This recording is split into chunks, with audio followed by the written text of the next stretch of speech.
Ladies and gentlemen, boys and girls, guess who's Bizak?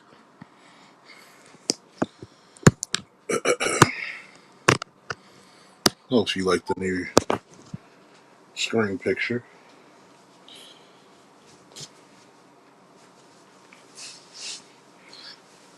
How do you have to say? It's a very incredible likeness. Happy New Year to you all. Hopefully, you're getting your New Year's resolutions in order. Get in that gym, get your health ready, get everything right. We're going to talk about something that's near and dear to my heart is hypocrisy.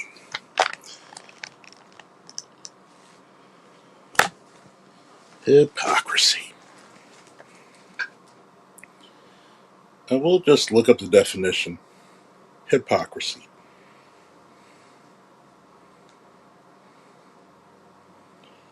Hypocrisy is the practice of claiming to have moral standards or beliefs to which one's own behavior does not conform, essentially saying one thing but doing completely another, or pretending to be virtuous while secretly lacking those qualities. Hmm. It involves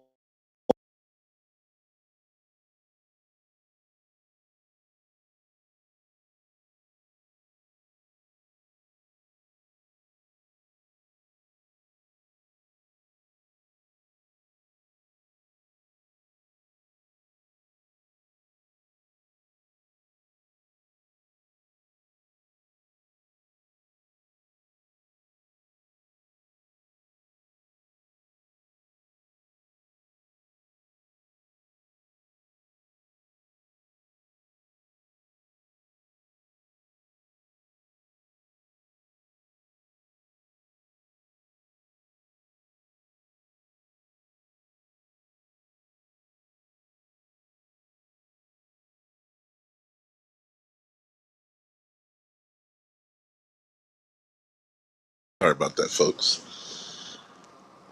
It involves a gap between public persona and private character, often used to judge others for actions one commits themselves or maintain a facade of goodness.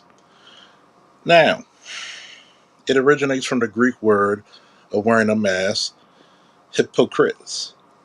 It signifies playing a part rather than being genuine. It's with the synonym contradiction, acting against your stated principles, like telling others to be kind while you're being rude. Pretense, falsely assuming virtues, beliefs, or feelings one doesn't truly possess. Double standard. Criticizing others for for your behavior, also while engaging in nefarious acts. The concept of practice what you preach. Private versus public. Presenting an outward appearance of righteousness while harboring private vice and corruption. Now, I said all that to state this. There are so many contradictions that are being committed in today's time, such as holding black men to a middle class European standard when you yourself cannot do the same, such as talking about black on black crime when most of the crime is committed by another race.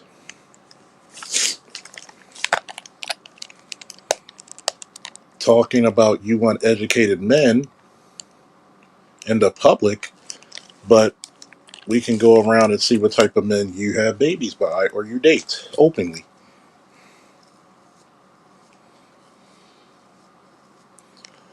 We'll see hypocrisy and contradictions, such as people who want to talk about how the black manosphere does not help people. But how many people have you helped? And this is not a pissing contest. This is just, truth be told and truth be undeniable. When we recollect all this stuff, we have to go into an account to say, hey, what are you doing to make the world better than what you found it?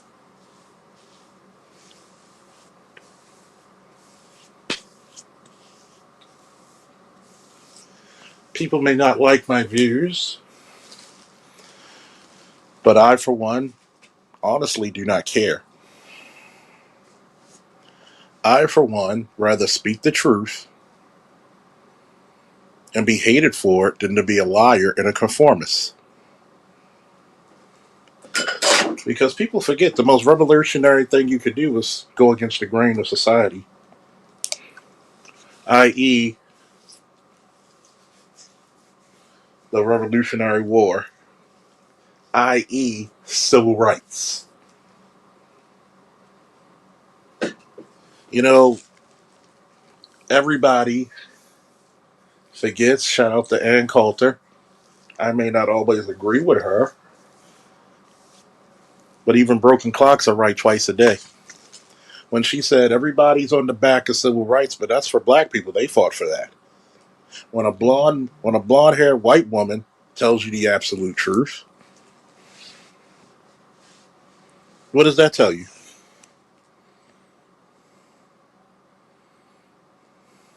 When a blonde haired white woman tells you the truth, what does that tell you? That everybody else who's been following the coattails of black people have been hypocrites. Because the same stuff we fought for civil rights, they will not stand up and stand up for us unless they have some nefarious reasons to do so. Even when it comes to dating and mating, you'll see that all these little white men treat us better. White men date black women the least interracially. The least. You look at white men as a status symbol.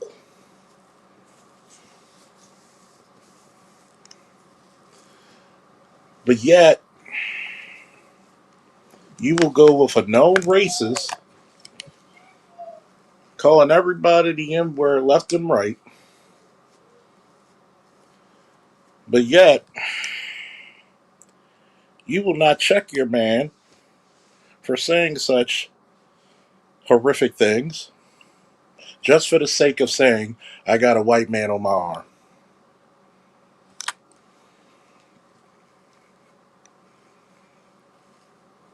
Would I say the same thing to a black man? Yes. Yes, I would. Here's the difference about black men dating interracially or interculturally versus black women. Black men usually don't have to change themselves. How many chicks with blonde hair date outside their race who are black? Hardly any of them. The same stuff and the same ridiculous fashion sense that you have when you're dating black men, you would never do that to another race of men. Because you know those men have a strong line on what they will do, tolerate and what they don't. And that being said, and everything being factual and actual, you will conform to that man. You will conform to that man's standard because you know he's not going to put up with your sugar honey iced tea.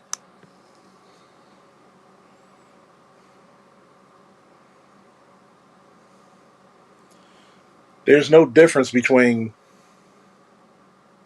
the so-called coon who will speak about his race, but will see the atrocities of other racial or ethnic groups and say nothing. Stand there and say absolutely nothing. You will talk about all, and I mean all,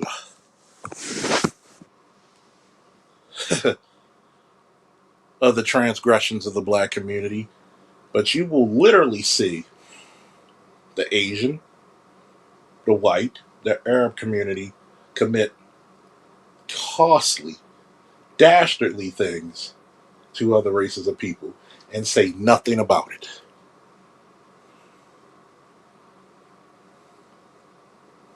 Even when you speak about people in the black manosphere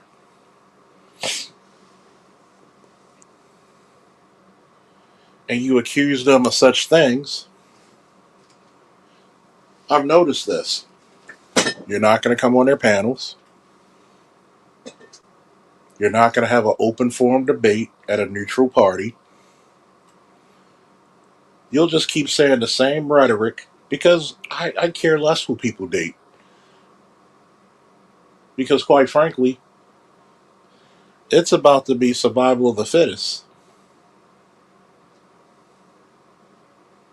That's what it's about to be.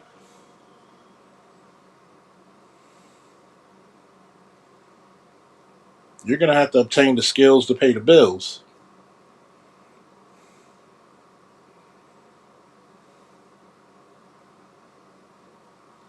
Just like the Special Air Service of Great Britain, the SAS motto, he who dares wins. Are you daring enough to get what you want out of the situation? Are you bold enough to become a better person and get your life perspective actually challenged a bit? That's when we see the fundamental you, the quintessential who are you.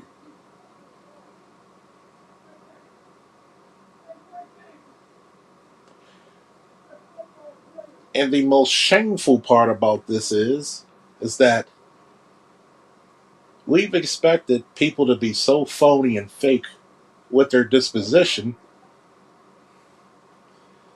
is that when someone comes to them, real as it gets, with no type of anarchy, telling you the truth, what do? You will openly, and I mean openly, try your greatest, your damnedest, and your best to shoot that individual down.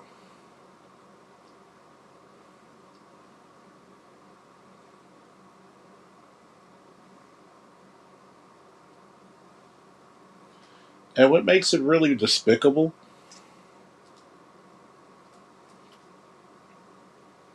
is that you're a walking contradiction to your own self, usually. This is supposed to be a space of free thinkers, but if somebody is not aligned to your thought process, they are the worst bastard that ever spawned.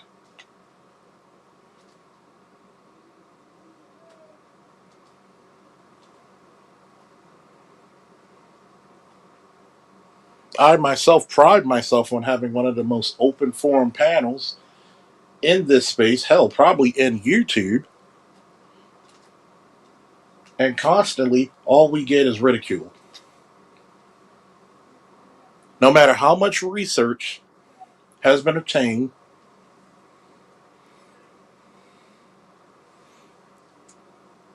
or should I say, how much research has been conducted, no matter how much information has been obtained,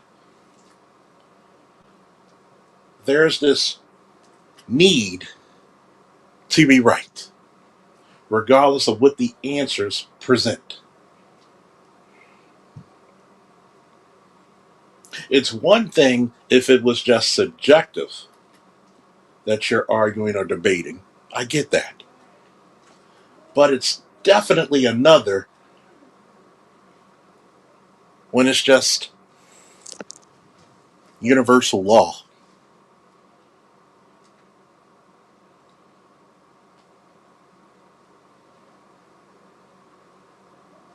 When your culture, and this could be for anyone's culture, when your culture says that we value lawlessness rather than being studious, you have a problem.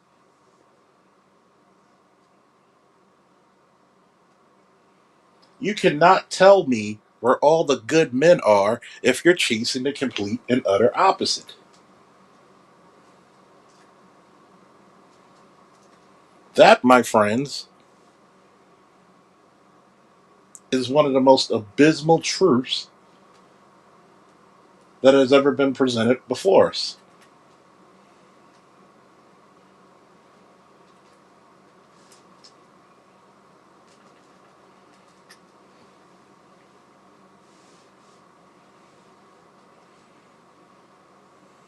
You cannot say I'm a seeker of knowledge if I still lock myself up in a self pity prison of ignorance. I would respect you more if you conducted the experiment yourself and actually try to see if the information presented was accurate. But no, you have a phobia of work. You have a phobia of studiousness.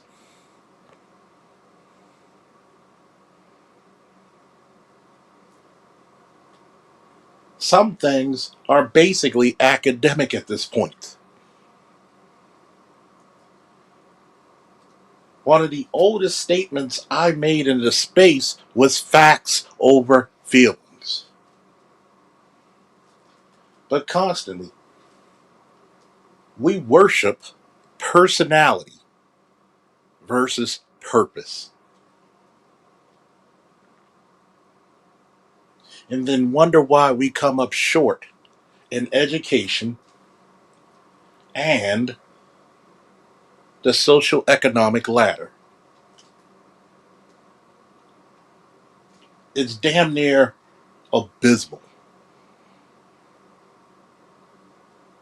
It's not cute at all. It's pretty frightening.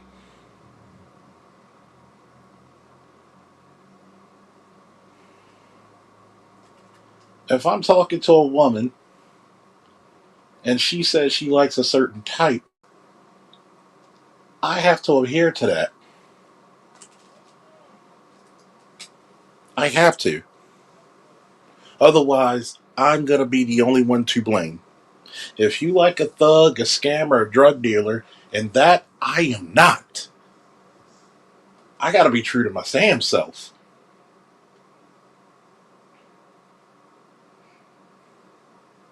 But the hypocrisy really lies is that going on 12 years of myself personally, direct or indirectly in this space, giving you information from myself from a military and law enforcement and security perspective. And people will debate all these things, but you ask my opinion, my knowledge. It tells me one strict thing: you were never here to learn, you were here just to disrupt.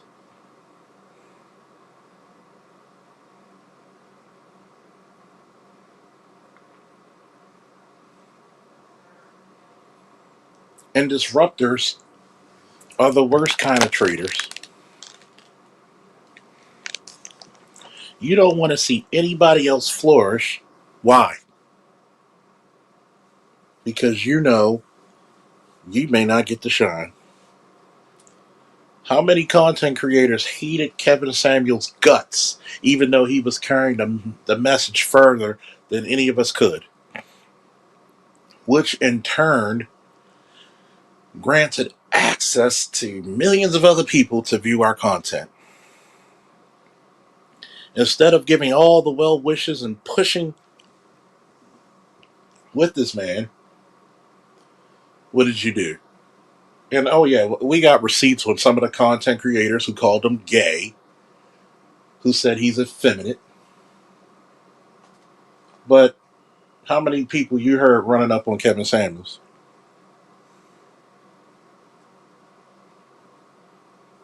Stop thinking that a well dressed man who's prim and proper is a weak one. That's my advice to you. We thought the street thug is the most manliest man in our community, but they're just as snitchy and bitchy as anybody else, if not more. Oh, there's a lot of you hypocrites out there who will, oh, we supported it. No, no, no.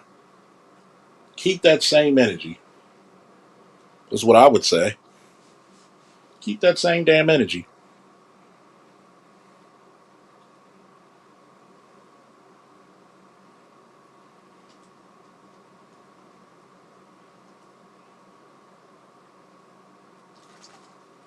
Keep that same damn energy.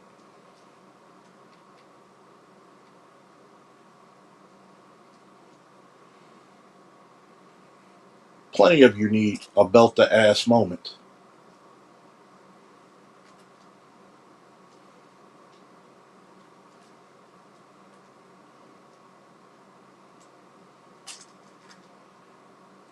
Plenty of you.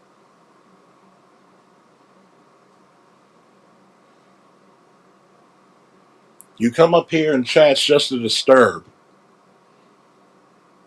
You have people like simple ass Gabe Abe coming up on Artist's channel trying to disturb and he gets blocked.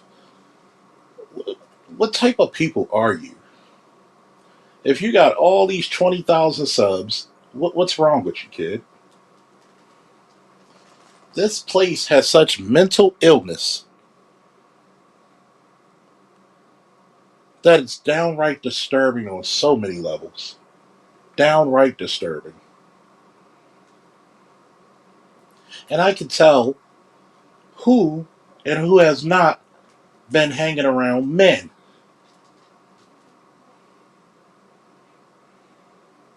Because it shows. It's about as obvious as the sun rising in the sky. Because male behavior rebukes that type of bullshit.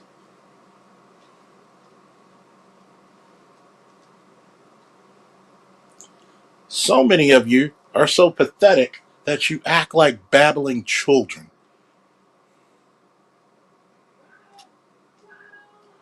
And I can't even see how some of you were married unless it was arranged.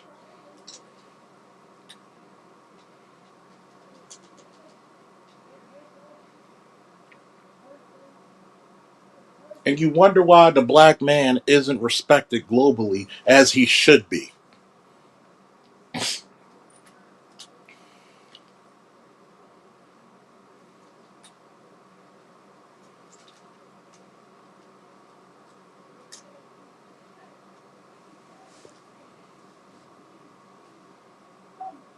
But yet, but yet, you are some of the hopeless few. You come over here trying to make beefs because you obviously don't have any talent or knowledge to even make a fundamental live stream without trying to shame anyone. I could literally change my format and talk about comic books and have more riveting stories than beefing with people. This is how pathetic some people just are.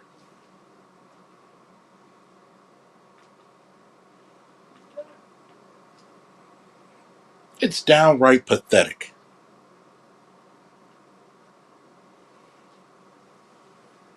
And these are the some men who say we're different from the women. Show me how.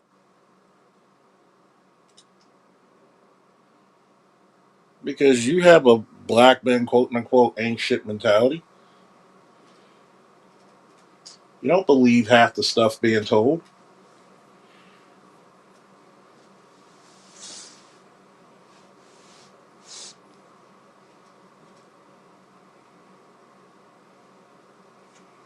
Let's look at it. Anytime a black man goes to anything of prominence, You have an issue with it. You have a downright issue with it. And it shows and is written all over your face. Because there's some people out there who wants to win the rat race and don't realize that just makes you the number one rat.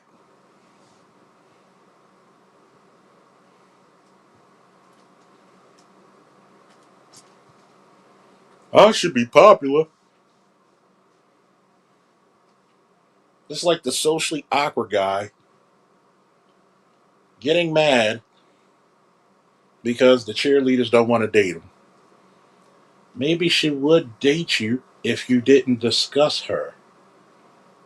Or maybe you should find somebody who genuinely likes you. That's that word again. Genuinely like you.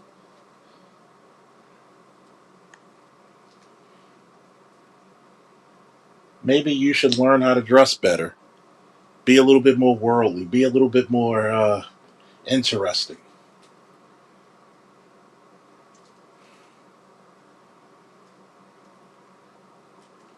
But what's the deal? I don't want to work for it. Same thing. You can have all the degrees in the world. You wonder why you don't get all the jobs you want? Because sometimes it's you. Sometimes it's just you. You talk about you want black men empowerment, black men better shit. But what do we find out? You don't want a damn thing. You just want to watch the world burn. I've said this to BGS. The information you give is too great. It's too rich. It's too good for some of the people in this space. Some of you only want to be Tyrone is because you just want the funky vagina that he may get. That's all. It's one thing if you're saying, hey, I want a fulfilling relationship with a good hearted woman. I get that.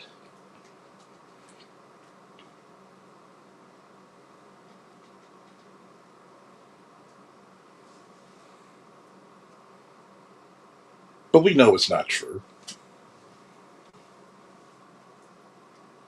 Some Negroes just want to womanize, and I don't have a problem with that. But at least be honest about it.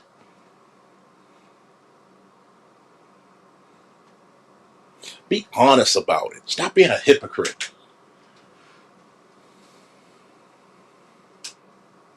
You can't even respect men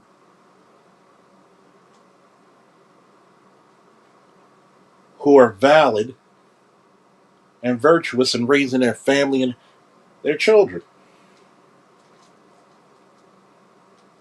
You have people in this space who will tell men who's raised children and grandchildren, and they don't have any children themselves. As a matter of fact, they openly say that they're selfish people.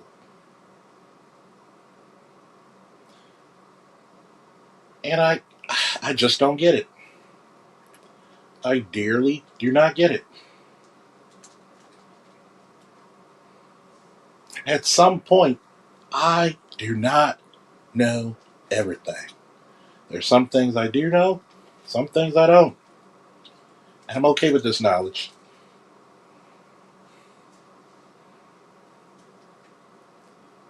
But no one person knows every damn thing. And we have to be pretty damn honest about that.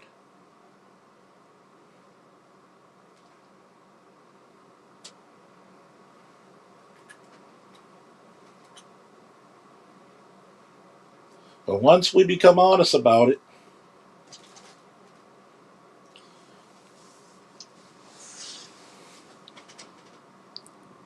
it's the metaphorical heartbreak hotel for a lot of Negroes.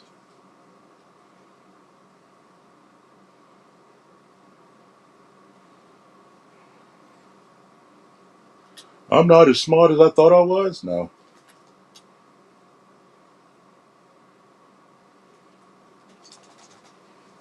no, you're not.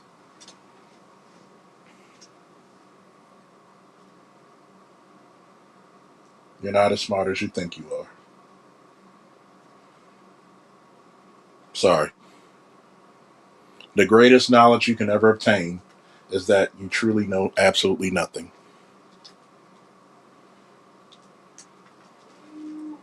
That's the greatest knowledge you will ever obtain, is that you are at the cusp of knowing absolutely nothing. And that should humble you in every aspect of life. That if you stop learning, you start dying.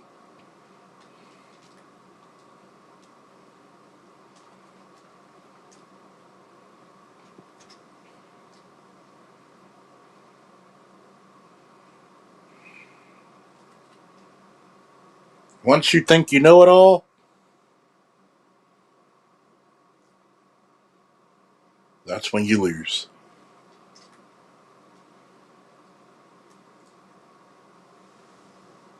And you're right, All Star G. Some black men are too scared to improve themselves. I get it. Some people want to vent. Some people need to speak out and let the pressure go.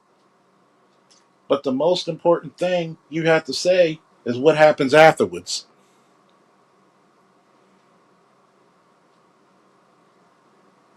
Notice, I haven't even been on the Keisha rant this whole time.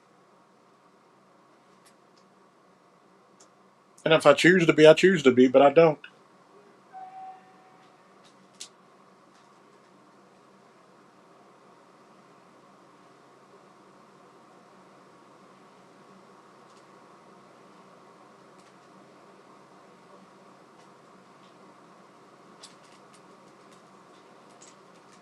If Keisha's the only reason you can't succeed, you're weak.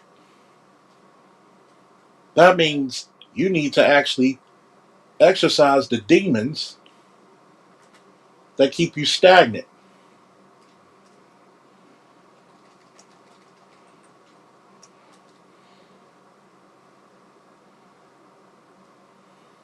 And here's the crazy part, a lot of the Keisha rants are from dudes who never date.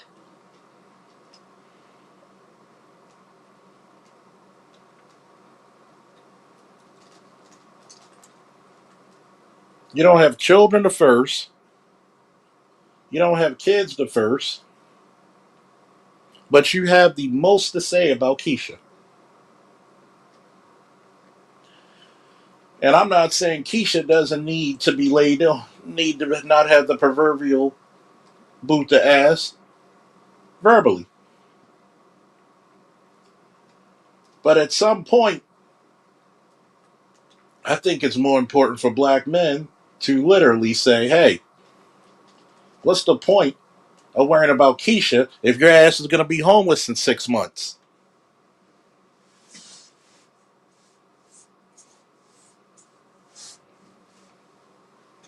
Oops.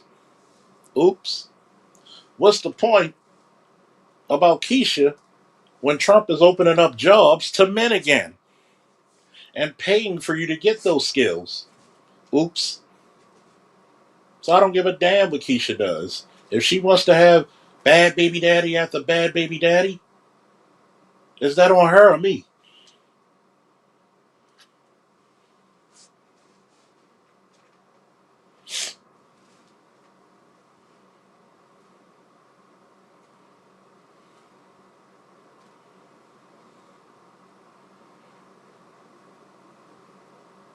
Sometimes you gotta let Keisha the hell alone.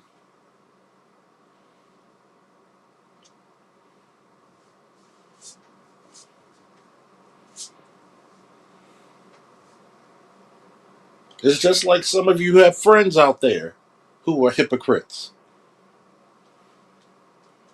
If your friends aren't trying to do better and pursue greatness, because you'll never truly obtain perfection,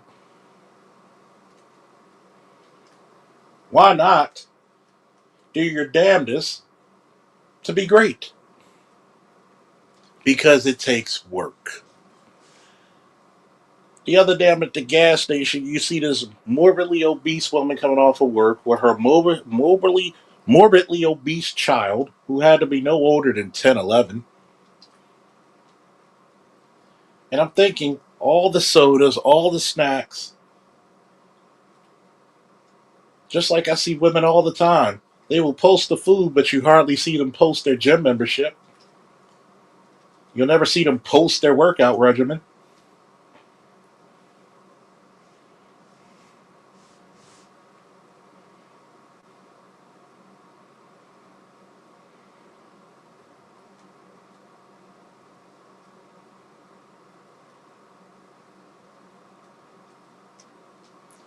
But conceptually, we love failures. Conceptually, we love failures. This is why the jailbird will always have commissary. This is why when a man comes out from prison, he gets celebrated because we love failures. Oh, we're going deep with this hypocrisy stuff because if you're great, you're going to have a standard for my ass that I may or may not be able to uphold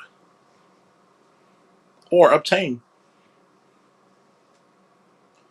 In our community, we have a soft spot for mediocrity. I'm going to say one of my famous sayings again. We love to wallow within obsolescence. And what is the definition of obsolescence, folks? Hey, Loss, put the definition of obsolescence in the chat for me, please.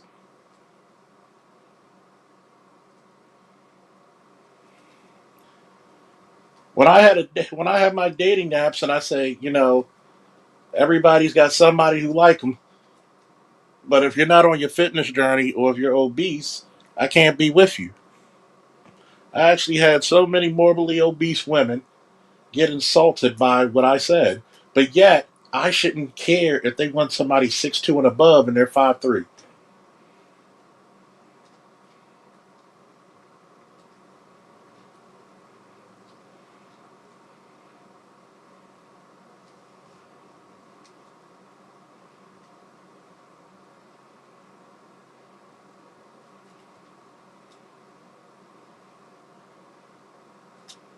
I shouldn't care about that.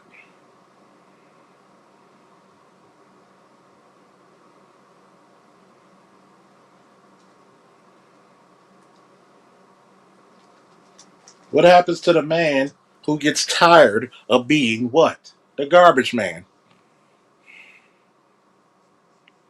You're right, All Star G. Black men don't realize they have free will.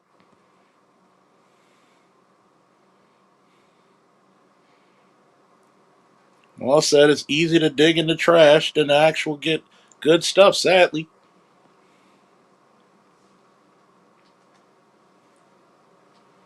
A relationship should not dictate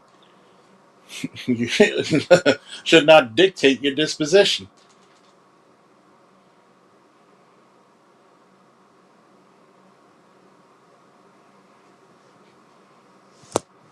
You should be great by your damn self.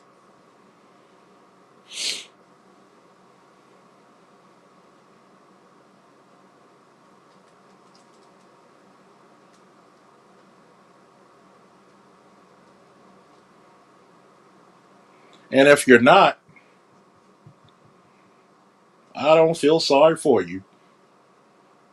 Sometimes you need to take a sabbatical from everything that's distracting you, including women.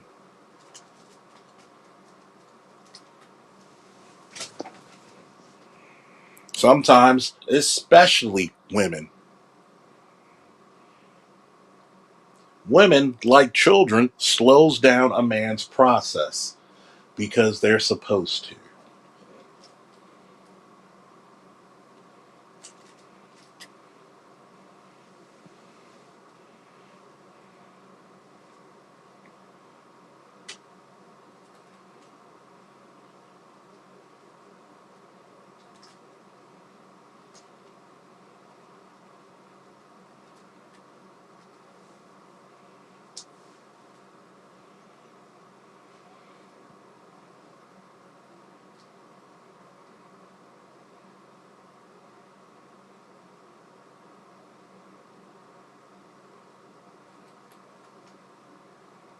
You are great not because of, but in spite of, and despite of a woman's thoughts of you.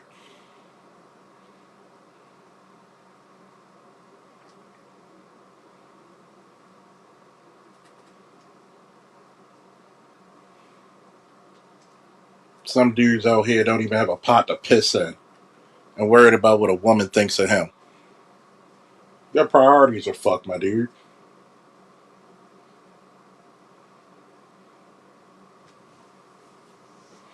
Your priorities are fucked.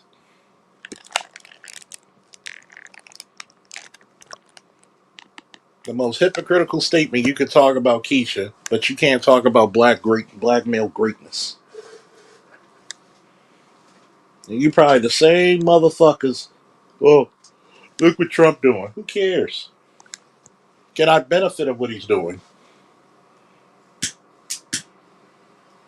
If they want to see masculinity back in charge of things, back in stride again, shout out to Frankie Beverly.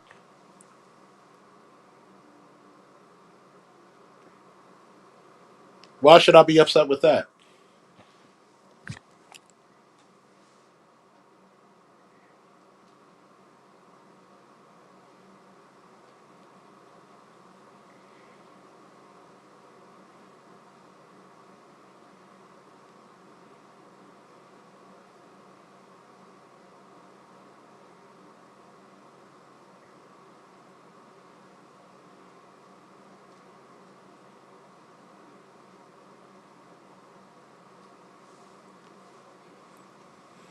Why should I be upset with that?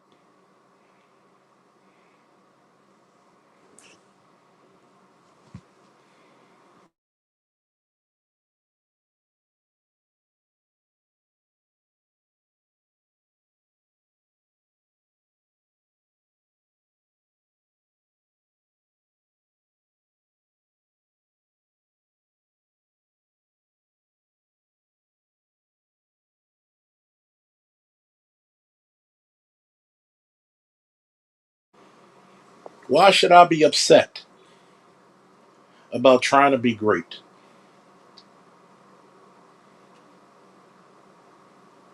Something has to change.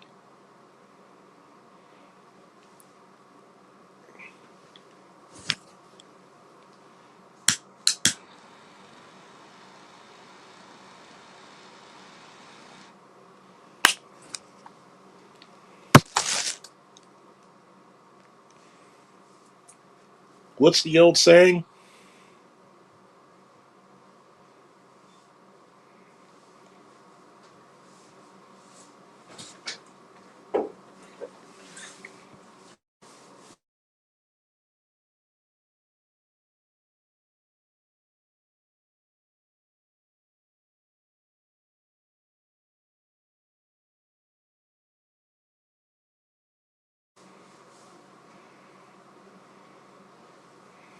I want everybody to realize this. What's the definition of insanity? To do the same thing expecting a different result. Are you insane or are you logical thinking men?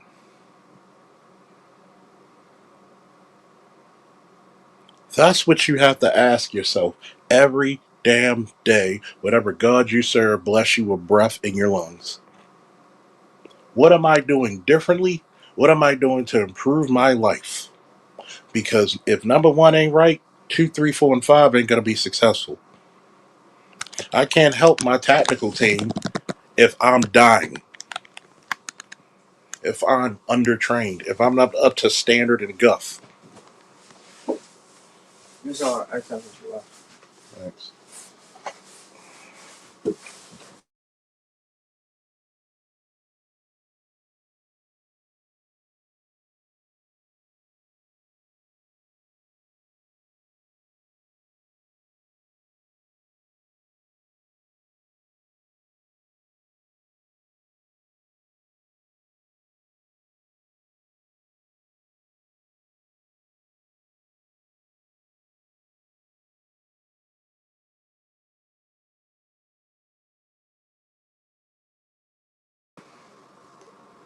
If I'm not trying to improve my life,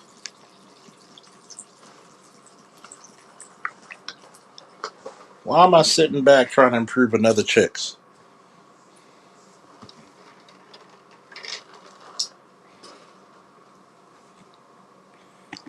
There's a level of stupidity within that.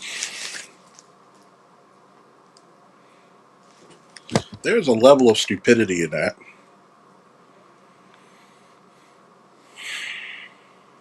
And I don't like to see grown men walking stupidly, unbeknownst to them, how much danger they put themselves and the group in.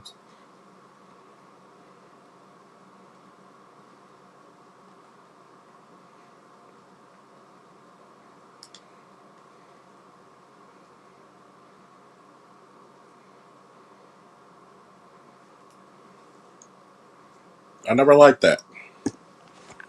But when someone tells them about this, that black men, you know better, do better, be better, have you noticed that you become public enemy number one?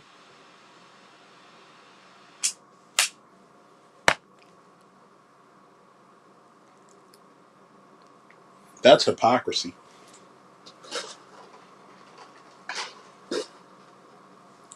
That's hypocrisy.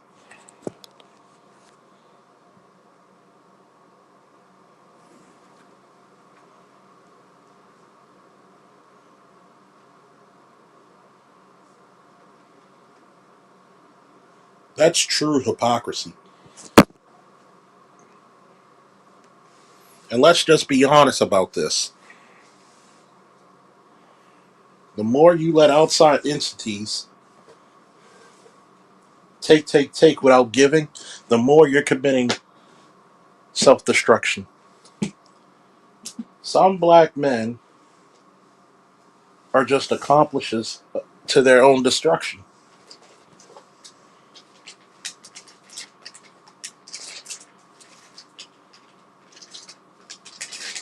I hate to tell you, I hate to overwhelm you,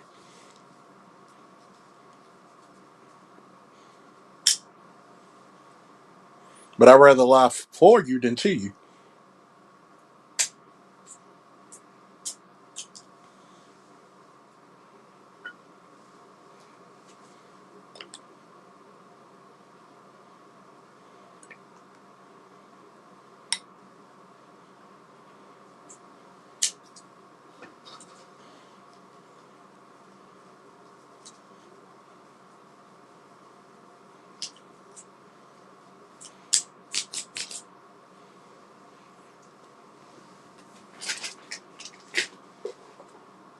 I'd rather lie for you than to you.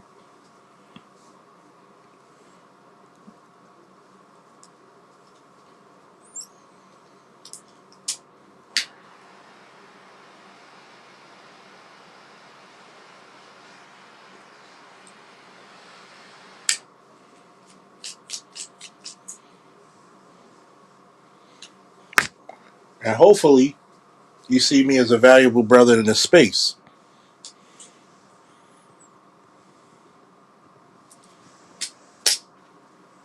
Just in case people wondering, Cigar the Knife is the Dan's Cigar Lounge 25th anniversary. Shout out to Dan Cigars. If you're in Baltimore on Pulaski Highway, please go up there. Great place.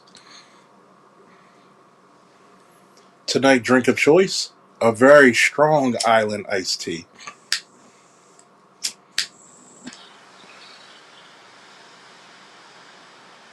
Hit a sizzle with that cigar, boy. Maduro leaf only. I don't smoke naturals. I like mine's aged, slow burning.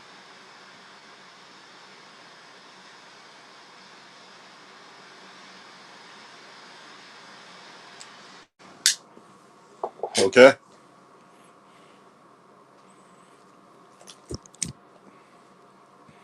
But the one thing about the hypocrisy you learn is that some people just love to keep you in your place. They love to see you down.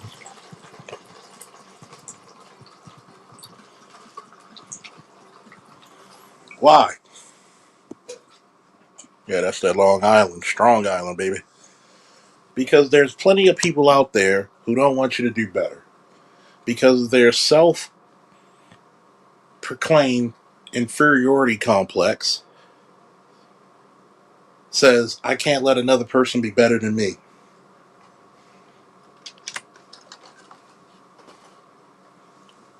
But I'm not willing to do the work.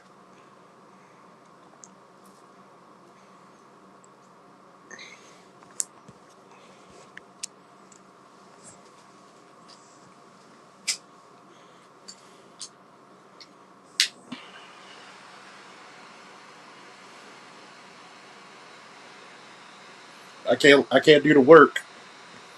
I don't respect the amount of work this man put into his material, his schooling, his occupation, so I gotta hate. Instead of congratulating and learning,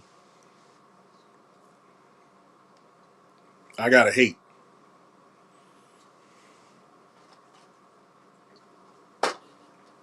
That's the biggest trick bag anyone has bestowed upon you.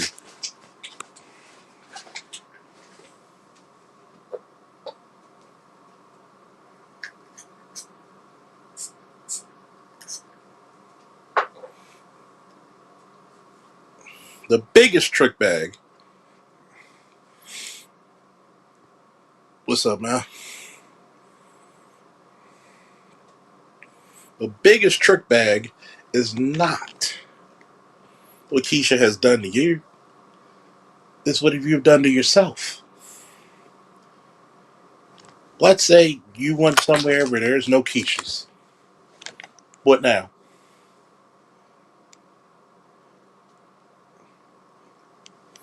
Blessed are the Keishas and the hobosexuals because there'll be plenty.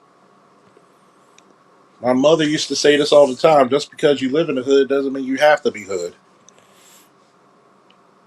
I'm an East Side boy. Anybody familiar with Baltimore? Eager Street, Patterson Park, Orleans Street, Montford Avenue, Valley Street. I am an East Side boy. I'm from the hood, but I'm not hood. If you get my drift. I am too worldly, too educated to be hood. I will proudly say I'm from there, but I'm not hood. I was not allowed to be hood by either parent. I was not allowed to be hood when it came to the military. Hell, I wasn't even allowed to be hood even when it came to wrestling. Wasn't allowed to be hood when I was a police officer. And I'm sure as hell, as the CEO of Black Line Security and its commander, I'm not allowing myself to be hood at either play. Hey, down the hill. Hey, down the hill. Yep, I'm from down the hill. I am exclusively from down the hill. How Eager Street? 1604 and 1716, where they have those new houses built up. That's where I'm from. Egan McCullough. Egan Broadway. I'm a church square boy. Okay? That tells you how east side I am. Church Square. That's all I need to say.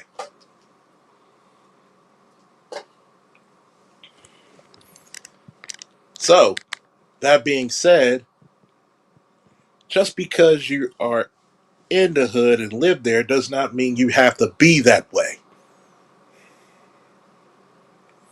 Just because you're losing now does not mean you have to stay losing. The hypocrisy of it is you keep wanting to be the eternal loser. Stop being the eternal loser. I forbid you to be the eternal loser.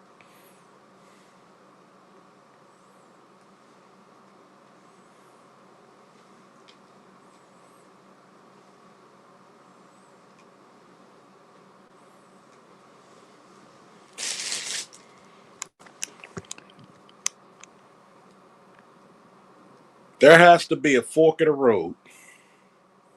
There has to be a zenith in your performance where either you're going to wallow down to the lessers or rise up as a champion. I had that I had that same situation when I wrestled. Lost my first match. I could have said, "Hey, I done my best." But something, that lion, not that dog, that lion, that that kingly royal, that royal energy, that predatory, I gotta be the hunter.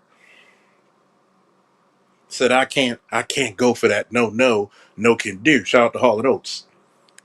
Said we can't go for that. This ain't the best of us. We're gonna get them next time. Victory after victory after victory, even a loss or two. You get to the tournament. You beat the guy in the first round who defeated you in your first match. You went 2 rounds with that guy. That guy couldn't go one with you when you were prepared. Dusted him off. Dusted him off like insignificant cobwebs. Going to the second round against a former junior league champion and a senior. This man wrestled for 6, 7 years. This is my first year.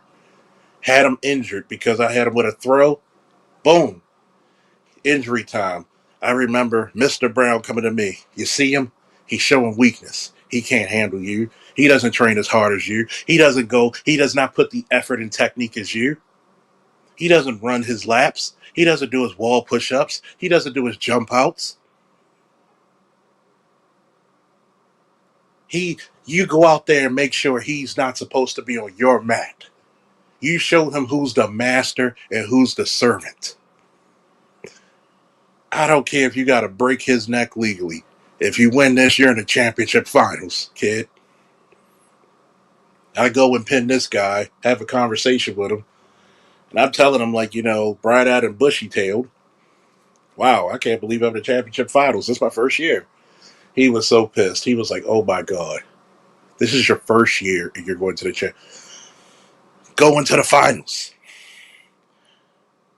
I went against a guy who I tech falled and pinned. A technical fall is in wrestling. In college and high school, it's 15 points or more. Think of it like 21 Skunk. If you have 15-0, 16-1, 17-2, 18-3, technical fall, he can't come back. It's a numerical impossibility.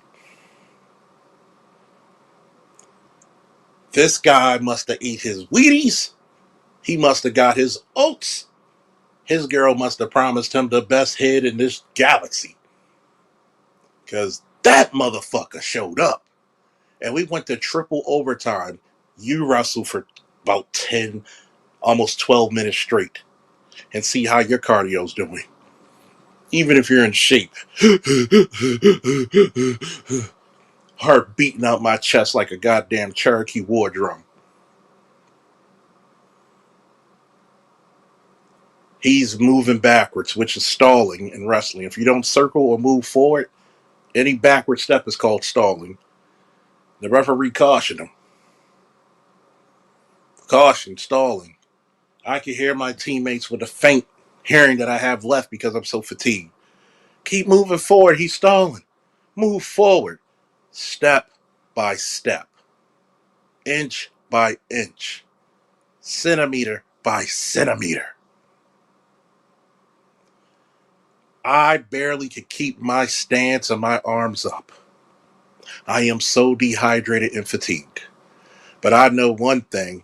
If I'm feeling like I'm in hell, I'm dragging this motherfucker down to the gates with me.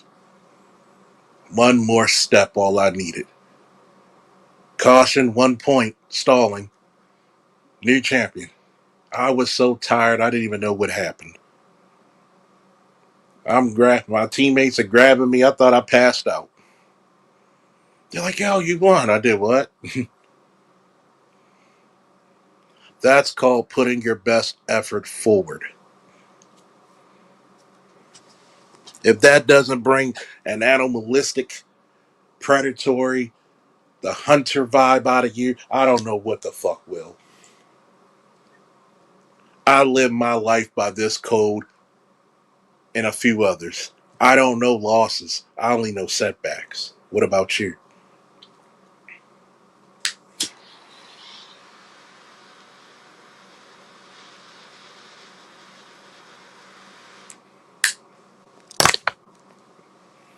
There's some people who will tell me, you talk so much about wrestling. Well, I'm going to talk to you about this. Tell me what you did great in your life. Tell me what you've done in your life so far that was worthwhile. What stories can you tell that overcome mine? See, you complain about the weather. I actually done something about it. And the church says, woo. Woo! Put this damn link on here. We're going to talk some more about some hypocrites and also other stuff in the panel. Matter of fact, how y'all like my new avatar up there? Y'all like that? Y'all like that avatar right there? I think that shit is so dope. The God of War, the King of the Battle on his throne. Woo! Especially if you got the ability to stretch it out. Wow. That shit is so beast. That shit is so beast. With the sword in his hand, the shield at his leg. Come get some. Come get some. This land I defend.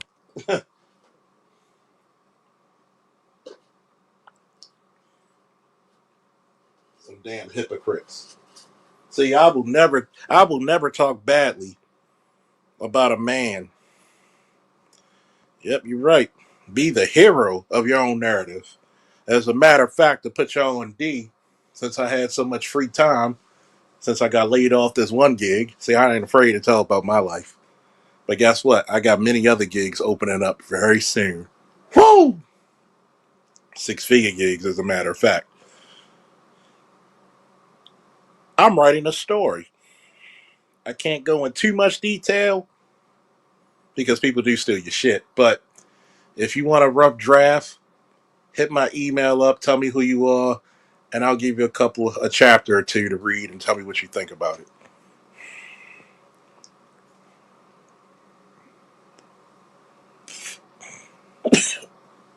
Oh, oh shit!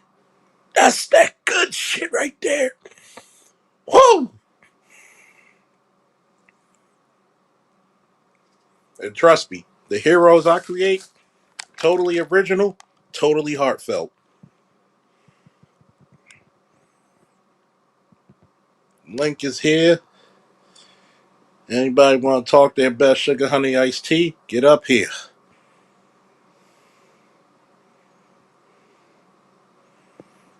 Oh, I'm always working. Oh, just because it's 2 o'clock don't mean that we have to stop. Just because it's 2 o'clock don't mean that we gotta stop. Mm.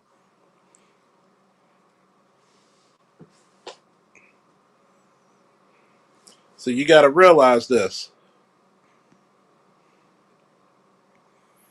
Yep, you notice that? Shout out to Hardball. I respected you as a coach, but like I said, you made too many bad mistakes that became, you know, your demise as a Ravens coach. Mr. Moore, thank you. Woo! Thank you very much, Mr. Moore, for your sweet, sweet donation. Don't let Mr. Moore be the last to donate for the Cash App. So you can tell that I'm gonna make a new segment called Banned on YouTube because I might start doing some content on TikTok where I can actually play music. It's kind of funny. I can smoke cigars on YouTube, but I can't do it on TikTok. Ain't that about a bitch?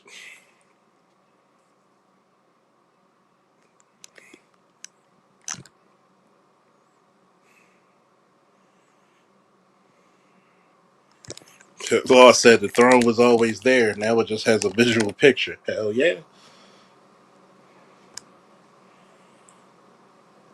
I'm going to tell you, you can't be a hypocrite out there and you're expecting great results. You can't be a hypocrite out there expecting great results. Because the one thing you don't want people to do is to say, but wait a minute, you're supposed to be a man of character and resolve. What is this bullshit we see?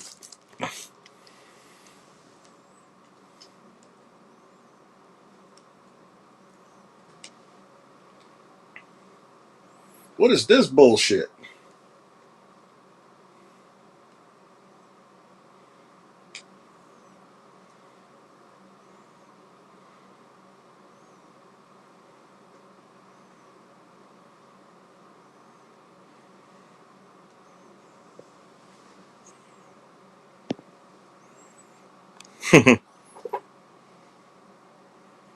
What tag is that? The God of War. Well, I am an Aries, so hey, why not? See, what's up? My brother from another mother, Art. Can't wait till we actually get a stream of actually playing Madden and Street Fighter again. Y'all missed some good damn Street Fighter, some shit talking, boy. Hell, me and Art need to start a channel just for video games alone. What's up, Art? How you been? How's the peeps? How's the job? Because if it's like mine, it's probably kicking your ass. But hey, it's good to be working. The God of War. Told you. See, Kevin was the saint. Kevin was the true saint, the true patron saint of the Black Manosphere. I'm not Kevin. I am the spirit of vengeance. I am the God of War. I am black men's fury and anger personified. People say, why don't you smile as much? Because sometimes I do if I'm around the right people in the right situation. Give me a goddamn reason to do so.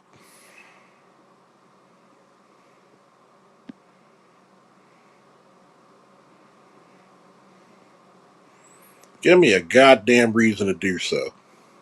Because when I'm smiling is when black men are intelligent enough to understand policy over personality. In 2026, that should be our motto: policy over personality. Stop being a hypocrite. I don't have to like a man if he's giving me a way to get up, to prosper.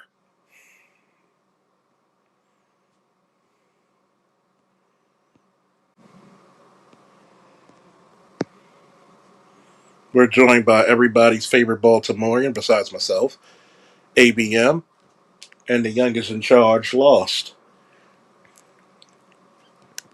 How y'all? Woo! Woo! Oh, this Strong Island iced tea is hitting like this cigar. Yeah, thanks for letting us up on the panel, Charles. Now, what were you telling me about these chicks on the job? Man, wait, I hear a what's it called? Echo? Echo. I hear an echo. Mm. Turn your YouTube off. Ah, okay, that's probably Yeah, it. turn the YouTube off. Am I coming through now?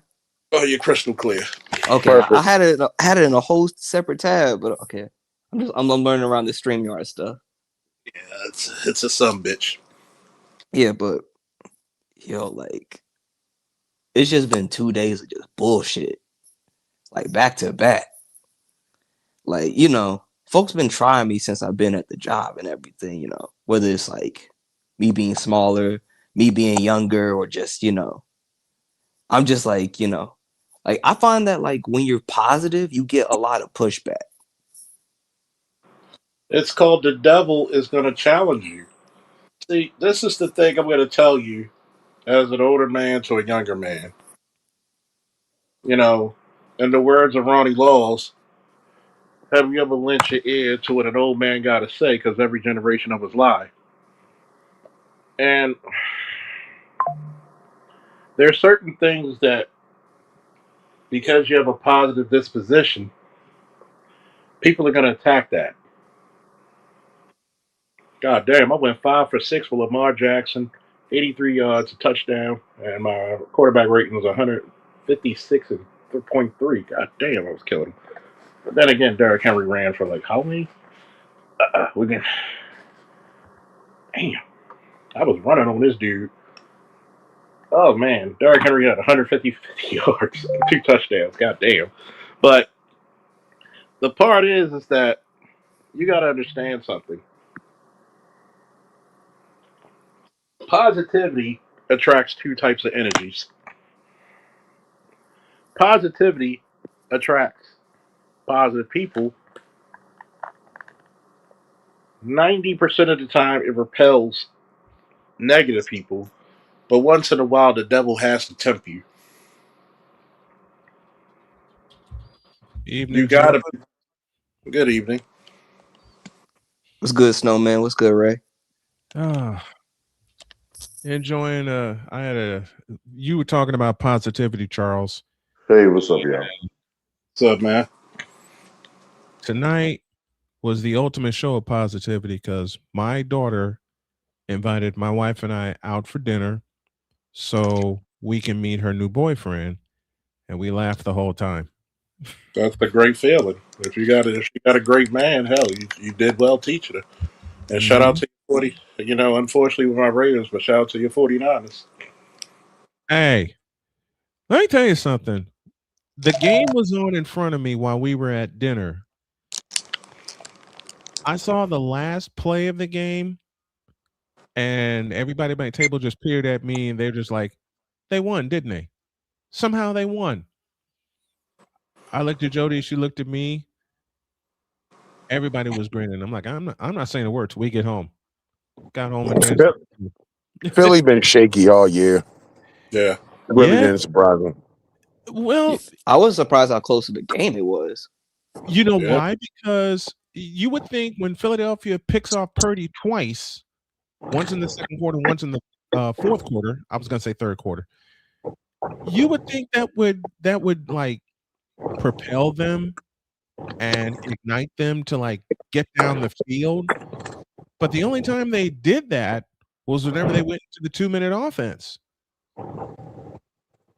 And even then, we talk about it all the time. How many points can you get off of turnovers?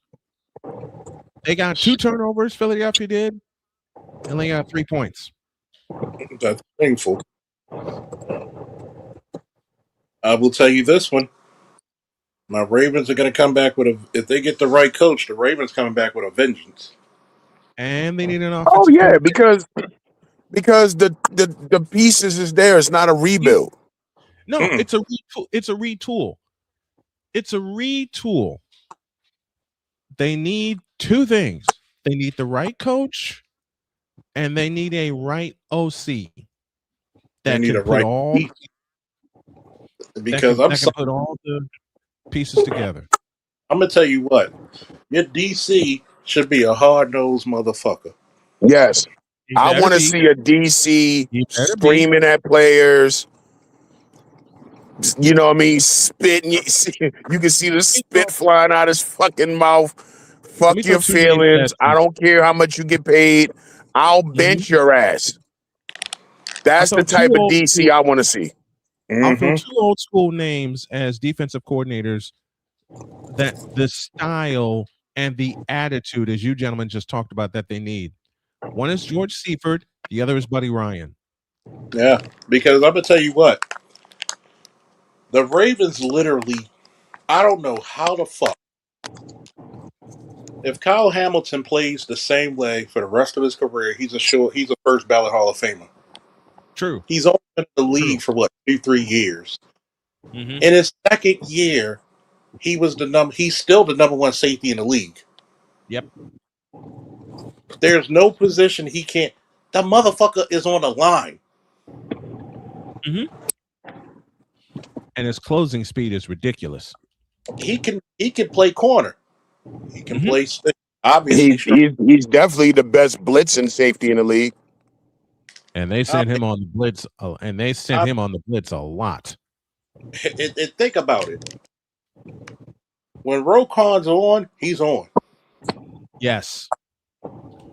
When you have too much, even though I say put Humphrey in a nickel, when you Mm-hmm. put Humphrey in a nickel, he's at his most dangerous because for some odd reason, I mean, even last year, he had the most picks in the AFC.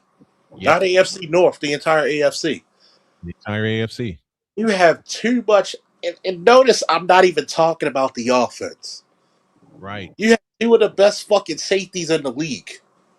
Excuse me, Mm-hmm. two of the best fucking tight ends in the league. The offense is stacked. The only problem with the offense is the line.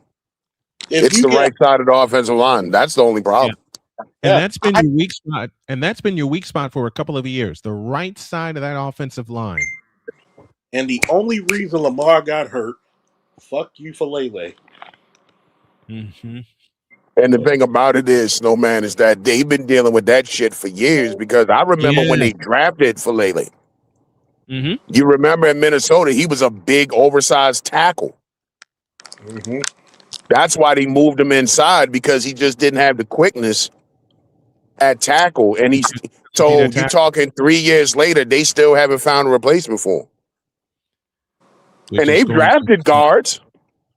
they've drafted guards and they've used them well. They have not secured the right side of the line. And they haven't, you know what? They haven't done that since the first time Baltimore got the 1 seed, which was 2019. Yeah. They solved that problem. They're good. It's And they the still right. haven't solved the linebacker problem. You don't have consistent edge rush. You don't have a linebacker that makes a play. I haven't seen a linebacker make a play in the passing game probably since what was that week? It was a late season game against the Dolphins at home when Yeah. Rokon picked off Tua. Yeah. I don't think I've seen a linebacker make a play in the passing game since then. And here's another problem that the Ravens are going to run into that they need to solve, and they need to solve it quickly. You've heard me say it a lot of times. And Charles and I went back and forth on this, but it's turning out to be true if you look at the last couple of years. What's the one thing that Baltimore has lacked since 2021 at the linebacker position? Depth. Yeah. They don't go deep. They go 2, maybe 3 deep when, as the 49ers proved, you got to go at least 5, 6 deep because you don't know who you're going to lose. You don't know who's going to get hurt. I mean, hell, we lost Fred Warner at Tampa. You got to think about this, right? Mm-hmm. You need definite leadership Yes. because now what they're not saying, I think Harbaugh lost some of the majority of the locker room. That happened 2 years ago. That happened to, and I can tell you the exact game where it happened. AFC Championship against Kansas City. Yep. Because a lot of calls that were made on the field got what class? Overruled. Look at the way that they played. Look at the way that they played in the divisional round compared to the AFC Championship. In the divisional round, they were attacking everybody. There was no reason, game one of this season, we shouldn't have smoked Buffalo. Exactly. Y'all gave that game away. It's the same story every year. You come out, you have problems defensively, then you make adjustments, the first month. The defense tightens up a little bit, but eventually the defense is going to let you down. That story has been a theme for the Ravens for years. Mm-hmm. And I've always said this about Harbaugh. He's not an X and O's coach. No. He relies too much on the coordinators. Mm-hmm. Boy, is that And that's always been his fucking problem. And going to you said he lost the locker room. I'll argue Harbaugh never had the locker room. Yeah. You can argue that. You go back and You look can at those tweets from Bernard Pollard. Very vocal about Harbaugh. when the Ravens got rid of Ed Reed, got rid of Pollard, got rid of Anquan Bolden, Ray retired. What did Bernard Pollard say? He said, "You're going to have to coach now. Yep. You don't got I us no remember more." that. I remember that. Yeah. Right after Ed Super Bowl Reed hates 37. Harbaugh. I used Right? to this back when I used to fuck with Instagram. Yeah. It was a Saturday morning. I was Mhm. bullshitting around on Instagram. I just, you know what I mean, just looked up Ed Reed out of the blue. He was live. This is first thing in the morning. This is like 6 a.m. He's Mhm. down in Miami. He's watching film. So, you know, everybody's in the chat, you know what I mean? You the greatest, all that shit. So I said, yo, come to Baltimore and be the fucking defensive coordinator. This is years ago. Exactly. And Yeah. he looked dead in the camera and he said, no way in hell. Mhm. Because of John Harbaugh. He hates Harbaugh. Because of John Harbaugh. Because John they were the Harbaugh guys, all those guys that I named about Harbaugh got rid of, right? Yeah.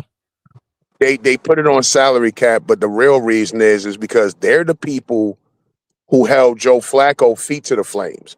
If you remember that, it was a divisional. It was the year we won the Super Bowl, divisional 20 round. Played Houston, in right at home. No. Excuse me. No, it wasn't. It was Denver. 2011. Oh, 2011. Okay. 2011. It was 2011. We're playing the Texans. We're at home, and Flacco stunk it up. Yeah, he did. Ed Reed bailed him out. You know what I mean? Fourth quarter interception and all that shit. And you know what I mean? It came out in the media that people was getting on Flacco ass in that locker room after the game. Mm-hmm. Do you blame them the way blame them the way that he played? What happened Not at all. the following year? What happened the following year in the divisional round? He torched Denver. Torched the shit out of him. He torched Denver for 378 yards. That game, me and my father played, we were horsed. Me too. Me too. My fucking throat was hurting. Pause. We couldn't even talk. We were so bored. We were screaming. I was on a road trip. We were at the living room and we were on the goddamn chairs jumping when he threw. We were, oh my God. And my father's wife, like, what y'all? He was like, shut up, we watching the game. And the next day I came to work. I can't even answer the radio because I'm like this. I'm like, I called the dispatcher. I can't talk right now. I can't talk. And if you remember, earlier in the season, Denver smacked the shit out of us at home. Oh yeah. But when they met in the divisional round, they made adjustments. Harbaugh does not make fucking adjustments. One of the adjustments he made was they said, okay, they're going to put Champ Bailey on Torrey Smith, right? Yeah. Now, remember, they got rid of Cam Cameron in the middle of the season, the OC, right? So who was the new OC? The black guy. Coach Detroit. Caldwell.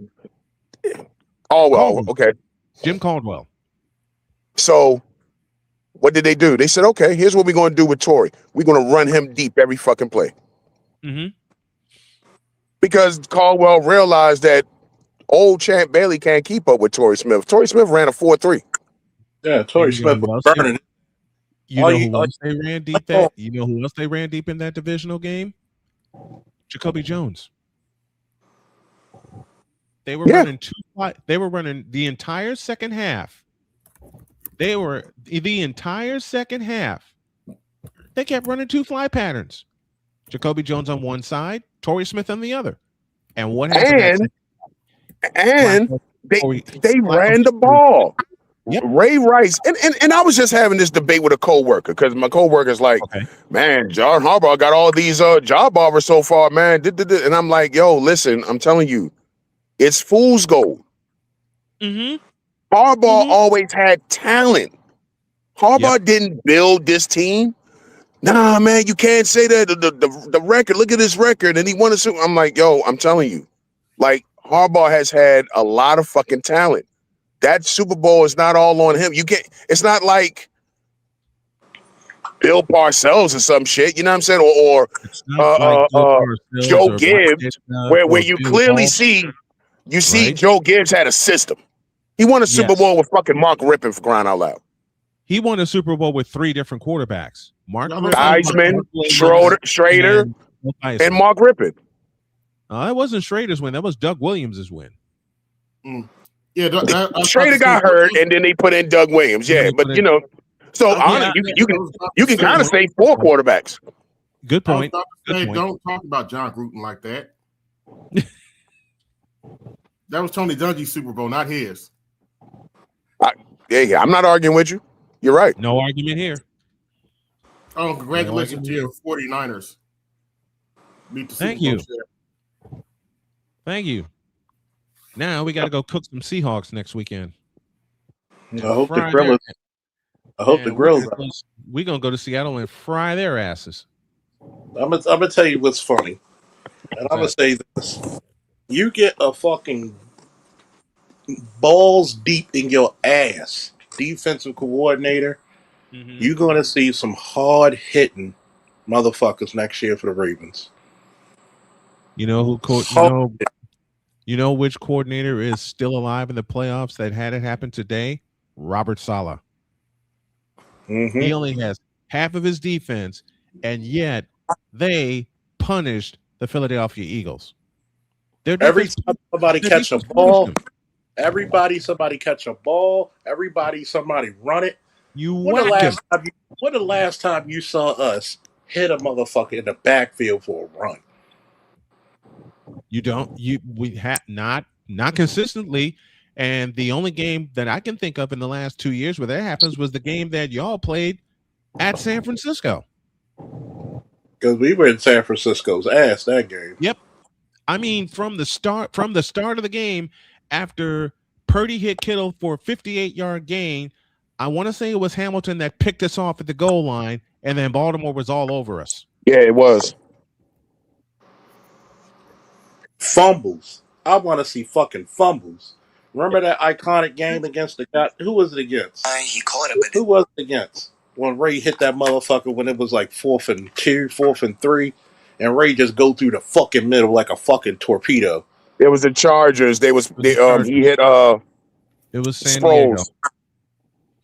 And it was a bad fucking play call. You going to run on that defense on 4th and 2? On 4th and a deuce? And no. Fucking Ray Lewis. And this is what I mean by it was the talent, not Harbaugh. That's old Ray Lewis. That's not prime Ray Lewis. But you watch the play. Ray Lewis clearly knew the fucking play. He did. He shot the gap because they did the pull. They pulled the guard, and Ray Lewis shot the fucking gap and damn near took the ball out of Phillip Rivers' hands on the handoff. That's how fast he was in the backfield. And that's the shit that won Harbaugh's Super Bowl. And then on top of that, into a 5-yard loss. Then on top of that, I want to see the linebackers get up to 240. Yeah. I'm tired of these 220, 230, at least 240, 245. I want you to hit a motherfucker so hard you make his teeth fumble. That's going to be on the GM because they've changed philosophies. Remember, Ozzie Newsome, it was all about defense. Yes. They was drafted defensive linemen and making them linebackers and shit. That's why we had big. That's why we were so deep in linebackers. Ed Hartwell, Bart Scott, Adalius Thomas.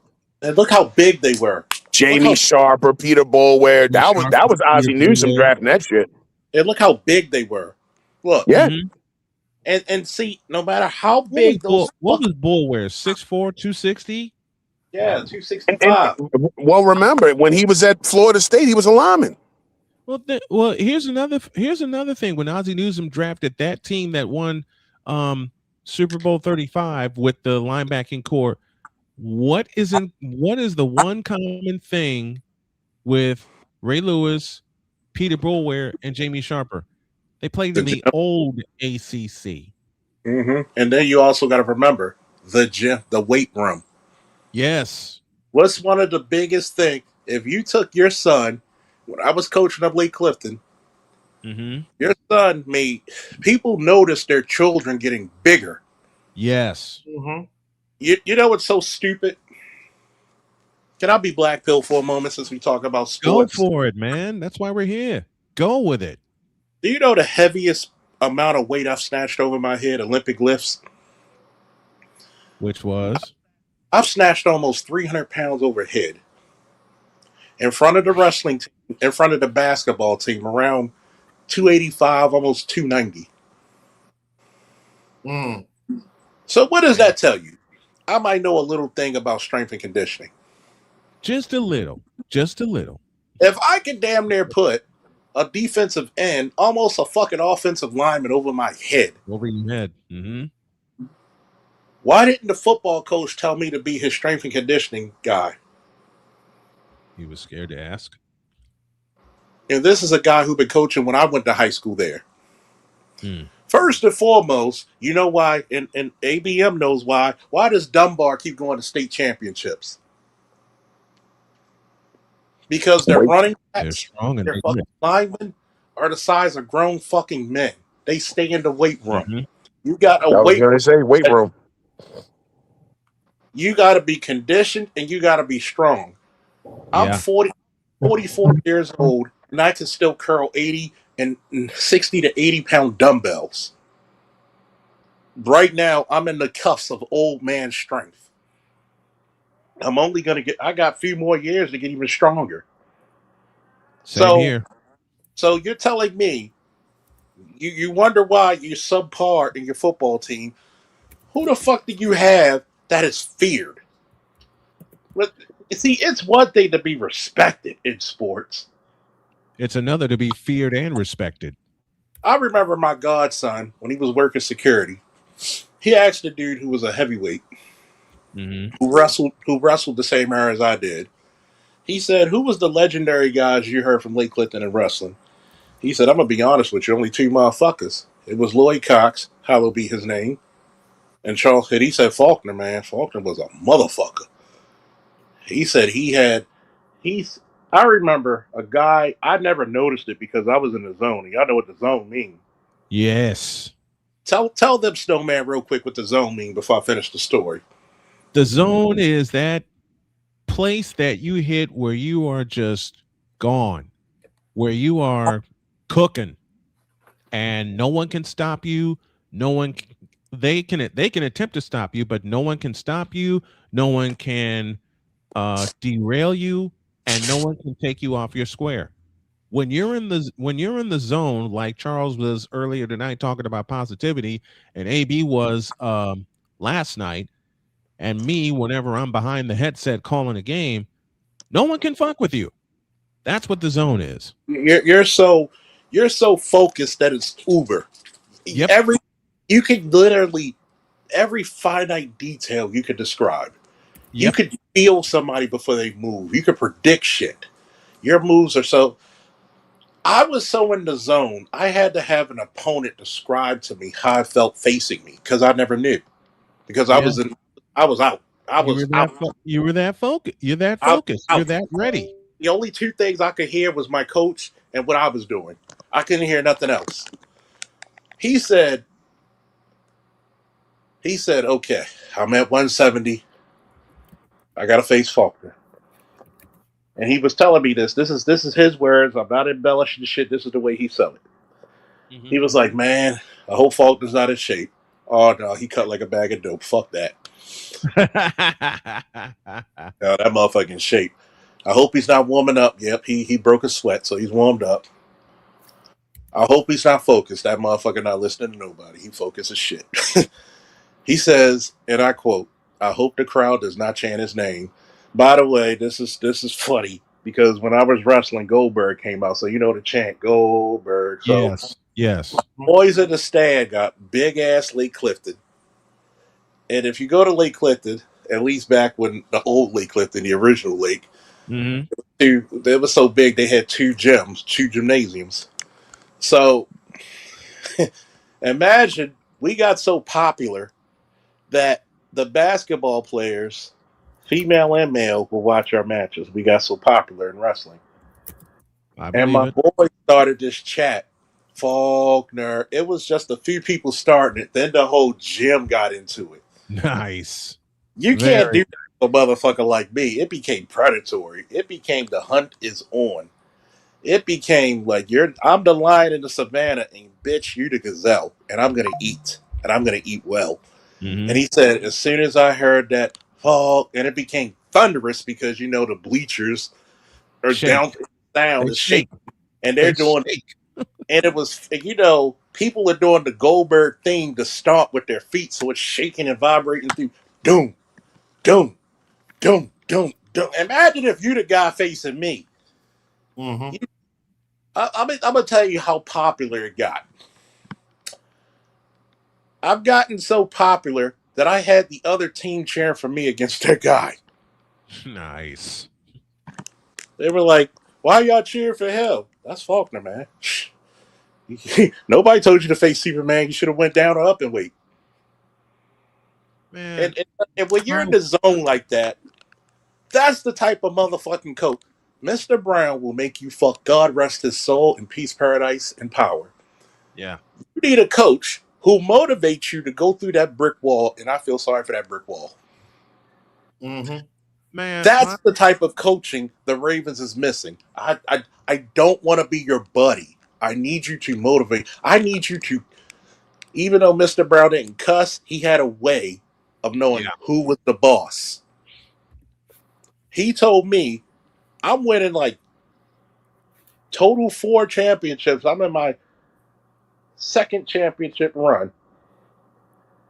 And I almost didn't miss weight because I was eating. And he said, "You do that again, I'm benching you.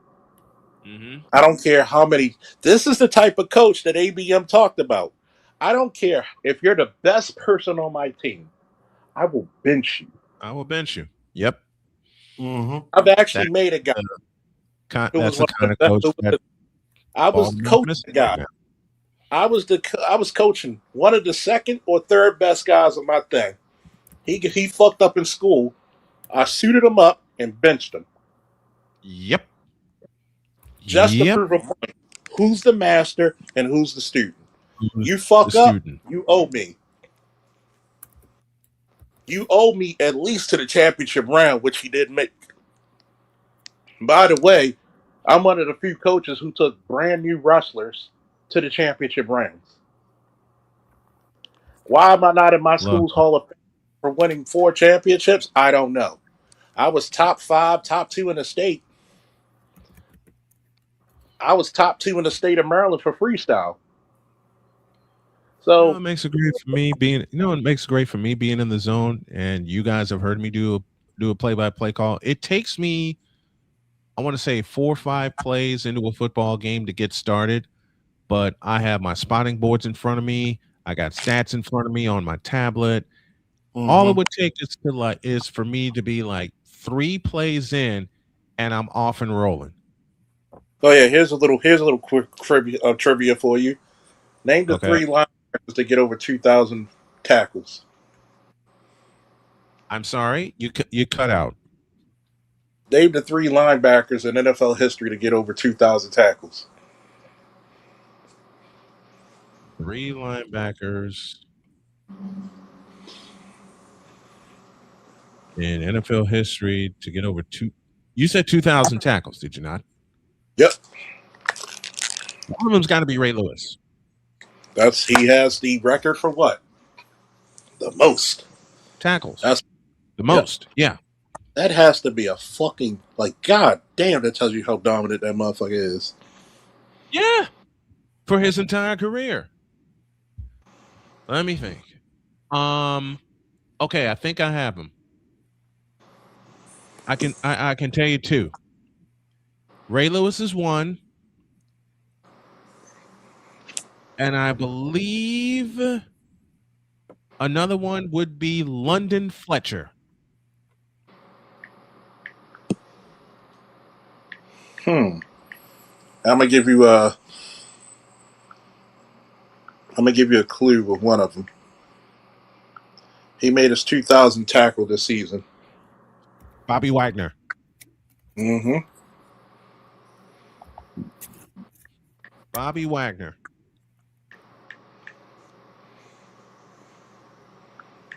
Speaking of being focused, how about those Indiana football Hoosiers? You were right.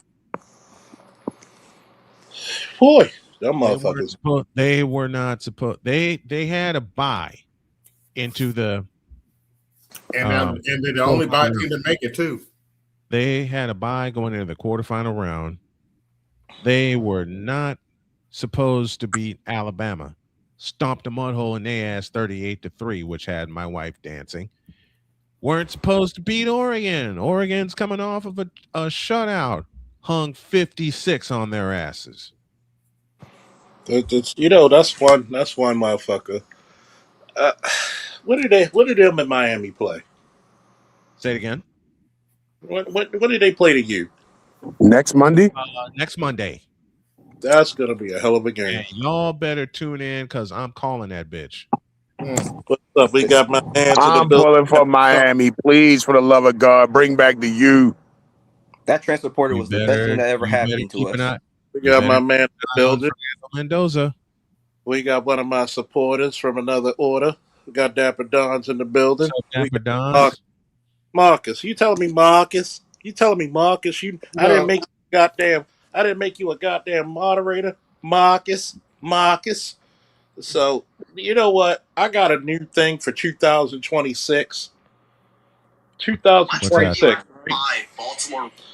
I'm gonna say this, right? Oh yeah, by the way, let's listen to this. 5 Baltimore Ravens first round picks. We're not going to talk about Malachi Starks just yet from the 2025 draft. So let's go to the 2024 draft. Number 30th overall, they selected Nate Wiggins, the corner out of Clemson. I'm giving this one a B. Wiggins had a very productive rookie year. This year, he hasn't been as good in coverage, but he's also been banged up this year. And I do think he's shown enough flashes where he could be a high-end quarterback too in this league. In 2023, they selected a first rounder for Lamar Jackson, Zay Flowers, the wide receiver out of Boston College. I'm giving this pick a B+. Zay Flowers was a Pro Bowler last year for the Baltimore Ravens. He had over 1,000 yards. He may not get to 1,000 yards this year. Obviously, Lamar Jackson. No, he didn't get to 1,000 yards. He got to 1,200.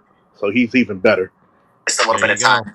Been maybe the most dynamic receiver in Baltimore since Lamar has been the starter. And they're going to give an A+ for this one. They had 2 first rounders during the 2022 draft. The first one was number 14th overall, a safety out of Notre Dame. They selected Kyle Hamilton. He's been one of the best safeties, the best safety in the NFL since he's been drafted. This guy's an absolute baller in this league. And they got a first rounder for Hollywood Brown from the Arizona Cardinals. So they had 2 first rounders during the 2022 draft. And they selected Tyler Linderbaum, an interior offensive lineman out of Iowa, one of the best centers in the NFL today. This one's an easy A, and you can give it an A+, honestly. And the Ravens also had 2 first rounders during the 2021 draft. They selected Rashad Bateman out of Minnesota and Odafe Owe out of Penn State. Just going to give both these picks C's. Maybe not as good as first round picks, but at least gave Baltimore some productive seasons.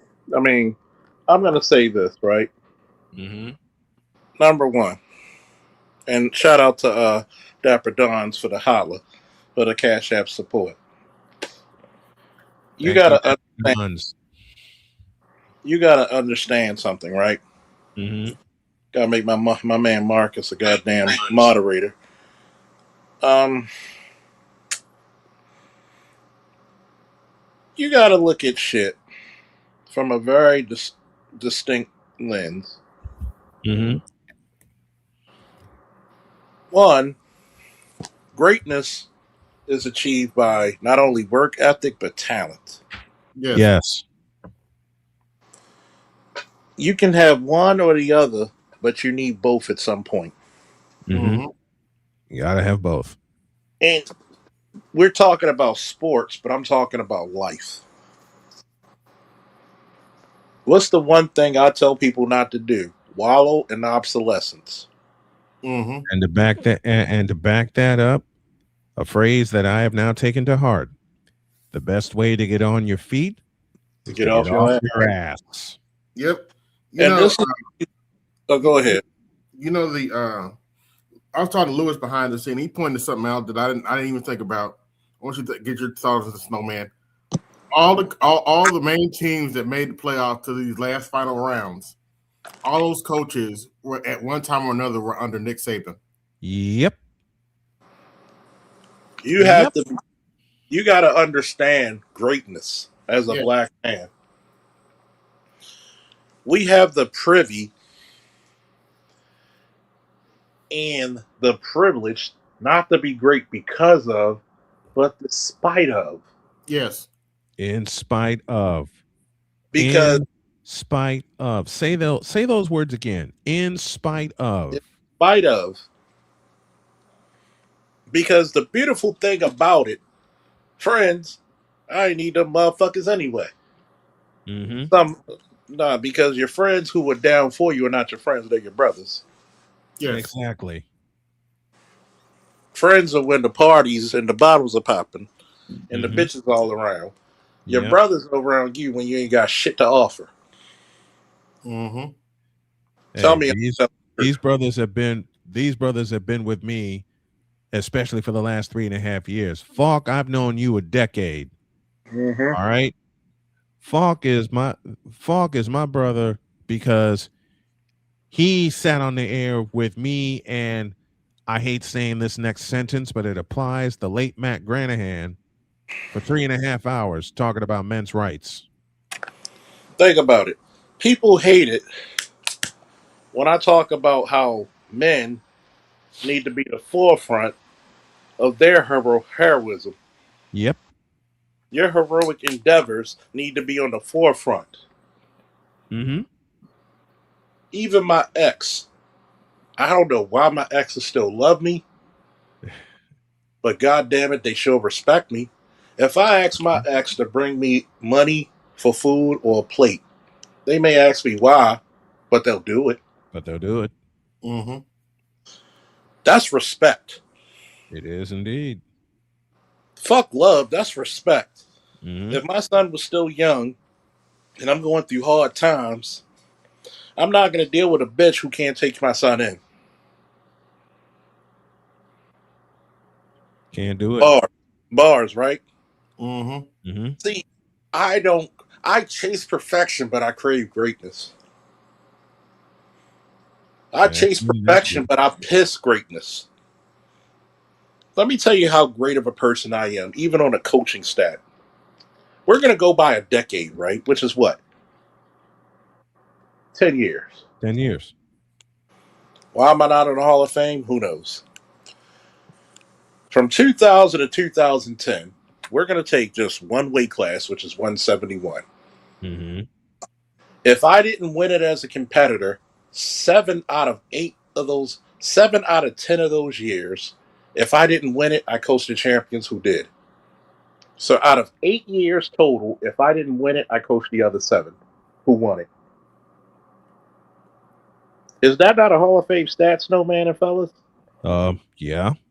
That's just one weight class. I'm not talking That's about the other people I coached the championships, another you, weight class. you just said just one weight class. One weight Just class one. my school dominated in for a whole decade.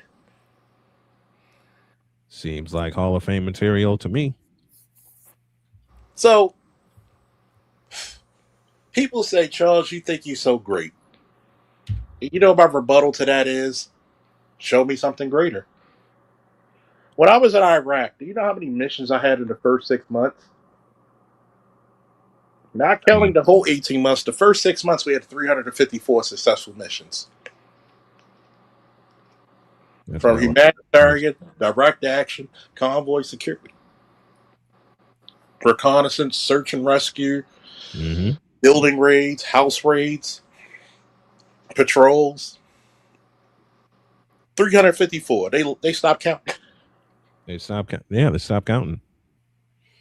When a 4-star general, when a 3-star general requests your team to be his escort when he goes back to DC to the Pentagon Mm-hmm. to guide him to going back to the airstrip 30 miles out.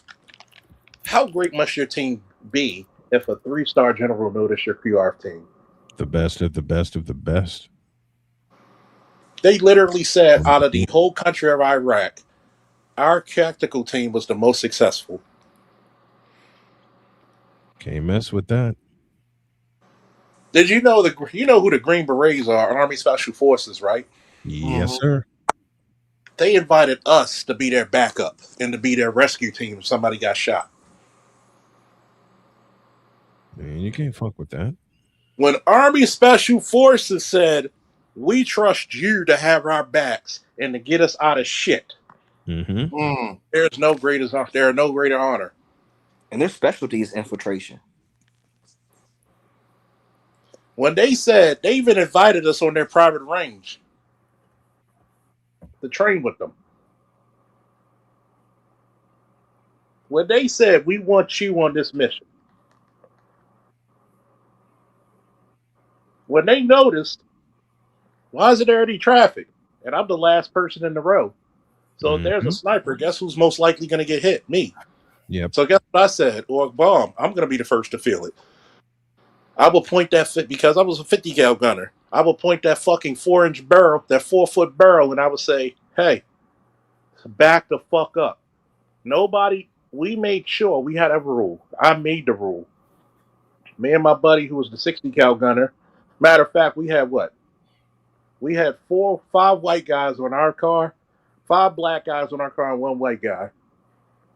It took 2 cans of Dax, but that white boy had waves. Mm-hmm. Oh, and he's from Iowa, so that was a culture shock for Well, him. there you go. We gonna Culture shock like a son bitch. blacketize you, Captain. Last time I heard about him, he couldn't date white women anymore. Oh gosh. We made sure, but guess what? That motherfucker was on point. Yep. When a motherfucker was taking pop shots, he took that saw and split that motherfucker in half. So when you have a team that's requested by so many highly decorated motherfuckers, do we not piss great? And notice I didn't say You I said said we. do we not piss greatness? I I have can't be a better coach without my wrestlers. I couldn't be right. a better competitor without my teammates. And trust me, I had teammates who were straight up killers. I'm the last vestiges of the old army. Hell, I'm the last vestiges of the police department. Why do you think I carried an S-band tune and could swing it like I was in the 1970s? Because the old guys say you ain't a real cop till you can swing that S-band tune. Mm-hmm. Because there has to be a divine obsession. Somebody put that in the chat. Divine obsession and purpose to be great. It has to be ordained by whatever gods you serve and whatever ancestors you come from to say, I'm going to be great and I'm going to leave this motherfucking earth better than what the fuck I found it. With me, people always congratulate me for beating cancer. I look them dead in the eye and said, "This is not just me. This is a team win. Yeah. It's a team. It's a team win because it started with my daughter calling 911 when I had blood clots in both my lungs. It came to my wife to tell everybody what's going on. My daughter Cheyenne took a red eye from Los Angeles to Indianapolis the day after I had my cancer surgery. My entire family sending me good vibes, coming to see me. Even if they don't come to see me, they make me laugh. They shoot me some jokes and they pray for me. Dr. Faulkner, you were the first one I spoke to when I was in the hospital recovering. Yeah. When you did a live stream and you told me, don't you pop your ass on this stream unless you're still with us. 2 nights after I had my surgery, Faulkner was on air and I hopped on with him. Mm. I'll tell you one thing about that. If it wasn't for my parents, my son, a few other good friends, sisters, and brothers, notice I give women credit too. Yep. If it wasn't for the Black Manosphere encouraging me, y'all remember those streams? It probably was Yeah. hard to hear me coughing. Mm-hmm. But I needed something to keep my motivation up. Well, I would y'all help me keep mine up. put it to you this way. I joke with my friend now, and we stopped talking for 2.5 years. And she was actually, and we got back to talking again. And I always joke with her because I don't make her feel because she just had breast surgery, breast cancer, and she had to get both her breasts removed. Mm. And she got implants, bigger size. I said, well, something grew. I said, no matter what cancer could do, it couldn't eat away all that ass, huh? I said, damn, I beat global terrorism, you beat cancer. I think we're even. She started laughing. Yeah, The you beat global craziest part terrorism about, and you beat global terrorism and I beat cancer. I beat the one oh, thing that my parents couldn't beat. yeah, think about it. In order to be great, you need divine obsession and purpose. If I'm not obsessed about being great, who the fuck am I going to beat? Why do I always tell you, be the hero of your own narrative? Mm-hmm. Yes. You talk about beating cancer, nigga, you tried. Mm-hmm. I AB, still get I You know, still AB, get shit goes, from people. AB goes for his dialysis every week. Nigga, you tried. yeah, I have to go Exactly. tomorrow. You try dealing with having 2 needles stuck in your arm every 3 days. You tried. You tried being great. You tried being 25 with a fucking STEM degree. You tried. You tried being a blue collar man like AVM or electrician 480. You tried. See, the one thing I talked about earlier about hypocrites is that they're afraid to try and fail. Ooh, Mm-hmm. say that again, please. The one thing about hypocrites is that they're afraid to do the two things about hypocrites. They're afraid to do what? Try and fail. Man, Hold first on, wait a game minute. I ever called, December 7th, 1995. You know, I went into that thing with a microphone, a dream, and a pair of rosters. That's it. Y'all See, see this? look at that, folks. Every 3 days, I have to have 2 needles put in my arm. I want you to think about that. You complain about struggle. Yeah? You complain about struggle. Ain't nobody trying to trade places with no goddamn black man. Nope. Mm-hmm. I had to correct my friend about that. Well, you seem like at first you didn't like black women.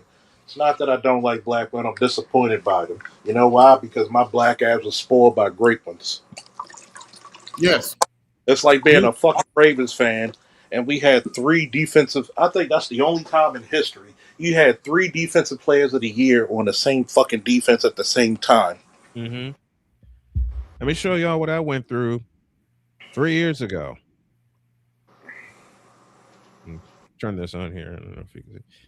That And scar right this there. is Snowman After Dark. Yes. Mm-hmm. That scar right there, when the Whipple surgery was done on me, from there all the way down to the top of the belly button, and I had 5 organs removed, and Mm. I'm here kicking ass. I want you to think about this. I got PTSD. I got depression. I got anxiety. I got sleep apnea. I Mm-hmm. got insomnia. I got a fucking 6-inch scar on my foot. I had both sides of my fucking left ankle drilled. I had, I have a fucking 3-inch scar on my left elbow. I've got so many injuries. I got teeth pulled from either fucking combat or boxing. I've got Mm-hmm. literally scars all over my black ass. I had COVID, hospitalized 3 fucking times. Yeah. My shit went up because of COVID from normal 70 to 120 to 560. I should have been dead. I had Yep. sniper fire come a foot away from my head. I had IEDs blow up 100 yards away from us, 50 yards away from us. You don't know what explosion is till you feel the fire from the heat from that bitch. You had to duck behind something solid so you didn't catch any shrapnel. Exactly. So Mm-hmm. when I have people like Gay Bay and others thinking I fear you, bitch, I'm fear itself. Oh, lame, man. I'm fearless. Do After you staring down the disease that took my dad in 2007 and the disease that took my mother in 2021 and being told by a doctor in North Carolina that there was no chance for me to live, that tumor was just going to eat me up, for me to be here, the two ladies I thank the most, my daughter Sonia and my wife Jody. Mm-hmm. Period. I, Period. I'll tell you what's crazy. You have people, and this is the hypocritical part. You got Mhm. 2,000, 20,000 subscribers. What you bothered about my 6,000? ABM Exactly. says it best. He said, and I state and I quote, the most criminal shit ever is that you can barely have 20 to 30 fucking live people with 6,000 subscribers. That is fucking bullshit. His words, not mine. It is bullshit. Mm-hmm. It is bullshit. You're talking about a It's guy who didn't even have 500 subscribers when Kevin Samuels died. I had 850 motherfuckers listening to the sound of my fucking voice. I didn't even know till Mr. Z and BGS pointed it out that I'm doing numbers. Oh, trust me, I've overachieved when I had Mhm. less. So have I don't. I. If you notice, the one thing about fucking the Black Manosphere has one thing in common, is that you have a bunch of overachievers. Mm-hmm. Mm-hmm. Oh, you guys are lame. You complain about women. No, no, no, no, no. You got to understand, ABM's married. Lewis is basically, he's married with a child, with his son, and his son got a damn good taste in women. Woo! That Mm. chick's pretty. He's a manager of a fucking supermarket. He puts other people on for jobs. Yes. Mm-hmm. He's a Marine War vet. You gonna tell me he's an underachiever? You gonna tell me about people like AB who does programming and he goes to die? He's an underachiever. Look what Snowman did with sports commentating for 30 years. Look at the shit that ABM does. Look at Lost. You're gonna tell me, even the dudes in my chat, you're gonna tell into the ladies as well. They're underachievers. And tack onto that with me defying the odds. My team and I, Charles, ABM, AB, and all y'all included, defying the odds. And not to mention the fact I've been married for 8 years to the best woman on the planet who roared into my life and said, I don't give a fuck what you've been through. I'm here now. This is the same woman. And Charles has seen this before because I've talked about I talk about Jody a lot. I've talked about Jody on this panel so many times over that motherfuckers were saying, you need to quit talking about your wife. Fuck you. What's the matter? You jealous? Like, wait a minute. Tell them to talk about their wife. Mm-hmm. Exactly. I am happily married and I've been happily married approaching 8 years now. 8 years. I'm the happiest man on the planet. Yes, I'm disabled, but I'm planning to fix that. I still get asked to this day, and sometimes it comes to Charles or anybody else I'm associated with in the manosphere. Why does he keep begging for money? Because I'm trying to work, you stupid motherfucker, and I need some help. I want you to think about this. Have you ever noticed? Y'all talk about women too much. How many women can you talk about? Mm. I don't. Yeah, I talk about women a lot because the women in my family are fucking awesome. How many women can you talk about? But these are the motherfuckers. Exactly. Some of these motherfuckers, the only way you got a woman, it had to be arranged. Will they even show the women that they talk about? Fuck no. Mm. I fuck prettier studs than most of these niggas marry. Right?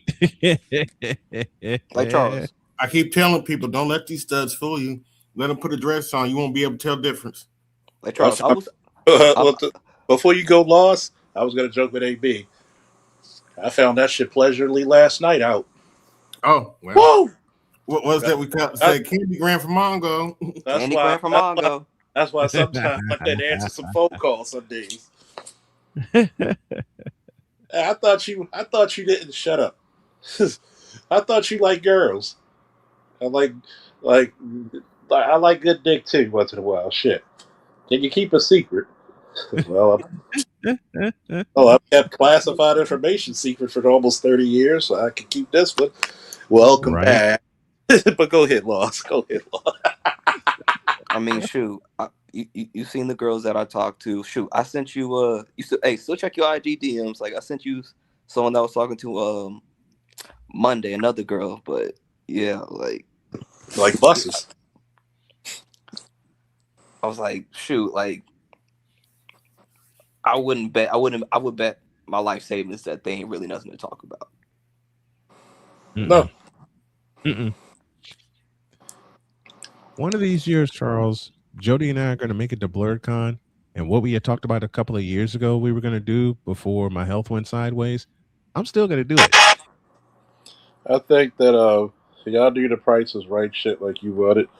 Oh my god, Yep. that you will gain so many Yep. fans because that And shit I is. will have Jody hand me the microphone to do it. You gotta have a little. I will bring my speaker just to play that song. Bam bam bam bam bam bam. I'll bring my computer there. I'll play the thing. We'll put our Bam, heads together and put a bam, setup together. Why not? bam. We're gonna play the hood version of The Price is Right. and Charles calls everybody to come on down, right? Mm-hmm. Hey, Would DeAndre, bring your nigga would it, ass on down. You. would it be a single light blinking overhead? Oh A yeah. couple. Plus we're gonna have like we need the sound effect of the smoke alarm with the Oh yeah, the with the smoke no detector, battery. smoke detector. Oh, I'm already on that. Mm-hmm. Now That what would was the be the thing correct. you had? That would be the thing for the. That would be the sound for the correct answer, wouldn't it? Now we gotta open the floor to the youngest in charge. What's going on with the ladies at your job, Loss? Man, it's been bullshit for the past 2 days. Oh boy. Like motherfuckers been trying me like since I got there, cause so Sounds about Snowman, what you was talking about like, and also it's mostly black. It's mostly black. Like right. Okay. it's mostly all the drama, all the fights, and all the everything that bad happens at work. It's always the females at the job. Yeah, Survey Like said right. on a so black. yesterday. Go ahead. I'm sorry, Wait, Renner. wait. Charles just gave me a cue. I want to pull this. Go ahead, LA. Go ahead. But pretty much, so yesterday, pretty much the bitch of the job. Like, what words can I use, Charles? Am I good? You're Well, good. we cuss over here. Okay. Mm-hmm. So pretty much the bitch of the job. Like, she's the one. Like, there's those that are iffy. Like, ever met a chick that got like an attitude, but like she's got like some softness to her. Like, she's just mad at the world. And the crazy thing is, like, she's like this the dark skinned girl. Like you can tell that she's a climber because she's got that sister girl attitude, but she's corporate. Mm-hmm. Mm-hmm. And I used to work with a bitch like that. Then I showed up. so pretty much she's a climber, but she's got that corporate voice where she talks this niceness, but she's Mm-hmm. like she got that snippiness of like she tries to Snarkiness. wag her finger in front of you. I'm sorry about that. I inadvertently pressed that. Go ahead. The snarkiness. Yeah, we got you. Yeah. So, I chop it up with like one of my people. Like I was just venting and just talking shit. Like I was like it's to like not deal with them personally, and so I could just get my shit off. Mm-hmm. She come behind me, and I didn't know that she was behind me while I was talking my shit about her. And I was like, shit. So I got caught. And then she started talking her shit back. She's like, oh, now you caught. What's up? I was like, you feel embarrassed now, don't you? And I was like, not really. Like she's really inconsequential to me. Like she knows that no one really likes her at the job, but at the same time, she doesn't care. Like she knows that she's not a likable person. Mm-hmm. And I don't know. Like one of the girls at the job, she says like, shoot. They pointed out because like she's dark skinned. She was like, man, she's probably been talked about and bullied and everything like that. Now she's just mad at the world. Scale of 1 to 10, what does she look like in looks? She's like a 6 or 7. You know what? You know what basically is going on. She needs dick. But the thing is, she Pretty has a much. husband and he's a police officer. She probably still needs dick. But let me shut up. She's looking at your young ass, and she wants to be fucked like a nigga whose who mortgage, car note, wife, and girlfriend is a month late. That type of fuck. But the crazy Mm-hmm. thing is, like her husband pulls up to the job and they'll sometimes eat there. But her whole energy is like shifted and changed when she's with him. I was like, who is this person? It's like she's like it's just like it feels like she's just a bitch at the job. When you have a bitch at the job who's a 6 or 7, they're not getting fucked right. Do you? I'm gonna have to. I'll use the words of Wesley Snipes portraying Nino Brown. She's not getting fucked correctly. I'm gonna just say this. Hell, you even got to go to Wesley Pipes. But all you older niggas know who I'm talking about. Oh yeah. You, you you know when a chick's getting fucked right because everybody's been on a job when a chick gets fucked right. Yeah. Shout out to she who will not be named. Cause Notice. Paz no Diddy, like he's kind of like he's kind of built like you, Charles. I was like, you wouldn't think that like she would have no bedroom problems. Pause. But Not all men are created equal. Where it Yeah. counts. All men are created equal. You will know. I will give you a perfect example of yesterday. This Uh-oh. chick girlfriend. She calls me out the blue with her girlfriend, reminiscing. Just, hey, how you doing? I'm doing all right, just playing a game, smoking a cigar. Hey. I said, hey. He's like, well, you free again. Jack chick was tapping out like a UFC fight. By the way, for a guy who's about to be 44 in a couple of months, she's 28, 27. So I don't have problems attracting younger women. Mm-hmm. like they say, it gets better later. Yep. It gets better and it keeps on getting better. Yeah. So pretty much, I'm caught and like she was all like I was like I really don't care, and I just went back to work. And the thing is, she spin back to me, and she tried to put the finger out, try to talk to me like any type of way. And I Oh was boy. like, before she even got a word in, I was like, it's dead, it's over with, like there's nothing to talk about. And he said, no, you don't understand how much I've done for you. And I was like, I just walked away from her. I said like, yeah, you see you walking away, and I was like, I think the Yeah. big problem is I don't The, do the the back big and forth. problem is the big problem is that you didn't give her the big problem. Exactly. The big problem is he didn't give a fuck. Yeah, I'll walk off in a minute. I don't have to argue with you. I ain't gonna sit and argue with you. Yeah, I don't deal with Keisha mating strategies. And that's the point that she gets. You, you know, I'll it give reminds Charles real quick. I'll give Charles a Baltimore Orioles reference, an old school reference. That's when you walk off like Rick Dempsey did versus the Phillies. home run. mean, I'm going to give you this little joke, right? What's the original Robin's real name? Dick Grayson. Yeah, he's sitting there talking to Starfire, and she asks us his real name. Oh, my name is Richard Grayson. She was like, oh, but you could call me Dick for short. And she's like, how do you get Dick out of Richard if you ask nicely?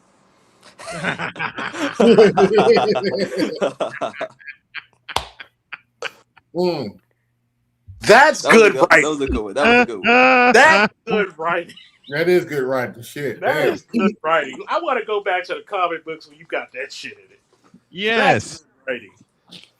If you only ask nicely. If you only ask nicely, absolutely. Mhm. I had a chick tell me, Any other time, hold on, Charles. Any other time, you get this. I ain't got no time for this bullshit. that's classic. I remember a chick at the job told me, "Can I call you Chuck for short? Unless you want the beef." She looked at me and was like, "I like that. I'm sorry, I like that a lot." I said, "You like it more if you got the beef." But anyway, see, it's not sexual harassment if she likes you. That's what you got to remember. Mm-hmm. But yeah, so pretty much she's mad for the rest of the shift. So I don't really give a damn. Like she's cute, but the thing is, once you get to know her and the attitude, it just makes you limp. And I was like, even if she wanted something, like I can't physically perform for chicks like that, even if they are Yeah. pretty. You can if you fuck her like you don't like her. She would have to buy me a couple drinks. They're willing to do it.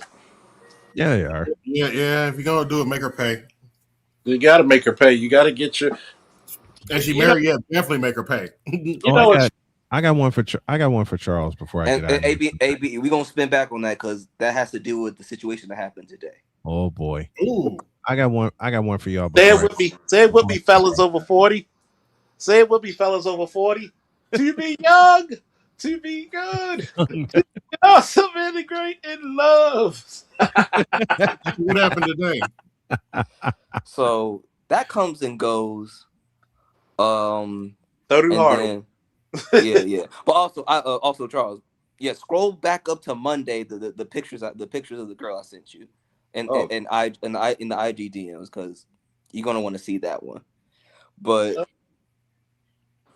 so today, come in. I was like, okay, today's gonna be a better day. Work my shift and everything. Everything's going well. Mm-hmm. And so crazy enough, I sent Charles have seen this chick, so I've shown her what she looks like. It's the second girl that I sent Charles, but she's kind of a nightlife type of bottle girl type situation, and she works in the job. So I'm a little sweet on her and everything, so I get paid to do like a task. So whenever they need me to do extra tasks, I make them pay. Mm-hmm.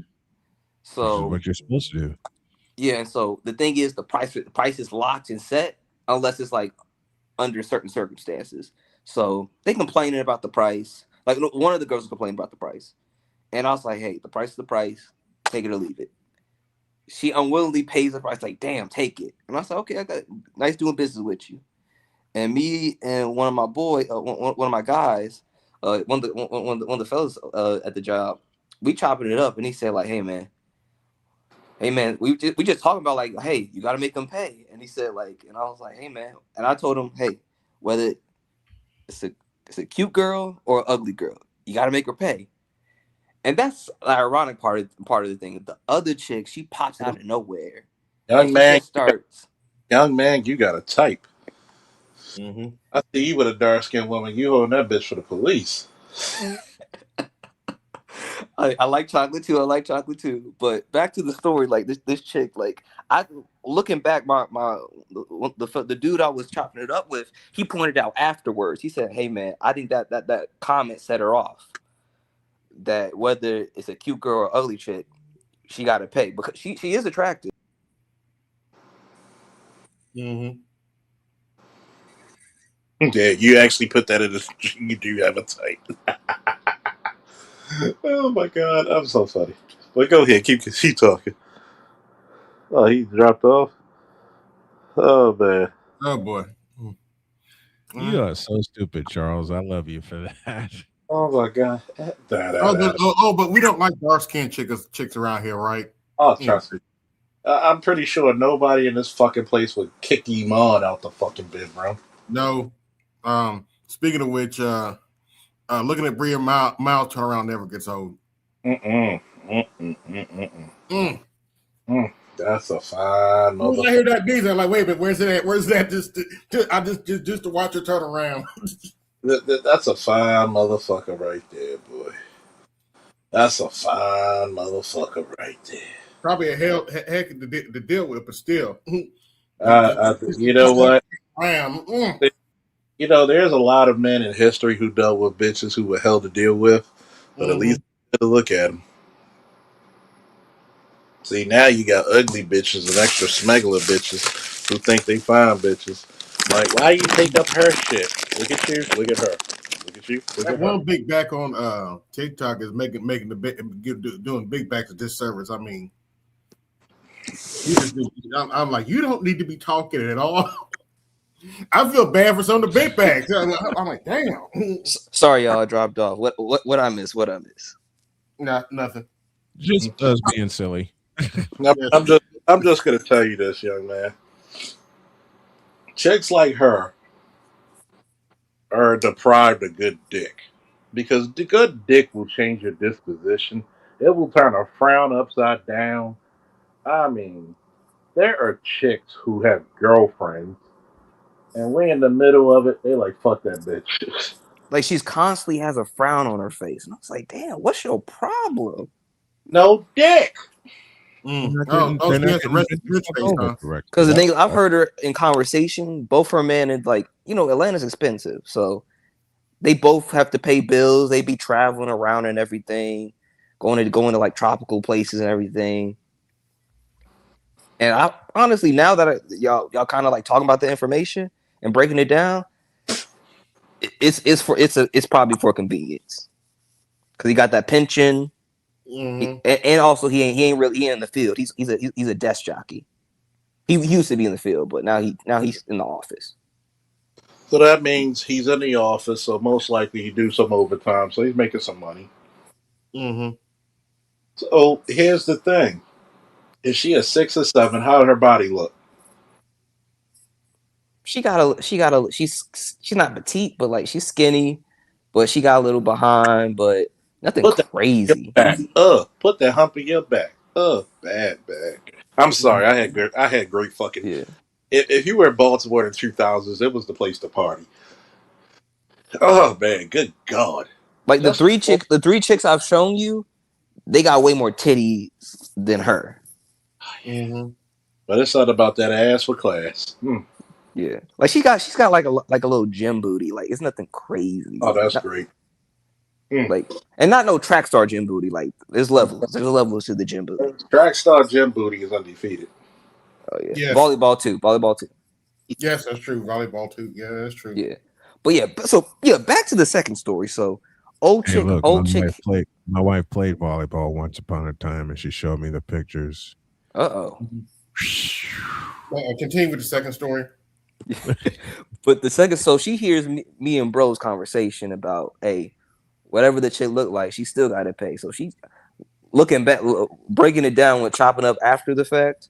We was like, hey, that's probably what set her off. But she just comes out the wayside and just like, just Hey, starts talking to me. excuse me a second. Hey, Charles, name of trying to get up. Yeah. Hell, shit. I got I gotta redo my subscription. So, hey, you gotta wait till somebody drops down. So I'll go ahead and take off. Oh, wait, someone There already you go. dropped off. Someone already dropped. who dropped off? It was Louis. But anytime you Oh, come back up, Louis, come back up. What's But up, Naima? Okay. Oh, what's going on, everybody? How's everybody doing tonight? Louis Condor, I just want to thank you very much for letting the Nordic Dream come on up. Because the nation boy still needs to work out his rivalry with the bull of the woods. You know what I'm saying? Or should I say, the moose of the forest, if you will. yeah. Finish your story, Loss. Yeah. Also, Go on, Naima, go on, Shorty. I sent Yep. the latest picture to Charles. He said if you ever see me with a chocolate chick, he thinks I'm holding her for the police. Oh, Wait, send me that picture. Oh, that's the latest one with the spider tattoo. You know, that's Shannon Sharp's old joke that he says Ooh. about black women. I I remember Eddie Griffin mentioned that one time about like his uncle, his grandfather liking young chicks, like who if she was like under from 25 under, he said if I'm holding one that's 26 and above, I'm just holding for the police. I'm like, oh, I'm gonna he tell wasn't you. kidding. I'm gonna tell you what We're it gonna is. say goodnight, gents. Charles, thanks for having Mm-hmm. me. Thank you, gentlemen. I appreciate you guys very Hey, much. Snowman, Yeah. All right. see you around. All right, Thanks. Also, Snowman. See you Monday. give All right. See you in Jody the a So big show. hug for us. anybody want to get on? There's the link in the chat. I'm gonna Mm-hmm. tell you one thing about it. What Uh, I actually say about my fucking exploits. mm. Chicks like that look for dick. And there's times I've been on different jobs. It's like, look, why are you harassing me? If you wanted to fuck, you could have said so a long time ago. And then they'd be like, well, no. Shut the fuck up if you don't like me. But guess what? When we Mm-hmm. did fuck, even if she will not be named, she used to just have cornrows. I swear to God. And by the way, she was engaged to a chick for 2 years. She got one. She got. Oh, And still wanted to fuck, huh? I mean, she tried to talk shit in front of her homegirls, and it was a Steelers Ravens game, and I met the late great Saragusa. Got a picture with him too. You can see that fucking Ravens. R.I.P. Larry, You can see that Tony the championship. Goose. Mm-hmm. And your boy fucked the shit out of her so good. She started getting like fucking hair did, all kinds of wonderful shit. You I, feminized a bitch like a motherfucker, huh? he tried to talk about me. I said last time I checked, I had you on the wall climbing like Spider Man. So her friend, I'm sorry, you gonna talk shit with the ultimate shit talker? Shit, I'm like Skeletor in the Masters of the Universe. Kneel before your master. uh, But Charles, like the thing is, my homeboy, we talked about this. Like, it's weird. Like when we go to like girls that are like real chocolate, like it's there'll be a level of insecurity that you deal with, and like even though when you tell them that they're beautiful, you think they're attractive, but it's like an uncertainty they have with themselves. That, and then there's the attitude portion of it. Like it's you just said weird. chocolate. This is dark skinned women, correct? Yes, like it's me and my homeboy talked Yeah. about our interactions. Mm-hmm. Like we find them attractive, Mm-hmm. but when we try to approach them, it's just the interactions just be off. Do you understand? Do you understand how bitch politics works, young man, and how women usually try to tear each other down? Or do you understand the severe effects of colorism from how it attacks women of darker hues from a very young age? But Yeah, that's not a black man's thing. yeah. That's Mm-hmm. because the thing is when you talk to them, their Mm-hmm. mothers, their grandmothers, their aunties was the one that like ask them who was the first one that wanted to straighten or perm their hair. It was the women of Mm-hmm. their family.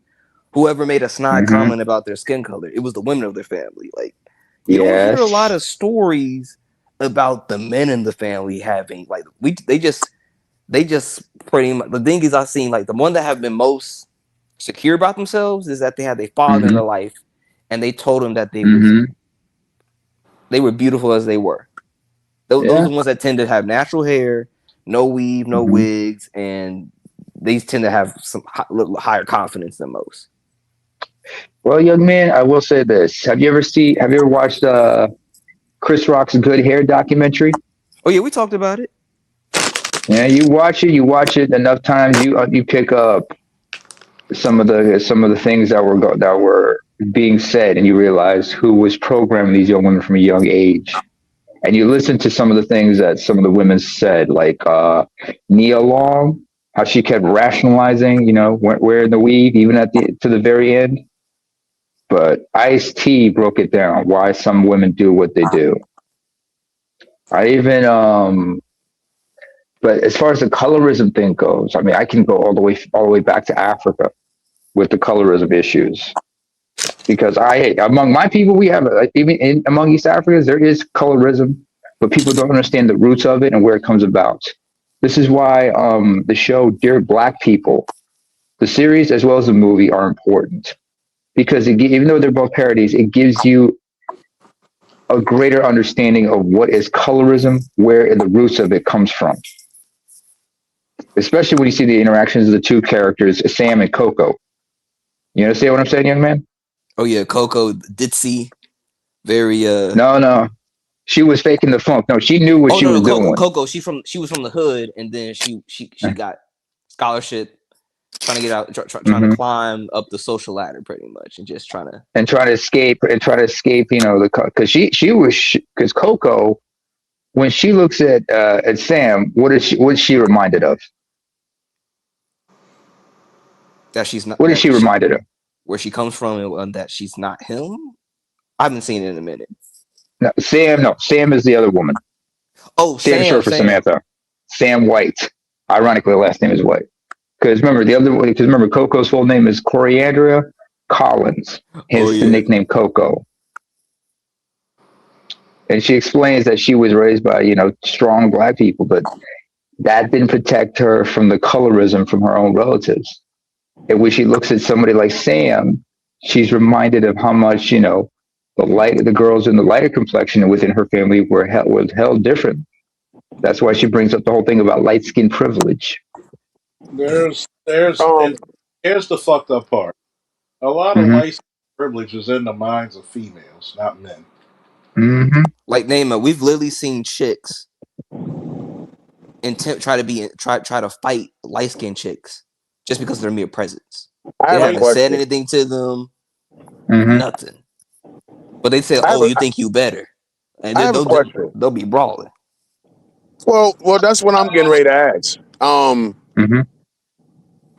Forgive me for my ignorance, but as a black man on the lighter, of the lighter persuasion, I have Mm-hmm. to ask this question: when did black women become so anti-colorism? Because I've heard the light skin jokes all my life, mainly from. But matter of fact, if I'm just going to keep it a buck, often whenever I was rejected by a black woman, that's what they were saying. I don't fuck with light skinned guys.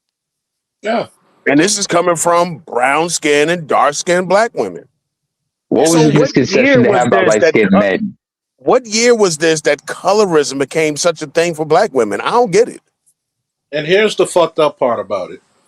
When Mm-hmm. black men joke about colorism, it's all jokes because some of the best jokes come back from black guys, dark skinned guys, to light skinned guys.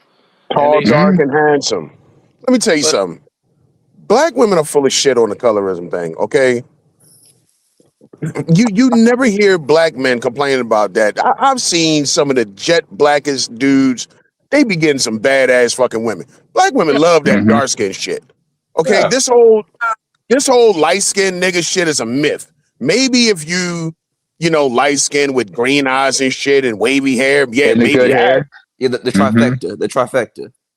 The Mm-hmm. so-called good hair and all that bullshit. If you a regular light skinned dude like me, regular dark brown, black man eyes, nappy hair, Brown shit. Yo, eyes. black women ain't Yeah. checking for that shit, bro. You know what I'm saying? That's a fucking myth. You know what I mean? And I really think it's just Gen Z. I think Gen Z are just Mm-hmm. perpetual fucking victims, and everything has to be a crime against humanity. I Every Oh, was I'm dark skinned, I and will and say I don't get treated right. I Like, will say the get out of Gen here. Z girls, like, they just go straight to the skin color. They don't talk about their personality, their attitude, like weight. Like, they just go It's straight to the skin always color. everything. It's patriarchy. It's black men ain't shit. It's white supremacy. It's Mm-hmm. colorism, featureism. It's everything except you are a sorry bitch. yeah. No, it's you. It's not so There's like a for Mos Def example, song that comes to mind. and I'll be thinking about this. Remember Mm-hmm. back in like the 90s, maybe early Mm-hmm. 2000s, right? If you Right. think about all of the like TV shows and movies and shit, the black Mm-hmm. man female crush was always a brown skinned black woman. Wasn't no fucking red Oh bone. yeah. They stopped that red bone shit in the 80s. All Yeah. of them ambiguous black, so called black from the 80s, like the chicken Action Jackson and shit. They Yeah. stopped doing that in the 80s. Sally Richards. Yeah. Sally Richards. Especially Once especially in the the 2000s 90s with rolled the girl around, next door trope. Like once I the grew up watching 90s Kyla Pratt. Like that was my favorite. Once the 90s rolled around, they stopped doing all that shit. And it was just a fine ass black woman on whatever TV show. And she just happened to be a brown skinned chick. They weren't pushing light skinned chicks like that in the 90s. Remember the show with LL In Your House, is it? Or In the House. In I the remember In the House, House. Jordy, you know what I mean? Nia Long. Oh, Maya Campbell. You're talking about Maya Campbell. Yeah. The dark skin. I remember. Ashley Banks. Oh, Ashley Banks from Tatiana M. Ali. Fresh Prince. Young Tatiana Ali, Vivica I remember. Fox. It was always brown skinned chicks. Now all of a sudden, 101 with Kyla Pratt. yeah, all of that shit. So now, like, remember the show Girlfriends? Yeah. The only red bone on there was what's her name, daughter? Diana Ross. Persia, what's her name? Sophie Ellis Ross. No, Sophie Ellis Ross. Yeah. I think there was two. She was the least attracted out of all of them. Yeah, She gets way overhyped. I'm so tired of people overhyping the shit out of her. She is not all of that. I wish people stop. No. ABM, the thing is, you gotta look at her. Point, You gotta look at her younger photos. Like the thing is, she aged like she kind of aged up a little bit, kind of like a white person a little bit. But when you look at her younger photos, she is half white. But again, to my point, this is new bullshit talking points because it was not like all of this shit. Yeah, you niggas like light skin because you niggas want to be like white men and all this dumb shit that they talk online. Like, yo, we grew up wanting to eat Nia Long out and shit. Yeah. It's you bitches. You are the ones who got a problem with light skin. Nia Long, which she had her natural hair, by the way. Like nobody that like it's a lot of dark skinned chicks, brown skinned chicks just have this built-in mechanism in their own minds that you're somehow inferior. And that's not the fucking case, but you can't tell them that because our word and what we got to say don't mean shit. And here's the fucked up part, right? You bring up Bria Miles, Iman, and I mean, even Katie Albert back in the day was not a light Grace Jones. Grace Jones. You talk about model chicks. Naomi Campbell, all-time dark-skinned chick, fine as a motherfucker from top to bottom, yo. Again, this whole shit about you can't trust black men and colorism. No, I really wish chicks stop this shit. I've heard dudes in the barbershop argue about Serena Williams. No, Serena Williams was not pretty. Nice body, but not pretty back then. She was she was better than her sister. But Venus, yeah. And then what's old girl from Destiny's Child? That's chocolatey. Kelly Rowland. Everybody knows Kelly Rowland's prettier than Beyonce. Everybody knows it. Niggas been saying that from day one. I don't know why people again they throw this shit on us. You niggas is colorists, but it was black men saying from day one, Kelly Rowland is the finest fucking one in the group. The only reason that Beyonce is more popular than Kelly is because the women chose Beyonce. Oh, and she was the lead. And she was a front woman. The industry chose Beyonce. Not that. That's who put her up there. The industry did. There's a reason Beyonce don't change the color of her hair. Yeah. I'll give you another example, ABM. If you remember the group CNC Music Factory, you remember a woman named Zelma Davis, the one who would actually sing on the group on the albums. Except for that one hit, that Big Smith. No. Marsha, that's Marsha Walsh you're talking about. I'm talking about the woman who was lip syncing and everybody danced about, but she was singing at every other joint they had. Dark skinned, slender woman.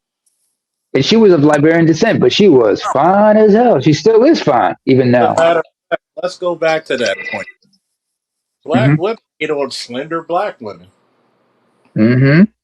Nobody hears that point. Tyler, anyone? They be lambasting the shit out of her. Well, that's a whole nother. See, when you start talking about Tyler, that's a whole nother conversation. That's a different conversation. There's layers to it, yeah. The physical, they do be hating on the physicality of her. So ABM, I gotta break it down. I gotta break something down to you. Like, coming as the only African up in here, I can tell you that first of all, there is colorism on our part of the world, on both sides of the continent. And I mentioned that, colorism, first of all, has its roots in slavery.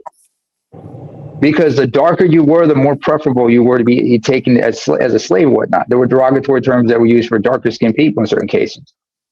This need to be lighter, or in my people's, for some of us on the East African side, we were naturally lighter in complexion because of the environments, but this need to be lighter or whatnot was a defense mechanism, because they believed that the lighter you were less likely to be harmed or something like that.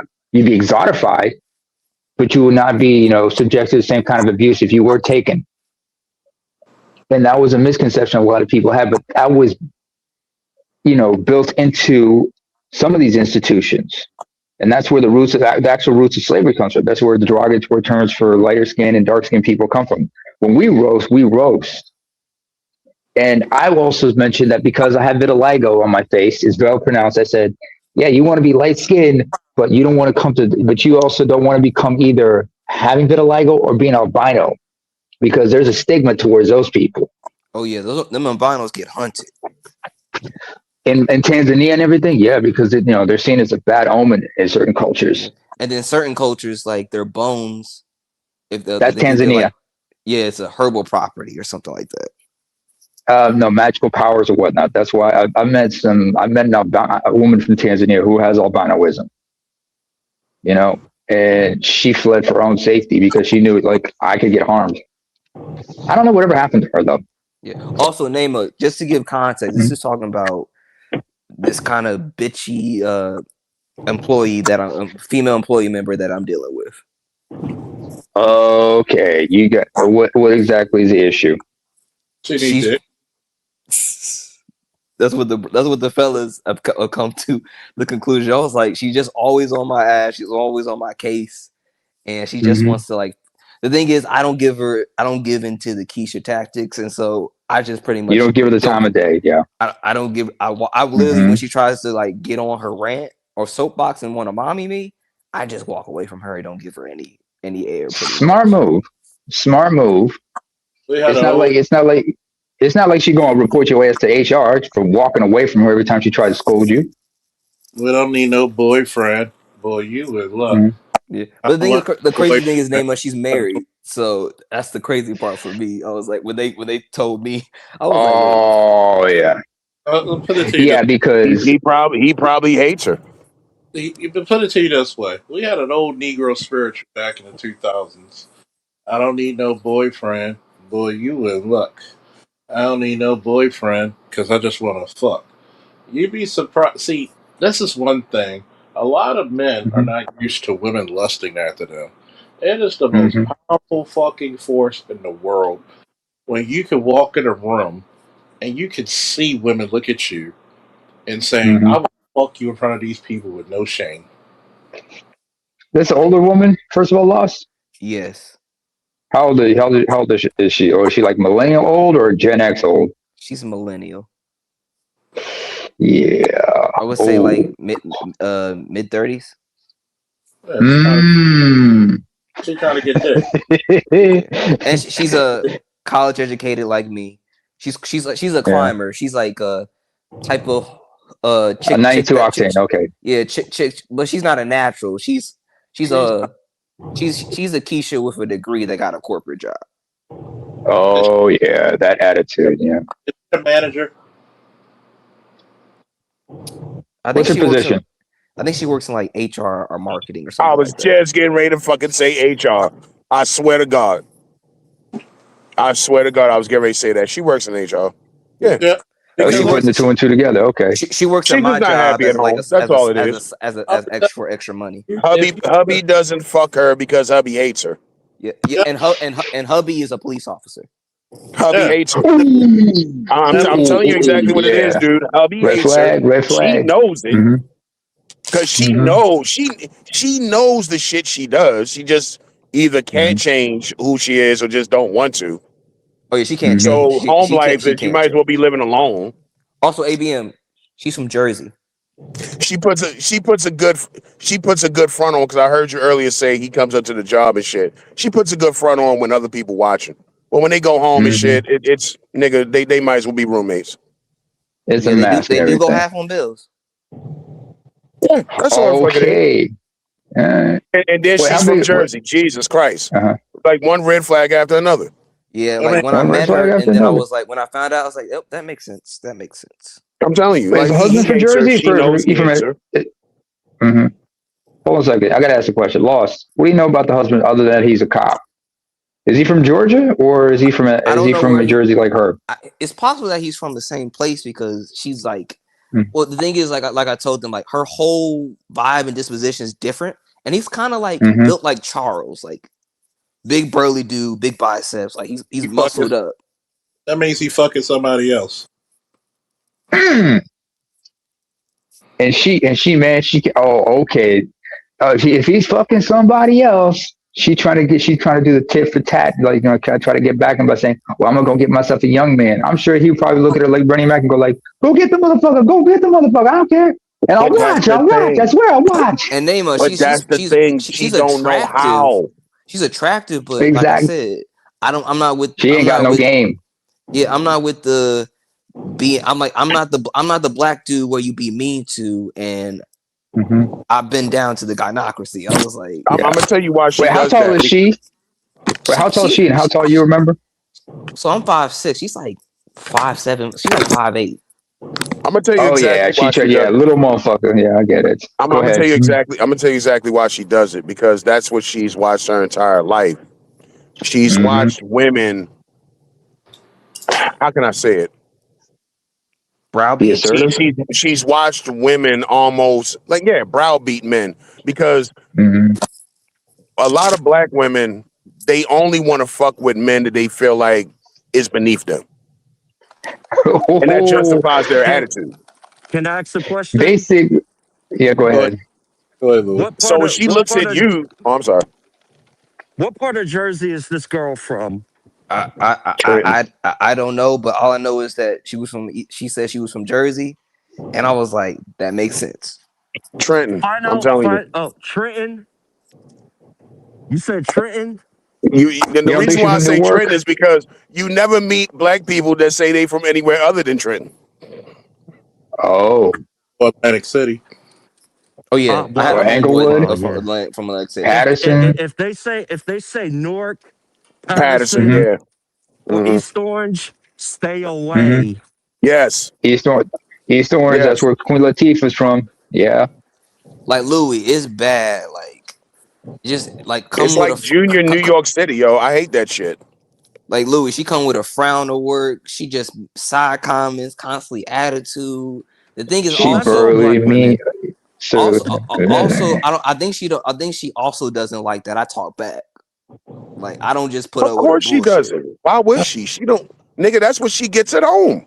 Oh you man, let me live. Wait a minute. How dare this motherfucker who's got to be at least a How dare decade he? my hold up, junior? hold up, He's supposed to Yeah. be hold up, beneath me, hold, and he's hold standing up, up for himself. hold up. Let me break this shit. Can I go black pill, fellas, with y'all permission? Go right ahead. Go right ahead, daddy. Go right ahead, daddy. Let me put it through this way. As a PhD in the space when it comes to bitchology, okay. Mm-hmm. Let me learn you something, son. When are you gonna get that PhD in bitch psychology, for that matter? I got it. Hang it up on All my phone. right. Bitch psychology. It's laminated. All right. Yeah, Let it's me getting laminated, tell you. framed. When you talk back to a mean bitch and put her in her place, you just made her piss waterfalls. Okay? You made her more attractive to you. Okay? Oh. How do I know? Mhm. I'm from the land of the mean bitches. I thought Ask that was AB. New York. No, it's Baltimore, dude. New York has aggressive bitches. We just got mean old bitches. Let me, Yeah, that's true. That's true. That's true. they're aggressive, but there's a difference between being aggressive and mean. Let me put it to you this way, bro. You put a mean bitch in her place, Oof. she's gonna want you more. Okay? Just because you're not attracted to her shit does not make her less attracted to you. She wants what you can't have. Because first of all, for a nigga to be married to her, he's not talking back to her. He's passive aggressive. Yeah, once I found out she was married, I was like, damn. I Because pray, Do I, they I have pray for children? that brother. She got kids? Nah, no kids. I don't even think they want kids. Oh, no, he hates her, bro. He that hates her. means he hates her. He using Hmm. her because they're gonna be divorced soon. And I'm gonna tell you why. If they've been married for a good amount of time and they have no kids, Hmm. your biological clock, every woman wants kids at some point. They might not have That's them for true.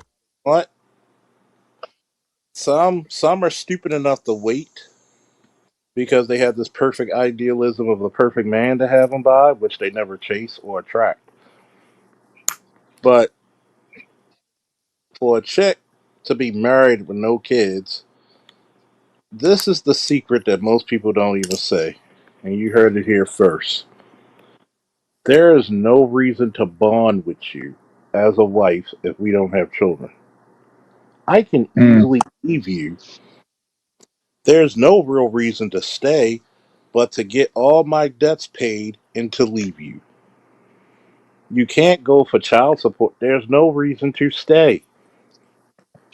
Marriage in the modern day is not about loyalty. It's about what I can get out of your ass. Chicks like that comes up to you because she likes whatever you're selling, and sometimes you're not aware of what you're selling. I'm just a Hmm. regular guy. Like I I'm said, she doesn't know how to be nice. She doesn't This know is how. what she's watched all her life. Her mama, her aunties, her grandmother. This is what she's watched. She has nothing but contempt. That's all She she knows. probably she Contempt probably and don't even anger. know homie hates her. She probably think because he ain't packed his shit yet, everything's okay. Yeah, and I don't like.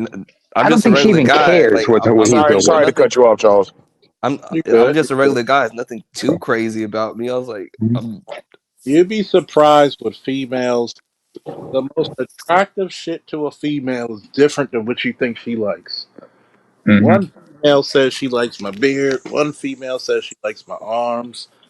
Another female will like my fucking nose or some stupid shit like that.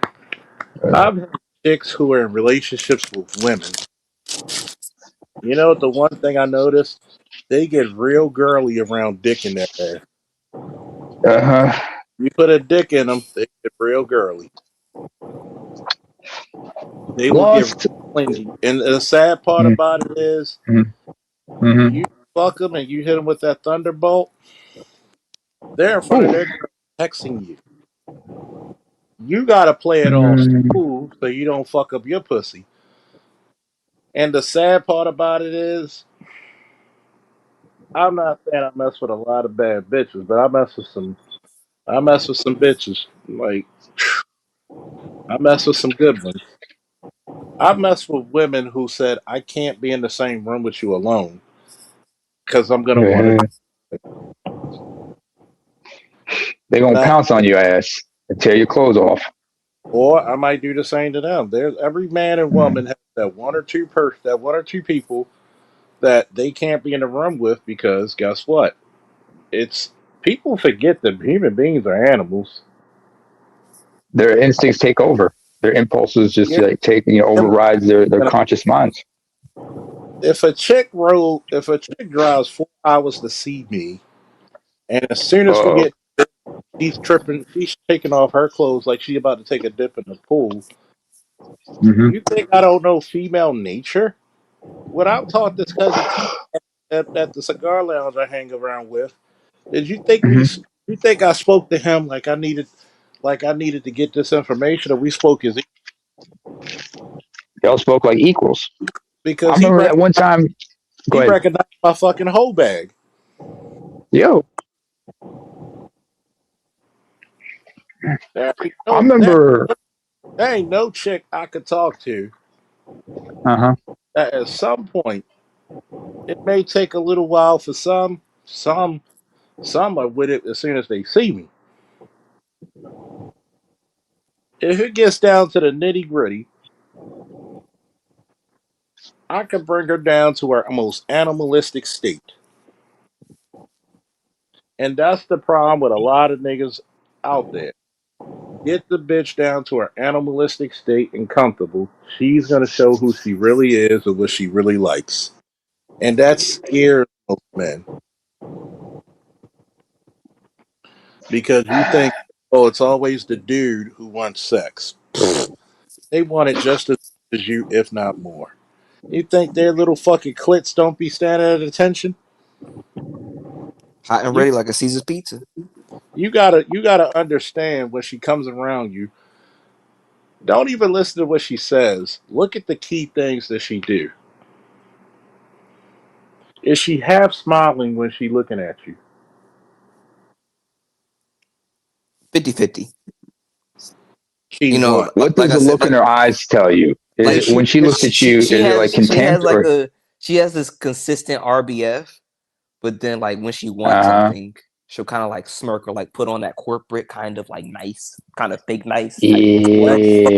Yeah. corporate. Let me tell you why.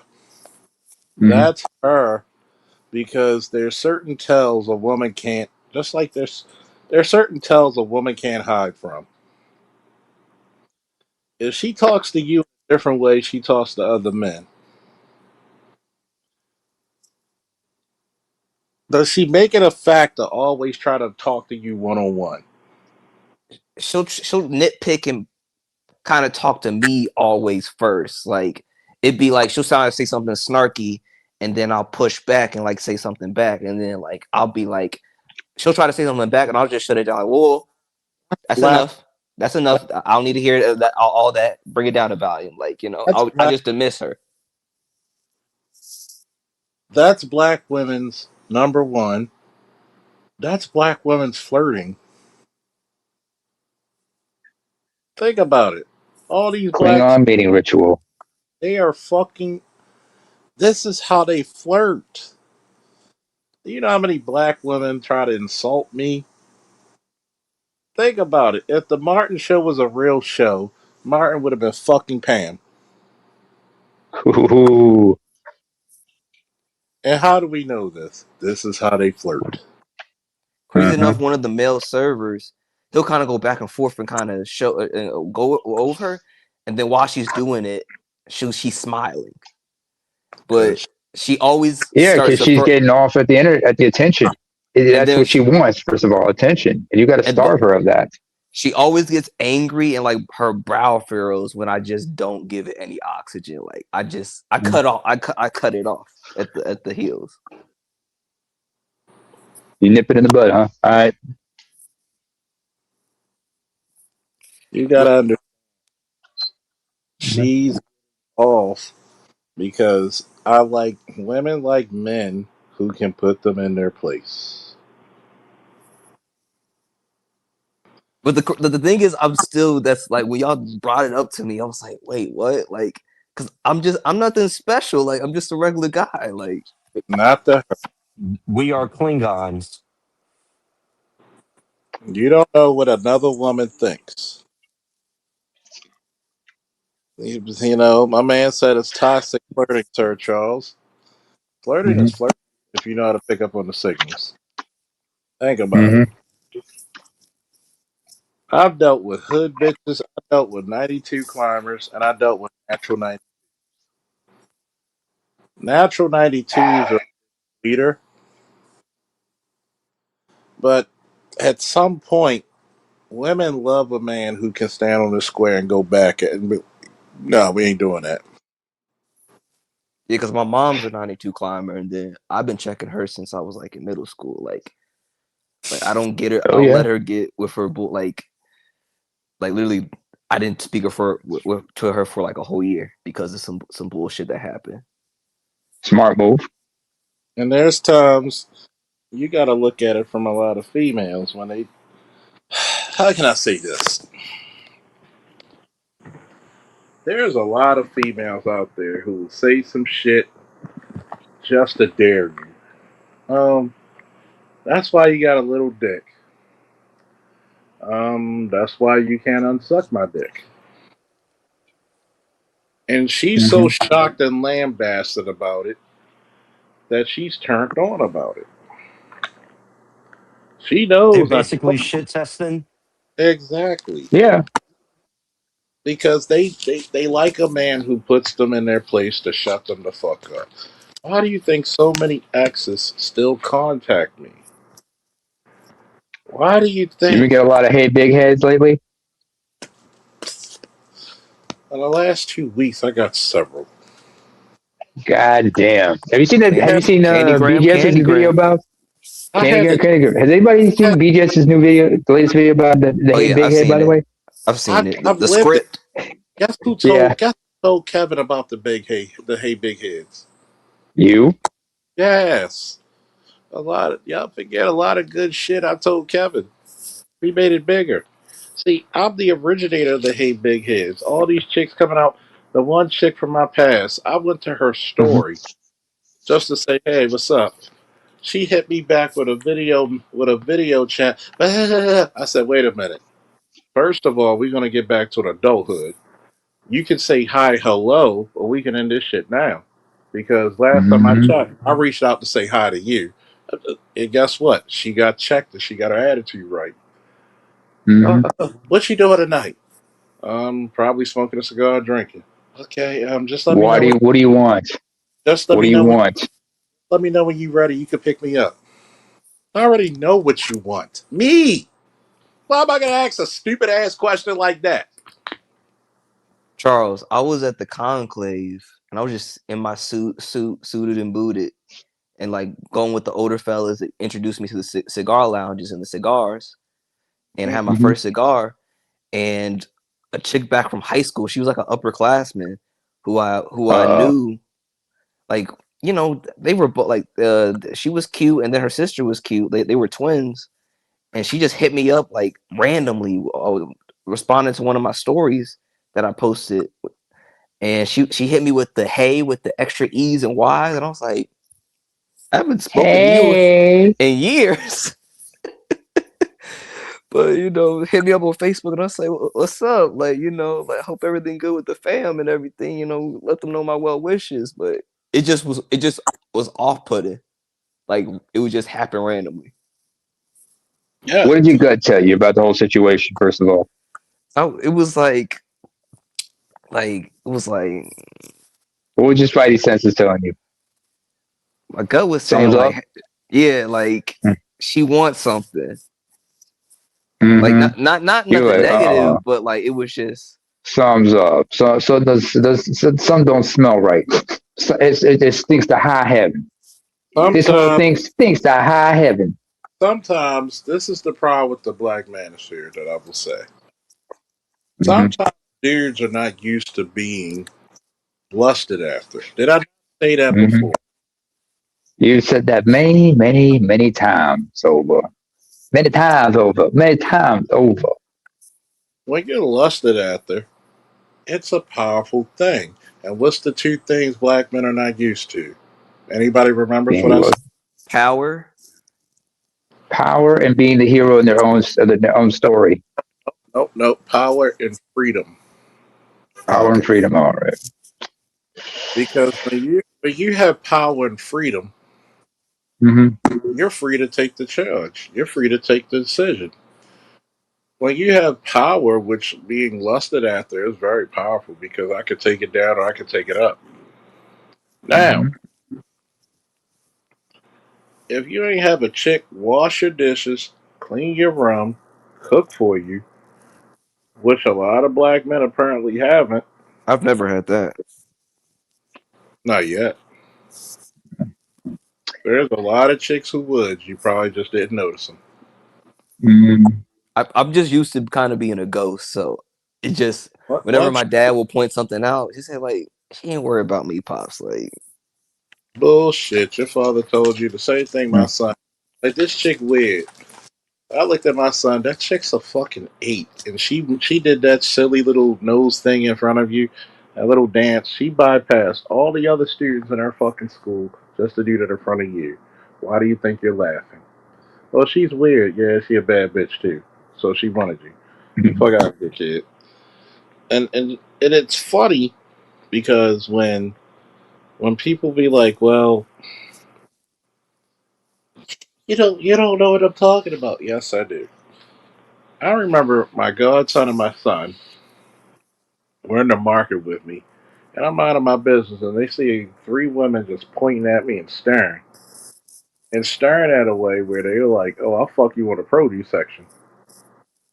I'm not paying them any mind. They like, "Yo, those women look like they want you right now." I said, "Kid, it's just another day to me." And Charles, like the chick I just sent you, the one with the spider tattoo.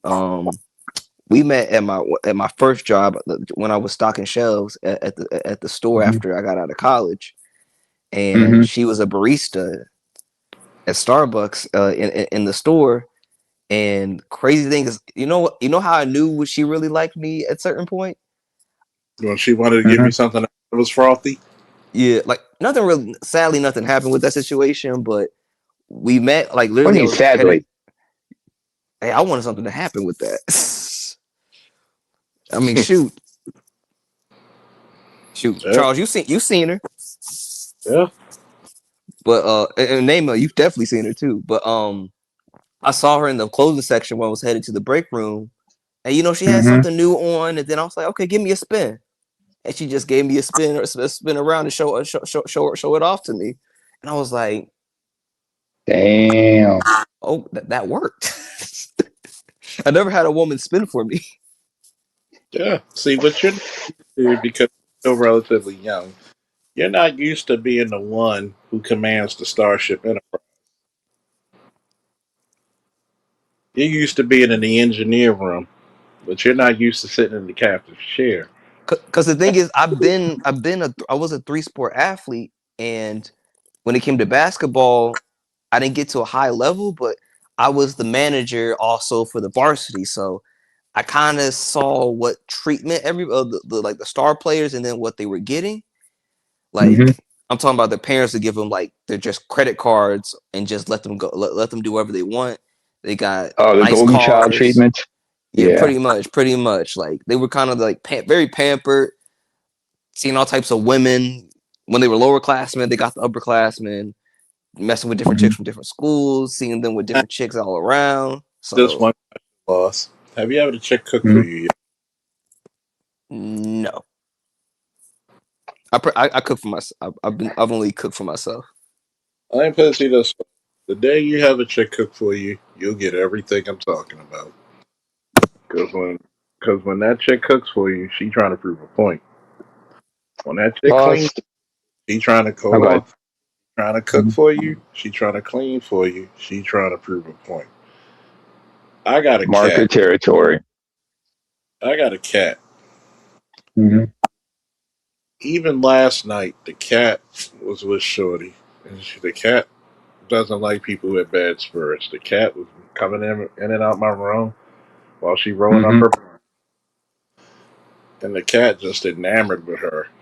She was like, "I got a good spirit. I know you got a because he doesn't fuck with you if you don't." So, You sure she didn't have no catnip on her? not just weed. I think he obsessed with that too. But he You know how cats are with catnip, but. probably knows her role. So Mm-hmm. if you ever had a chick lust after you, and it's hard to explain, but it's easy to explain too. When that chick will break herself and bend over backwards for you, you don't have to prove shit but show the fuck up. There's some men who get females' attention by paying. There's some men who get females' attention just by existing.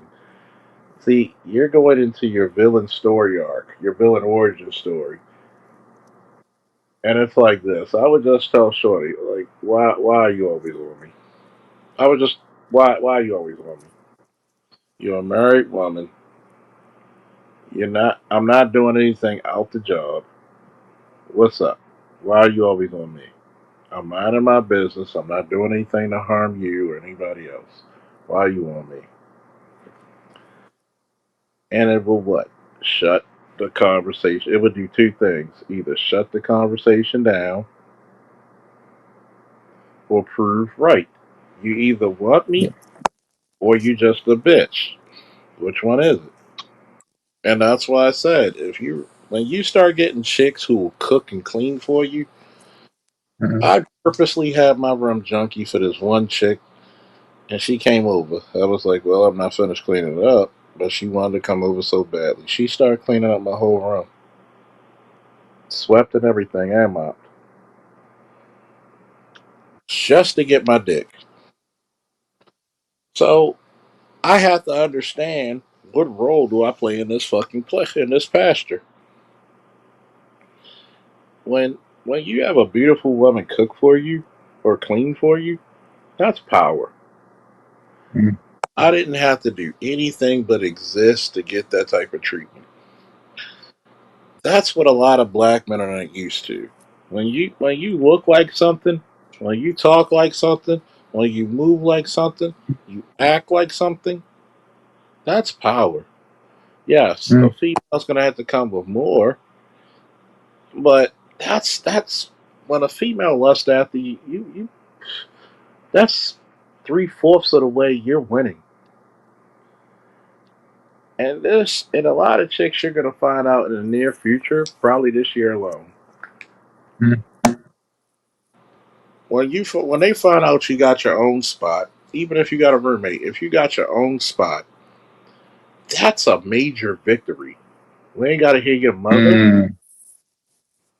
Oh shit, I'm coming over to you. Oh, we got our own You can spot. scream and holler all the fuck you want. Yeah, I already told my boys, say, hey man, get them headphones ready. Yep.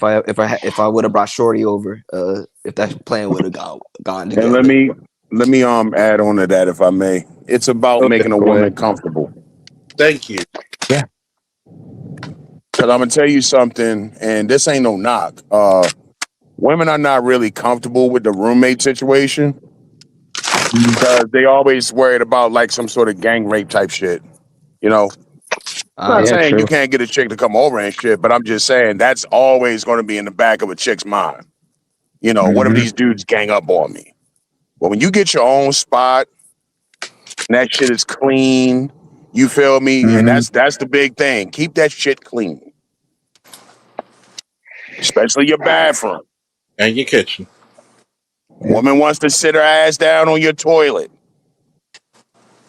She's trust me, a woman is going to be looking at that toilet. She's going to be looking at that bathtub, and Make like sure Charles it's said, or she's going to be shower looking at your stall. kitchen. I'm yeah, like telling my you. like my pops always said, you got to get all the toilet. You can't just put the cleaner into the thing and just wash. You got to get Oh you got yeah, to I mean, got nigga, you gotta get behind that motherfucker. All that shit, you got because to get chicks that are looking. you got to you got to lift up the thing, get the front, get the outer rim. But if you can make a woman comfortable, she comes in your house and she's comfortable. Hmm. The panties gonna come right off. Oh shit, Hmm. she's ultra comfortable when she. All about comfort, especially if she don't have her own shit. Hmm. Because she's waiting all week for that. All week long, yo, these chicks are just looking for some dude that they can go over there because they don't want to be up. I mean, a lot of these bitches, they hate being with their mothers. They Hmm. can't do this, can't do that in mommy's house. They just looking for somebody they can get out the fucking house. Like, I'm And be the telling you, fucking selves. if she come over your shit, that shit is clean. She can relax. She ain't got to worry about a roach or a fucking mouse or some shit. You know what I'm Yeah. saying? And now she can relax Oh yeah, and especially kick back. Yeah, oh yeah. Yo, you know you what? in there. Oh yeah, you know what's bonus points if you got a What? cute or a dog. Oh my Hmm. god. Oh my god. You know how many chicks came to my house and be like, "Oh my god, your cat." Even when I had Justice, your dog is so beautiful. Oh, she is so friendly. She's a pretty girl. And Justice eating it all up. Like, oh, I'm gonna make sure you get some pussy tonight, nigga, so you give me that extra shit a and, little more. and it's and they don't care. Even if she got her own spot, trust me, she's gonna hit you with Mhm. this. I want to come on your house Mm-hmm. because she's testing you. She want to see if you living with a bitch. Yep. Yeah. And I then mean, I mean, ABM. We talked about that whole situation that happened last time. Now we know Mhm. that. Now we know that old girl, she ain't with a good situation. That's probably why she wanted to Yeah, slide I over said here. that. I said she sounds like she's in between. It really sounds like she's in between living situations. and guess what? Yep. Am I above taking advantage of that? Fuck no. I am not above taking advantage of that shit. Mm-mm. you, Mm-mm. you get it with a fuck get it. Young You get in when you chicks, fit in. yo, they are just they. That's just they. This is what their whole week is about. They just trying to get through the work week, get to the weekend, and trust me, they got their dues, they got their rosters. They're gonna call. Man, listen, my early 20s, when everybody else was going to the club and shit, nigga, I was sitting in the house on a Friday night playing Madden, smoking weed, waiting on the phone to ring. Mm-hmm. So I was a club hound, but shit, when I Yeah. got Y'all out, niggas was buying drinks. I was waiting to the phone. I look at the clock. It was 1 o'clock. Oh, okay, phone about to start ringing soon. And I'm gonna sure tell enough, yep, I'm gonna tell Ring, you, ring, ring. I never bought drinks in the club. That's why my homeboy always got. You ain't got no Richard's drinks in the club because guess what? She'll fuck me. She wanna fuck me. She'll fuck me. Now Mhm. I would have to be because I'm one of the first of my friends to have his own crib. So guess what? I would have bottles at my house. What you drink? When right. I first came out, oh, you got some rock. You got we got some rock. We got New Amsterdam. We got vodka. We got what's up. You got. I used to keep liquor, and I'm not a drinker, but I knew chicks used to like to drink. Mm-hmm. And again, it's about making her comfortable. Oh, sure, go ahead and go ahead and make yourself a drink. Go ahead. And I'm She gonna Yeah, can tell you. take her shoes off. She can relax. She can go make her own drink. She ain't got to worry about no baby mama, no or your mother or some shit. Man, Man, what? I remember my best friend and my old roommate. Like we had just two chicks pulled up to the crib. It was a girl he was messing with, and then her home girl, and it was my niece. My niece was staying with us for a little bit, and we just cooked up Mhm. some spaghetti and some chicken Alfredo ourselves, al dente, and then they just chowed on that, and we played drunk Uno. do you know how many of my niece's friends want to fuck me? They I made wouldn't it. be surprised. They made it a point. Who's that? Is that who you talking to? No, silly. That's my uncle. Is he available? Yeah. I'm she. They would make sure. I mean, some of them were bad. I ain't gonna lie to you. Some, Jesus Christ. Some were bad. Some looked bad, and some were just bad. And Yeah, it but was my niece a stud, so she trying to get the chicks. So not before me. yeah, and also she that's a burnt bridge. I had to cut her off and kick her out the crib. Yeah, it happens. I remember it's like one of those things where a lot of dudes don't even understand when you have the power, you should be like, excuse me for a minute, folks.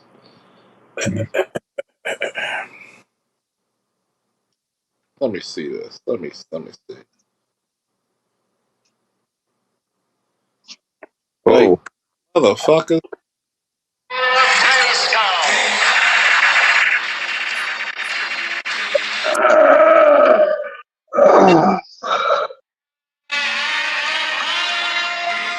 like dudes just need to know when they just got power. When you got chicks who just there's a lot of pretty chicks who sleep lonely at night on the weekends because a lot of dudes are afraid of rejection or talking to them, and I get it. I definitely get it. But there are some chicks I just be like, yeah, I've turned down more chicks than most niggas get. Okay, I had to tell one chick, "You're a little too damn like." Well, I'm trying to talk to you. I'm trying not to be a bit. I said, first of all, see, I come from a town called Respectville, population me.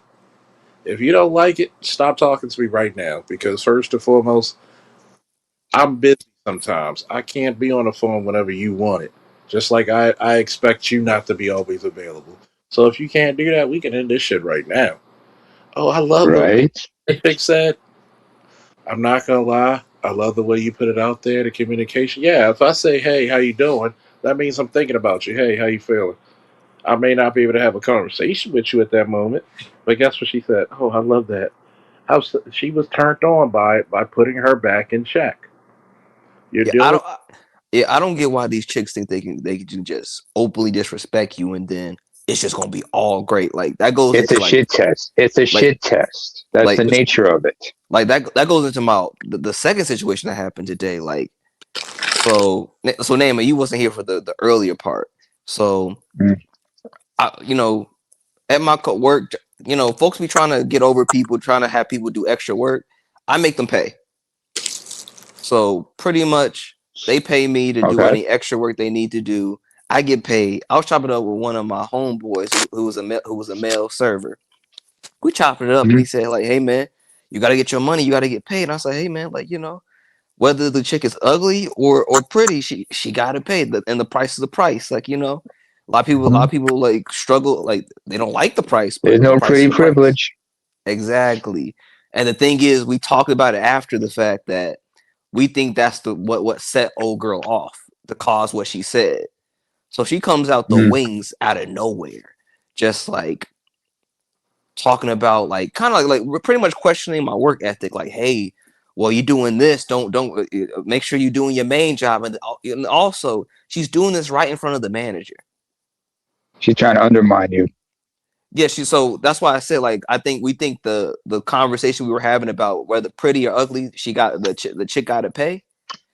Uh huh. And now looking back, I think she was trying to low key kind of call me out or try to low key embarrass me in front of the manager. Because the thing is, because of what she said, it caused the aftershock of the manager kind of giving me a soliloquy kind of lecture. And I was like, yo, you know me. I've done this. Like, this ain't the first time I've done this. Like, I've held my own of making sure I do my job that I'm supposed to be doing and whatever extra work Mhm. I pick up.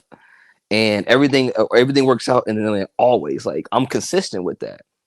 So after the fact, she want to come around and say, "Oh, sorry, I shouldn't have done that in front of old girl." And I was like, "Yeah, You you knew what think?" you were doing. You knew what you were And doing. yo, that's what my homeboy said. He said like she knew what she was doing, like that Yeah. fake apology. So that's one violation. So that already leave a bad taste in my mouth. Like I'll take that on the chin and like like hey, I'll let bygones be bygones. But the Well, second shit. You gonna occasion. let her know? Ain't no more extra work for you. I ain't doing nothing since you want to do like that. Yeah, Fuck but that. no, You want to no, do me she dirty? she she didn't pay me. The another chick paid me, and she just heard the convo we was having about like, hey, whether the chick is pretty or ugly, she got to pay. And I, like I Nosy said, ass heifer. yeah. So this other chick, see, Hmm. I was doing the extra work, and Okay. I saw the other chick. She was also doing the other work too. So we're pretty much doing the same work. I see her with like my set, like some set of equipment that utensils and everything that I've been messing with. And I said, hey, yo, Right. I think that's mine. We go back and forth about it. And right or wrong, I believe that it was mine. But she said, hey, it was an empty bin. Da da da da da. We go back and forth. She gets like blatantly disrespectful about it. Like she like questions, like she pretty much calls me slow. She like does the whole the hands clawing and then like that. Like, do you not understand? Like kind of questioning my Like you intelligence to deaf. kind Oh, of you like you deaf or you slow and everything. yeah, You're pretty retarded. much like and she does it in front of everybody, like pretty much to embarrass me. Trying to embarrass you. Hmm. Exactly. Like just blatantly disrespectful about it. Because And that's the aggressive mating tactics that black women know. And then at that point, I was like, okay, there's nothing like I can't have the convo with this chick. And the girl that kind of called me out from the manager, I go to her like, like I was like, yo, like what's up with old girl? Like, hey, she said just leave it alone, and I said, yeah, I'm gonna just leave it alone. I'll walk away. All right. I continue doing my job. She's like, hey, you got Right. me, and I was like, oh no. And she said, like, what's the matter? She said, I said, if you don't take your ass over there and do your own work, I ain't doing shit for you. And she said, oh, you mad? And I was like, yeah. And I just walk away from her, and that she like literally she follows me like a dog, and like she said, I didn't mean to. Like she pretty much apologized and everything. She literally hugs me from the back, like kind of begging a little bit. Like, You have to do hey, what what's his face don't did be in mad Blazing at me. Saddle, Don't be mad at me. Avita say, babe. Oh, Like you wait ain't a gonna help minute. me Wait a because minute. I what I said. Whoa, back up. She hugged you from the back? Like yeah, on the kitchen on the restaurant floor and everything. Like, hey, like don't be mad at me. And I was like, I literally keep walking, and I brush her off me pretty much. Oh, she really trying to get some dick. Yeah, and this chick from Florida, like, She really and some dick. Everybody's she's looking like at 20. She's like 20 years my senior. She's got like a daughter around my age. you're 25, right? Mm-hmm. Should I say it, fellas, or should y'all say it? Matter of fact, we're gonna go in a circle. Mhm. We're gonna put Lost in the chair. We're gonna start with ABM, then we're gonna start with Louie, end up with Namer, then I'm going last. ABM, go. Tell them what that means when a chick 20 years your senior trying to hug you and shit like that.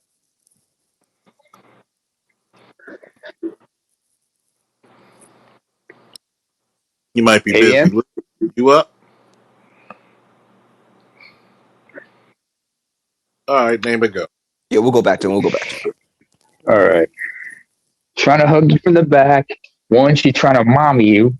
Two, she really trying to press up on you. It's as if she wants to be like some type of mother figure or some shit. And I'm like, ugh. And you said 20 years you're senior? Yeah, Oh, and nigga, you because the thing is, gotta. after I tell her like, hey, do it yourself, I'm literally paying her no Uh-huh. mind and giving her no attention, and she's low key like just begging to give her like just give her any like a word, and I'm not talking to her at all. This is a woman who's probably been deprived of attention for quite some time and thinking she needs, and chances are she probably ain't getting nothing from whoever she's with if she does have a man, and probably competes with her own daughter for men as well. She's low key messing with one of the male servers at the job. He's kind of her. He's kind of Mm, her simp her pit bull in a way. Because the thing is, when she was blatantly disrespecting me, old boy was in the uh-huh. background playing backup singer. Okay. Yeah, he's one of them. He's one of them Tinder dick niggas. Damn Well, you, Mike Epps. you got to think about it. Hey, Louie, you want to take a crack at it? Now, I'm going to just say this. Mm-hmm. You're 25. You're at that right age where you're not only legal, but you're still younger than her because every chick wants to know that, am I still attractive to younger dudes? Mm. And then, what's the stereotype of an older woman fucking a younger dude? She's teaching him shit. Not just that, she wants the pussy to be He's pounding the shit out of her. she Mm-hmm. wants she wants the pussy to be knocked out the front. My bad. Yeah. I was playing a video game. Should What you I? playing? And Killing Floor 2. Ooh, Oh, that's cool. a good one. That's a good one. Yeah, you've been Uh, streaming that. I remember you streamed it to that a couple times. All right. Yeah, the lady was seducing you. yeah, yeah. So seductive. Mm. See, maybe because I grew up in a much more whorish time. Lucky bastard. Oh, trust me, we were raised to be whores, man sluts. I mean, there are some chicks that I know. I remember when I used to do prison transport, and it was just for FCA women, taken to a pier, and I was like, my son wasn't even born yet, so I had to be like 24, 23, and she was 42, fine as a motherfucker. And she was like, well, talking, and sometimes you talk to the people, and I gave her my number. Out Hmm. of the blue, a month later, she hits me up. Hey, I'm just in the area. I brought some food, so I had some drink. So one thing led to another. I'm beating her shit in like a UFC championship fight. I have no You were because ground and pounding like Derek Lewis. I was grounded and pounded like Randy Couture. That too. Mark the Hammer Coleman. Mark the Hammer Coleman, Fedor Emelianenko ground and pound.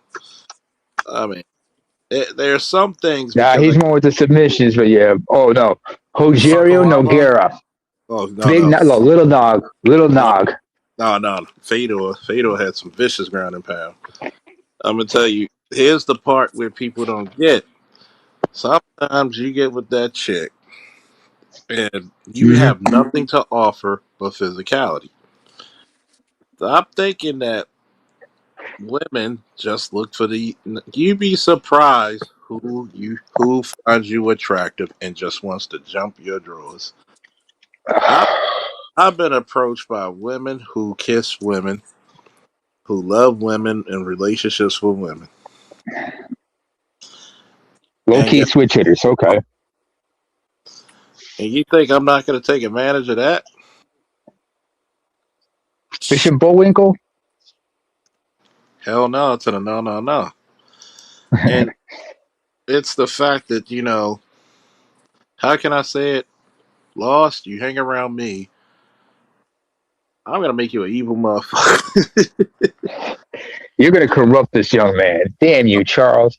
How Yeah, dare you? He's just a baby. He's he's just Join a a the dark baby. side. join the dark side, man, because that's what they trying to get, the dark side. Shit. You think Shorty called me last night? I remember Shorty said she tapping out.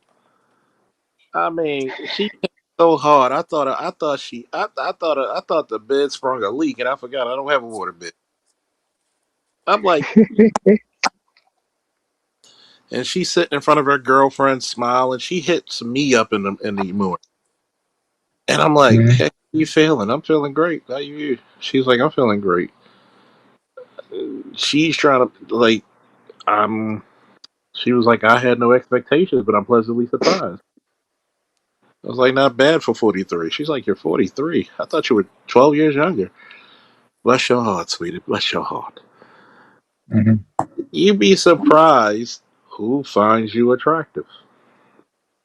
And that's the one key thing.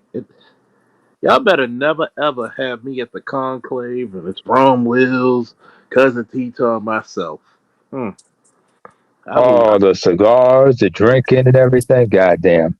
and the womanizing. Why do you Everybody will be smoked out and drunk drunk. and womanizing?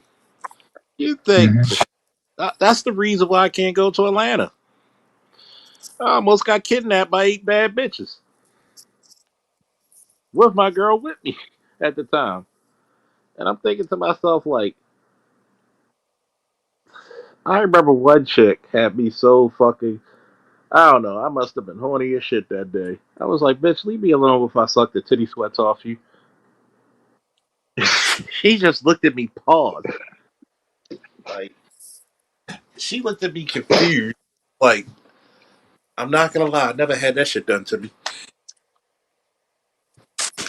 You'd be surprised who finds you attractive and what they do. Yeah, I get Mhm. compliments all the time about like I've been at the job and then I really dropped off some food and then like a woman has like caught the whiff of me and they're like, "Oh, you smell good." Oh yeah, Or like I'm like the thing is like when I'm at work, I'm like at work. Like I'm about my money first. So yeah. literally, I had one of my boys, another male server. He told me like, "Hey man, like after the fact when they were gone though, he was like, "Hey man, one of the chicks in my at the thing, they was like, hey, who's that?" He's like, he's cute, and I was like, it for me. It kind of still feels weird getting those type of compliments. Because you're a late bloomer. Late bloomer. Because guess what? I'm a late bloomer.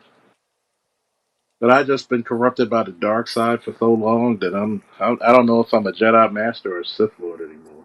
I mean, you're more like Darth Revan. You have access to the light and the dark. Yep, and that's what hey, light skin or dark skin shit, and everything in between. Yes, and it's it's so bad that sometimes I look at people and I'll be like, even my son. I was like, oh, you know, she wanted you bad, boy, and he's like, Dad, no, no, she goofy. I'm gonna tell you the same thing, my coach. Remember when I sent you some of my stories Mm-hmm.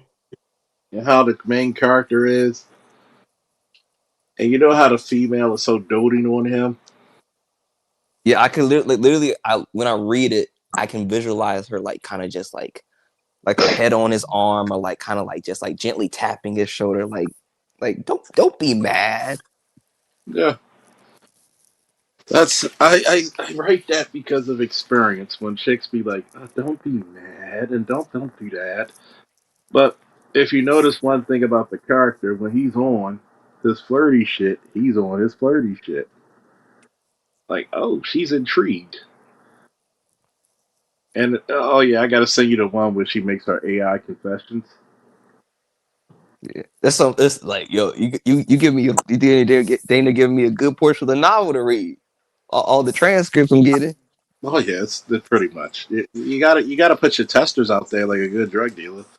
Uh-huh. Hey, I'm glad to be a tester. I was like, hey, I could tell Uh, my grandkids. I was like, hey, I read the transcript for this before it came out. my homeboy read it. He was like, "Yo," he read it. He had the speech to talk shit for it. He said, "Did you know that was 20?" He said that was 30 minutes of material you wrote in one chapter. He said, "I was so intrigued." He said, "Dude, you're on your way of being the next J.K. Rowling. What the fuck?" Like this is like on some. I can see this being as thick as like the Wheel of Time book. Yeah, and oh yeah, you didn't notice. I also put the power levels in too. Oh yeah, I saw it. You were like, "God damn, these powerful mother." I think the one Master Brown was funny when they said, "These are what you do to protocols against him." Nothing. Pray it could be an option. Pray that he does not notice you. I know some of the things you listen when I put about Master Brown, you were like, God damn, who the fuck stopping him? He gotta be alive. He can't be dead. Like, I can't tell you till I let you read it. Yeah, like the presumed dead should definitely with that question mark. I was like, yeah, this is a definite question mark. Like anything kills him, man. God damn, you can't defeat it. Yeah, like literally when you said like, hey, if he is dead, it questions like who's this bad motherfucker walking around that could kill him. And did you read the clone part yet? I don't think so. I don't think so. I haven't made it to the clone part. It's getting good. Matter of fact, I'll let you in on this little part. You do know his. I'm not going to mention what he is, but you already know his deity lineage. Yeah, his bloodline. His blood took over, and the team had to fight him.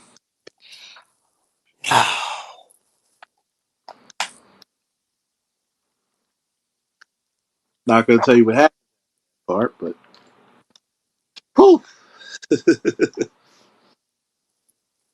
Damn, we definitely gonna have to use the wizard to get a hold of him. Mm. Plus, people even got power upgrades. Oh yeah, I read about the power upgrades. About like one of them Skin, the one that's kind of like a battle Mm. saint like with his heart with his skin and like like becoming the strongest diamonds or something like that. Like I was like, oh shoot. So I guess we're gonna see the power levels jump up throughout the story as the story progresses. Oh yeah, and Shorty gets a lot faster. She has a Yeah. very interesting powers. Yeah, like I like how like they're like they're different aspects, like they're different warriors in a party, kind of like some Dungeons and Dragons type situation. Yeah, that's the hardest. You got the assassin rogue, you kind of got you got the like the monk, the battle monk, and then you kind of got the I would say more like what would you say the dude that kind of like he makes the jokes and everything to like take the pressure off it. He's like a master strategist, kind of like He's a very strategist. Think of him as like a Green Beret Navy SEAL. okay. So he's like a gun runner in a little bit Yeah, always. you know what his powers are, right? Because I know that he was raised. I know they were raised by the age of 5. Yeah. So And like basically, he was experimented on, and he's functionally immoral. oh, so he's kind of like the cockroach that never dies. He even decapitation won't kill him. Because the thing is, like, I remember you said, like, "Hey, what's your favorite character?" So my favorite character is the wizard because I finally feel like me being in tech and everything, like, I kind of bend reality to my will a little bit, Hmm. and so like, and then also it's be like that kind of like that balance of trying to be that good person in a sense to be like, If you read Mm. his story at the beach, you would be like, oh yeah, I read a story about like his friends kept him from being corrupted yeah, because because the thing is also he's talented, so I know what that means. It's like having kind of like my IQ, how I have near genius level IQ. you're pretty much over the genius point. Yeah, Yeah, and so there's kind of like this intellectual snobness I gotta keep tamped down a little bit, but also like it's kind of a this yeah. like a lot of brothers in the space could probably like it's kind of a burden in a way. It's very burdensome when you're intelligent because intelligence in our community is not praised. So, yeah. So And then you got then you got the mental situation that happening, like more susceptible.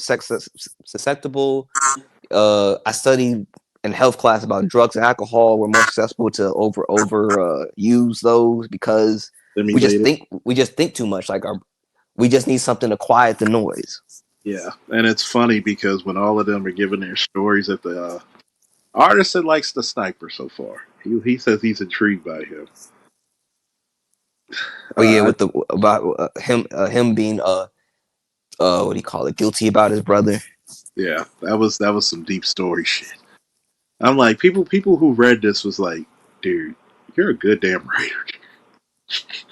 Like the character development is like what's missing. Like these characters are very layered, developed. You give them different aspects about themselves that we like and we see ourselves in. Like I see And, myself in the wizard, and I see myself in the wisecracking like strategist. Like because and they're I'm flawed. always like I told you what my positive like I have a like one of the people things like a lot the people that like me like about me is that I'm real genuine and like I always stay positive and I'm always kind of like cracking jokes, being my little charming self. And even when it's like I feel like sometimes when I feel the most down, I look in the mirror and put a smile on me, hoping that I feel better. Yeah, and each character is very flawed and open about it. So beautiful. Like it's funny. One of the jokes they make because they always joking or drinking, and they said, "Wait a minute, in your form, you're 6,000 pounds," and he says, "Yes, faith is heavy." And they said, "You're not big bone, you're just theologically heavy," and they start laughing. So he's out of his shell, the main character. He's getting more and more out of his shell and comfortable. I don't know if I sent you the one where the warlord comes to invade and conquer this place when they're on vacation.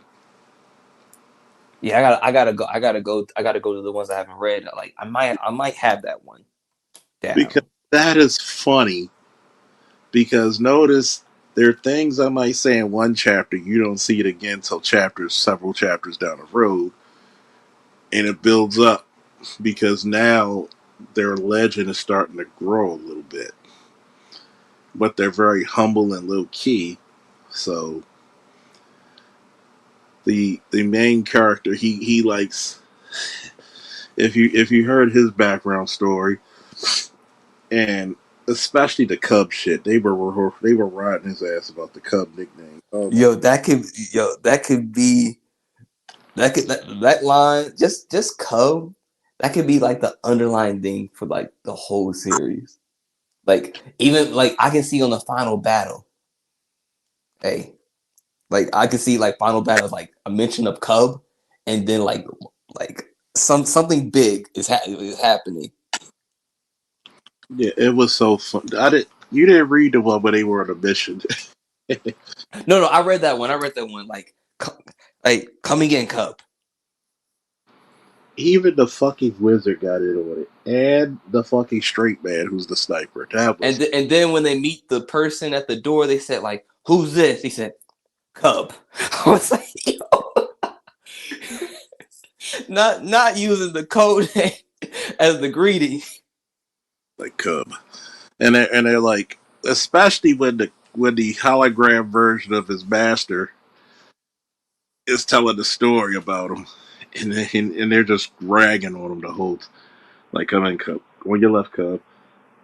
Yeah, Okay, I gotta know how they got the AI, his master's AI. I need to know that backstory of like. I gotta write that in because I'm gonna write it in. It's gonna be very interesting. I'm not gonna Yeah, I say was like, is he a transfer consciousness? Is he like a backup storage? Or is he like he has the appearance and some of the memories, but he's not really Master Brown? yeah. So it's gonna be interesting how he got that. And by the way, when she does her confessionals, she has an AI of herself. And to give you a little hint, there's a certain person's master she accidentally invokes as AI during a confessional. And it gets funny. It's deeply funny. And the flirty shit between them two is like hilarious. Hilarious. I think the one where they in the room and they wake up drunk, that one was classic. Oh my god, that is some good shit. Oh my god. Oh man, I'm sorry, folks. Don't forget to support because I'm gonna have to publish this shit by the end of the year or the beginning of the next I year. mean, shit, we'll definitely get this book before the Octane book. Yeah, everybody got to throw BGS under the bus for that. Hell, my I book, said, how does Charles write a book before you, BGS? You've been working on it for years. so much information. I mean, hell, my book might come out before GTA 6. God damn. Yeah. I mean, there's so much material I gotta write. Oh, I love it when they go on vacation. Some of my favorite parts are when they go on mandatory vacations. It's probably Because when the most shit happens. When they're relaxing. and some of it's drunken, some of it's drug induced. They're like, the wizard is like one of my low key. I I don't have a favorite because I love them all in their own little way. I mean, he's a reality bending wizard. There's some shit he got access to that could fuck up your head. Oh yeah. So you can imagine when did you read the Challenger part? I think I still got to read the Challenger part. Whew.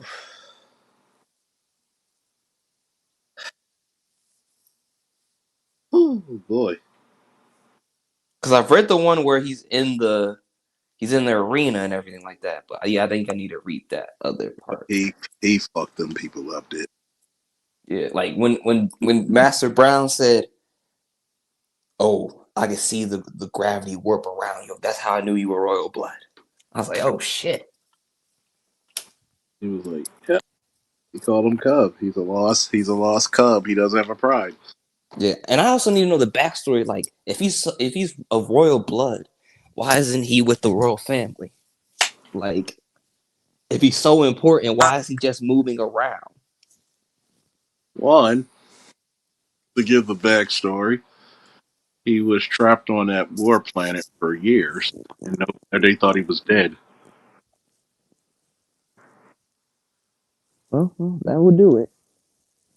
Two, the throne is also sentient. Three, Wait, say that one more time. The throne is what? sentient. Oh, so it chooses. Oh, okay.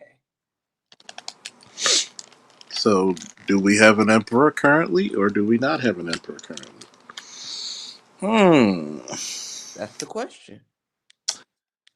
And on top of that, there's many entities. Like you gotta love the bad guys there, like the different entities that just want to kill him or manipulate. Or extract his DNA. Uh huh. And it's so fucking fulfilling.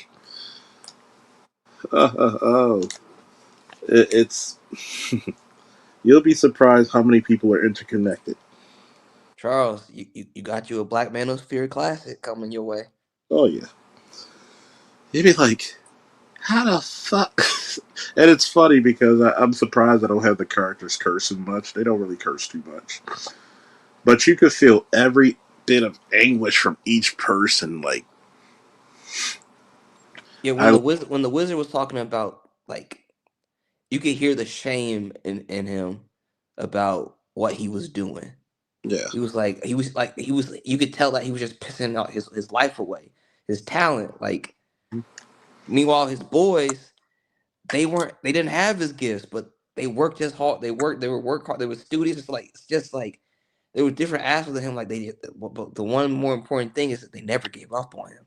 hmm so that actually changed him over because that's why he's thousands of years old. Well, they're to Earth standards, they're old, but into their universe, they're not really old. They was probably the reality wizards probably still considered a youngling compared to Yeah, the other wizards. and now he's considered old, but compared to like even the main character, he's old. He's Yeah, thousands he old. spent 200 years just being a cop.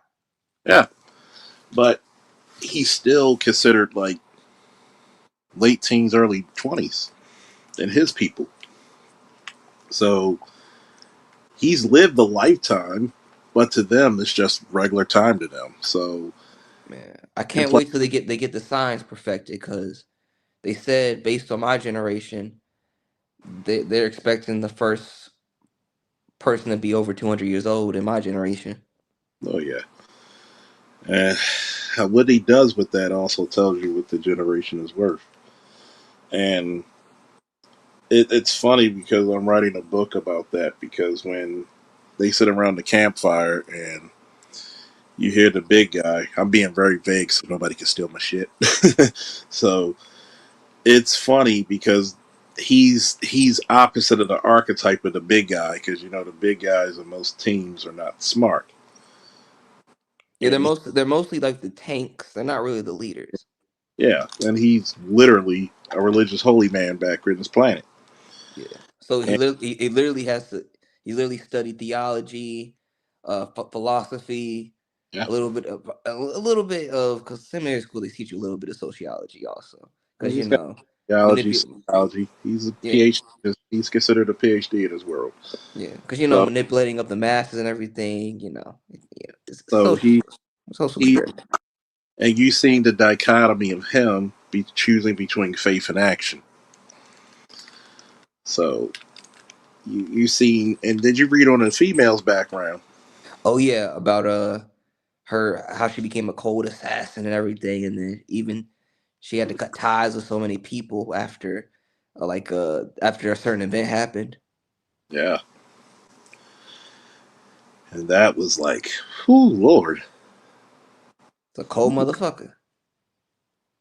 She didn't believe in love till she found herself a lost cub. Yeah, yeah.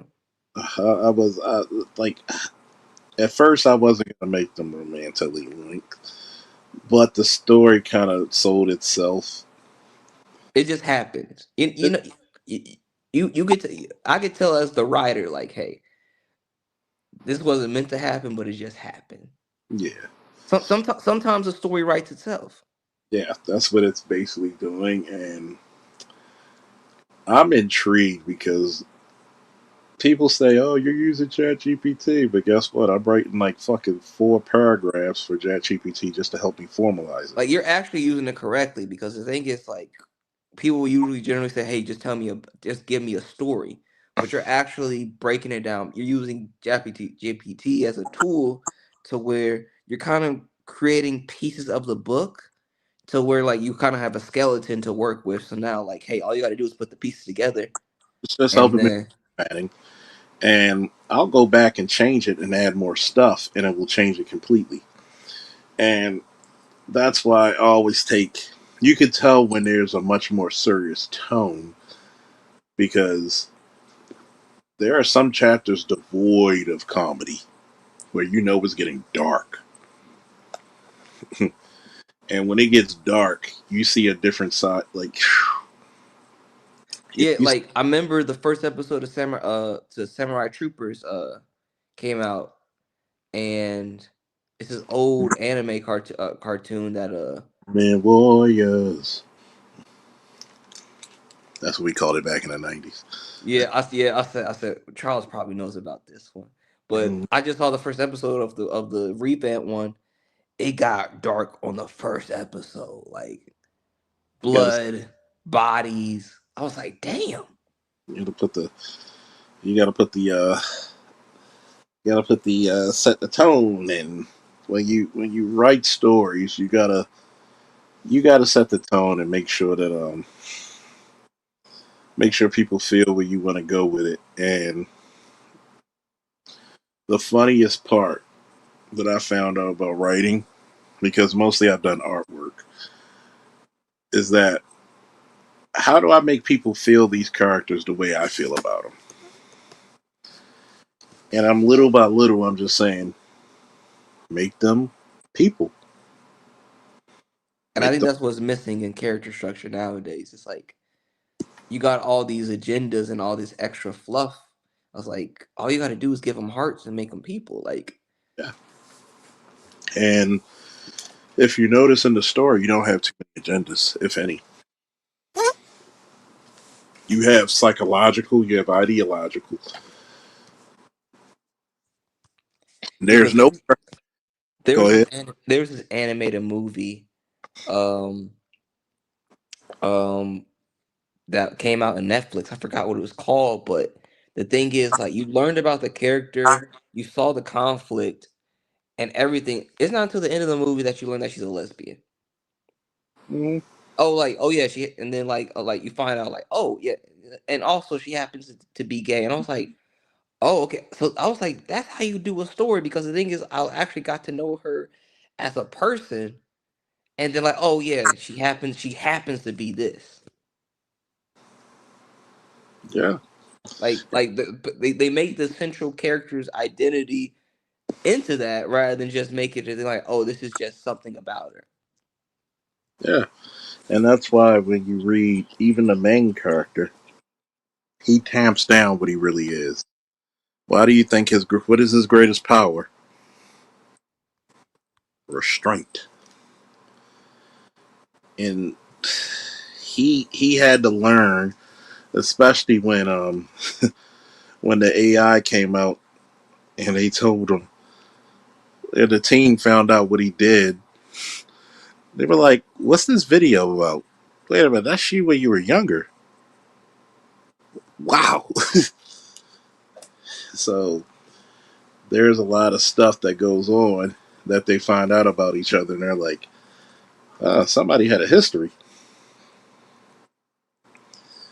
And you got to think, one guy, he became so good at sniping, he can actually fuck planets up if he chooses to. He's that precise with it. There's one episode when a kid asked him, "Could you hit like a rock, like a little tiny pebble on a mountain?" Yes, several times with one bullet.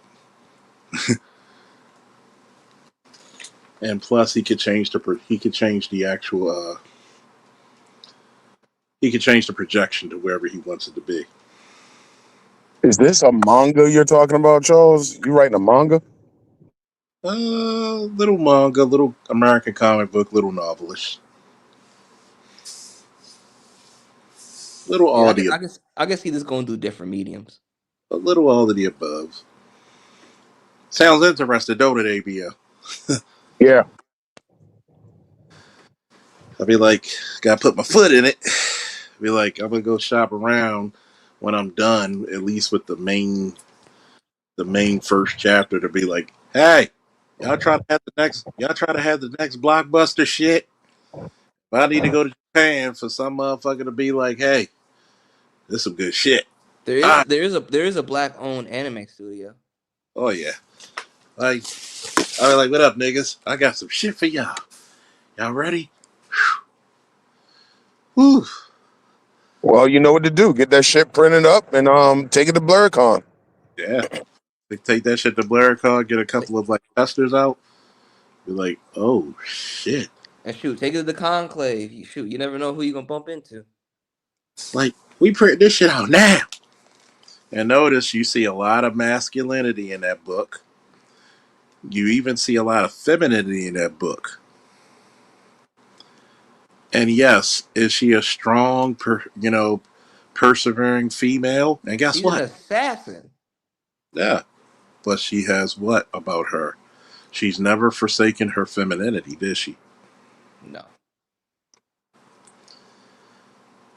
But she will joke you though. She She literally moves almost near the speed of light. and she could pay phase through shadows. Yeah. Oh yeah, I could definitely see a storyline where she accidentally travels through time. So Little side story. yeah, don't let me steal your idea. Who knows? I might let you write that part for her. But she is such a cool character, and if you've seen, I showed you the pictures of her, didn't I? No, I haven't seen any pictures. Beautiful, beautiful woman, beautiful woman. Finally, niggas in space. Niggas, Star, hey, Star Wars can't get that right. niggas in space. Out of all the creatures in space, you can't. You only got but how many black people? God damn, this is bullshit. 3, as far as I know. Well, 4. The first picture is the picture of. Uh, the first picture is the picture of the Challenger that I sent to your Facebook Messenger. Oh, This is Shorty talking to the AI.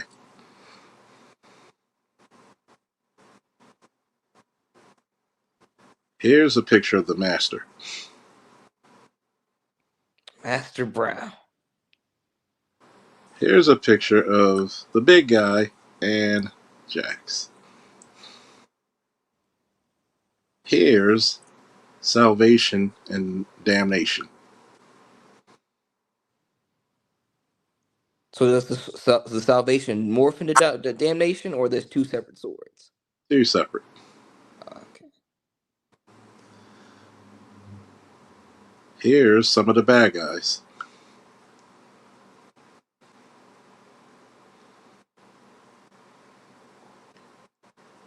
Oh. So who wields salvation and who wields damnation? He wields both. Oh. You'll find out in the story. And by the way, So the one that's immortal, he's the cat-like figure? yeah, Oh, okay. So they hit him with some genetic manipulation. no, that's just his race. Oh, okay. Oh, yeah, aliens. And then you They're all, got the time reality warping yeah, wizard, they're ancient all wizard. like imagine the black dude looking like traditional Samson. If you read the Torah about Samson, he has 7 dreadlocks. Oh, I have two. So 7 is the number of perfection in the Hebrew religions. True. Yes. Maybe I'll do 7 one of these days. But yeah, I got two. You seen me? I got two of them. Yeah. So a lot of stuff with these characters. I've used a lot of religious overtones, a lot of historical things. So it's I gotta send you a ABM. Just hit me up on Facebook Messenger or something. I tried it Instagram. Instagram won't let me send those long ass chapters. Yeah, Instagram always limits. Blood boiling, even better. Even better than that bullshit. Even better than that bullshit. I'm coming out with some shit that I'm coming out with shit that is gonna make you think philosophically and ideologically. Even better. This is shit that Marvel and DC. I'll put it to you this way. I've been reading comics for now 40 years. You're getting somebody who was the one of the original anime fans when anime got big. We're not talking about Astro Boy and Speed Racer. We're talking about when it came to be an explosion. And a comic book fan, and a person who grew up in Christian and Catholic school, and he's from Yay Down the Hill. Hey, down the hill. Yep, you're getting all kinds of philosophies. So you're getting parts of the, and then I'm integrating parts of my real life experiences, of course, embellished in some of them. You're getting really good, deep stories. You're getting where each person, each character, good guy, bad guy, or in between, how they feel about the universe philosophically. And if their ideals are being challenged. Because you can ask Lost right now. He's loving everything he's putting out. Oh yeah, it's great story, character structure, build up. Like you could actually feel the depth of each character. And there are some things with these characters you're like, you notice each one is very flawed. Each one is flawed. There's going to be a chance where the whole team might have to converge on one member at one point. And because I know people love power scaling, which was a suggestion by comic book extraordinaire, artist and MC, he was like, tell me more about the difference in power levels and stuff. I think I sent you that one when it came to their strength, speed, and Yeah, all. and then you sent me the one with the upgrades too. Oh yeah, the upgrades. Some of their upgrades are slick as shit. I ain't gonna lie to you. Like homeboy, the more he laughs, the more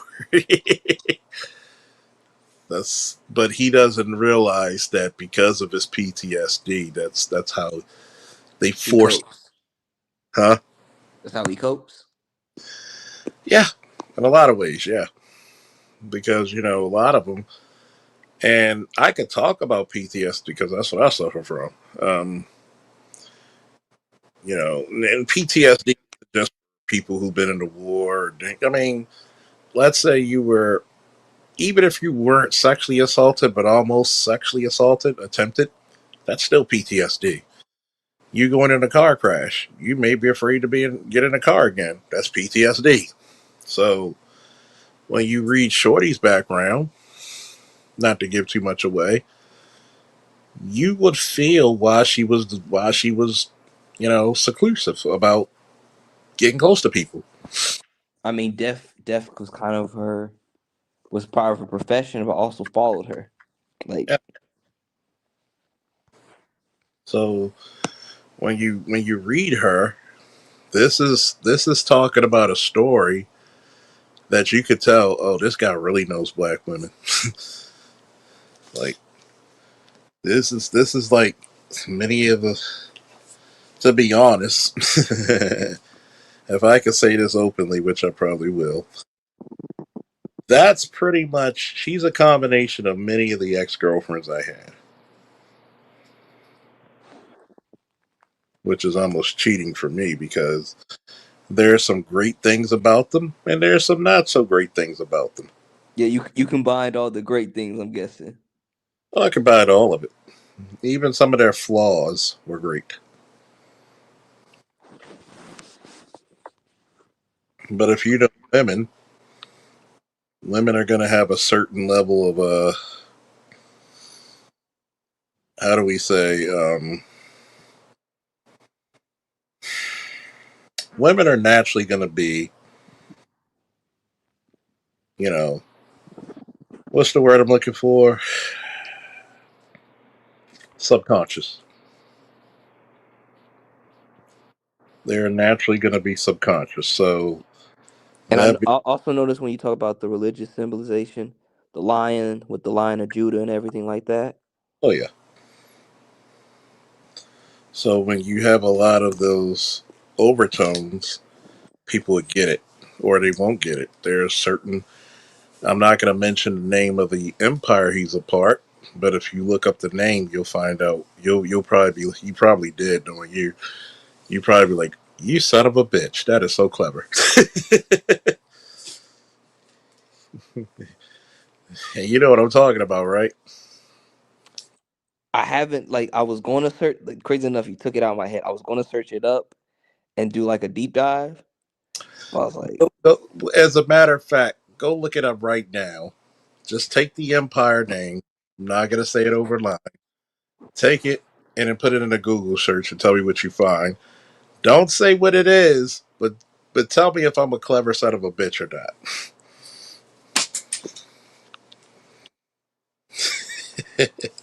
damn, I gotta scale through all these messages.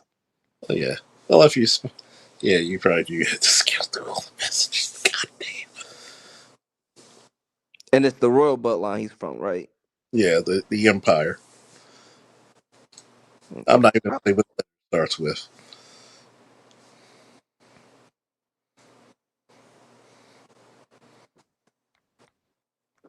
Scale.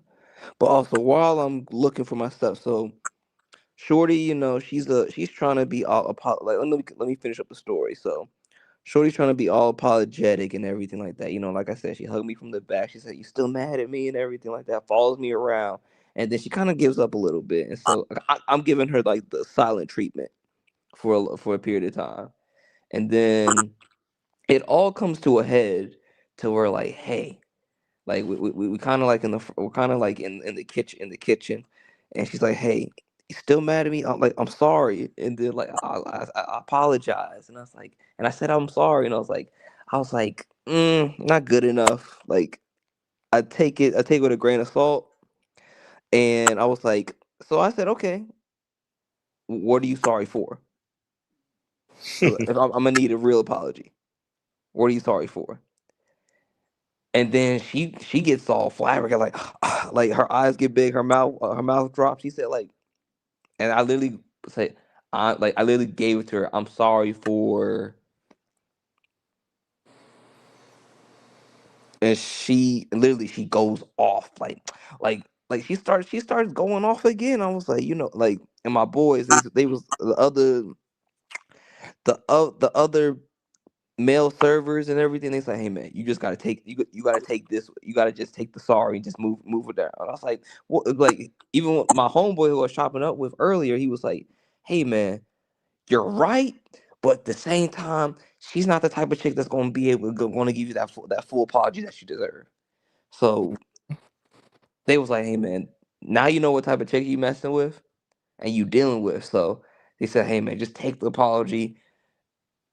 Like one of the dudes was like, "Hey man, like I wouldn't even do that." Like he said, like that you was doing too much with us. Other my boy who I was chopping up with earlier, he was like, "Nah, man, like you good, but at the same time, she's not the type of chick that's gonna give you that full apology." Hmm. So, you know, I spin back around to her. I was like, hey, I accept your apology, un sadly willingly, and we hug, and then I had to be petty. I was like, hey, but don't do it again. I just had to drop that in there. And Yeah. like she tried to get an attitude about it. But I was like, hey, hey, hey, hey, I gotta let me have this one. And so, but the crazy thing is when I'm trying to get the apology out of her, old girl that like I said, the one girl that tried to embarrass me in front of my manager, she come off the Raptors off the top rope with her cape on around the corner, adding butts and what about is when I'm trying to get the full apology out. And I was like, that's the thing that offended me most. Like that second violation between her, I was like, one, you were there when old girl like disrespected me blatantly.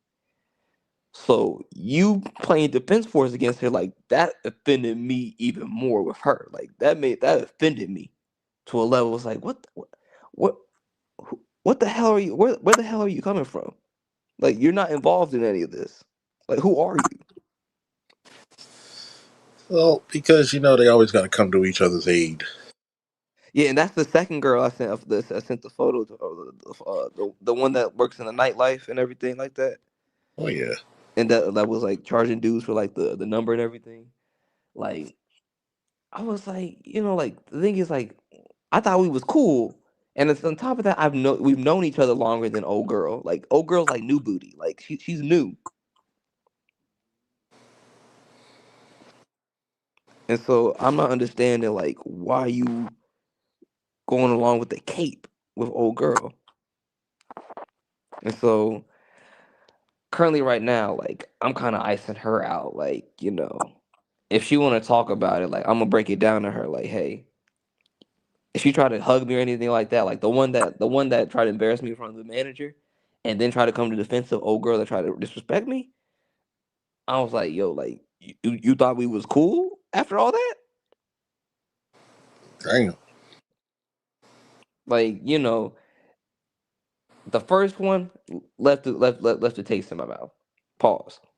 But the second one that you defending the blatant disrespect just that offended me to the utmost degree. So that second, like and then I talked to the mail server that was there the beginning part. He said, "Hey man, like you gotta put your foot down on this. Like you can't like let them get away with this shit." And I was like, "Yeah, man, like because just particularly in the stuff that happened today, like I was like, what the fuck is happening today?" That's because they want to gang up and they're trying to see who's the easy target. And And And the thing is, the girl that was trying to embarrass me in front of my manager, I was like, yo, like, I thought we was like, and also I was sweet on her too. So it was like, yo, I thought we was cool, like real cool, like to where like it threw me the fuck off. yeah, I mean, it's one of those things where you're dealing with female nature, and all they got is like they got some. The hell? They got a lot of discrepancies with their asses, which makes it even harder to deal with them on a fundamental level. But Jesus Christ, that they always got to come to each other's rescue, no matter how much on fuck shit they are, because they always had this hope that if I'm on fuck shit and I'm wrong, I hope another woman or another person come to my rescue, and that's how they see it. They could be dead ass wrong, trust me, but that's how they think. So that's why it's always harsh to work around women, because women always want to feel protected, even if they have protected jobs. They want to feel protected. So you got to prepare for that shit right there. Mm-mm-mm. But yeah, like it just threw me off. I said, I thought we was locked in. Like not like you barely like Shorty's like still new at the job. Like, but you defending this? Like like it's one thing if it's a he say she said like, but you're defending blatant disrespect that was offense to me. But you want to come off the Raptors like just adding stuff to like she didn't like fully defend her. Like she wasn't like oh she wasn't in the wrong, but she was like just murkying up the waters with like buts or like whataboutisms. Hmm. Oh yeah, because she has to be the innocent one. So with the other with the chick that was blatant disrespectful, you know, I'm gonna take it as it is, move how I need to move. Like you know, it's the first time she's ever done something like this. I always say everyone gets one. Everyone Mhm. gets one. That's why I had to plant that seed. Like, hey, don't do it again. And if you do it again, there will be consequences. I didn't say it, but you know, it's implied. Yeah. One thing you always got to have your fallback and keep yourself clean and have documentation and keep a journal, time stamp and date it. Because if something comes after your job, you got to do what you must. Oh yeah, I chop it up with my manager after all that happened that day, and I said, hey, I need you to take a mental note of like all this, because I told my manager I said, hey, because this year like I'll say, hey, I don't want to hear it when a server comes to you complaining and bitching and moaning about me. I was like, hey, I don't want to hear from you about what they complaining about like. She understood because she was like, "Hey, they really are trying you." Yeah. When you got your female manager saying like, kind of like wiping her hands and like putting them up and say like, "Hey, kind of carte blanche, letting me do what I need to do." Yeah. And thing is, she has a son, so she's a boy mom. So she was like, and she's like 20 25 years my senior. So like Mm. she she's literally she literally sees and hears what they do, and she's at to a point to where like she's letting me like do what I need to do. Yeah. Because they're plotting. They're really plotting in a small way. They can be bitchy, but they're plotting. They're really plotting. Like I know what old girls like. You know, once I found out about her transactional history, I was like, okay, I know what she about. So not fully surprised because them chicks are not really loyal to anybody except that mighty dollar. But Themselves.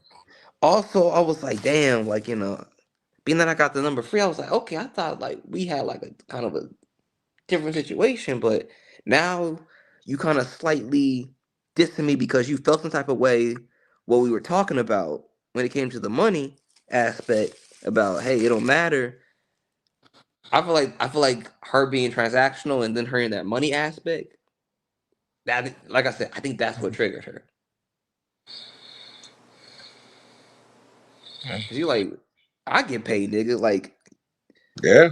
I I pay you.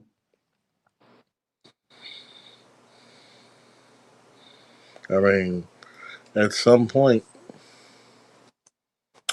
you're gonna have to roll up and say, "Hey, what's the importance of this? Will the sun shine tomorrow?" But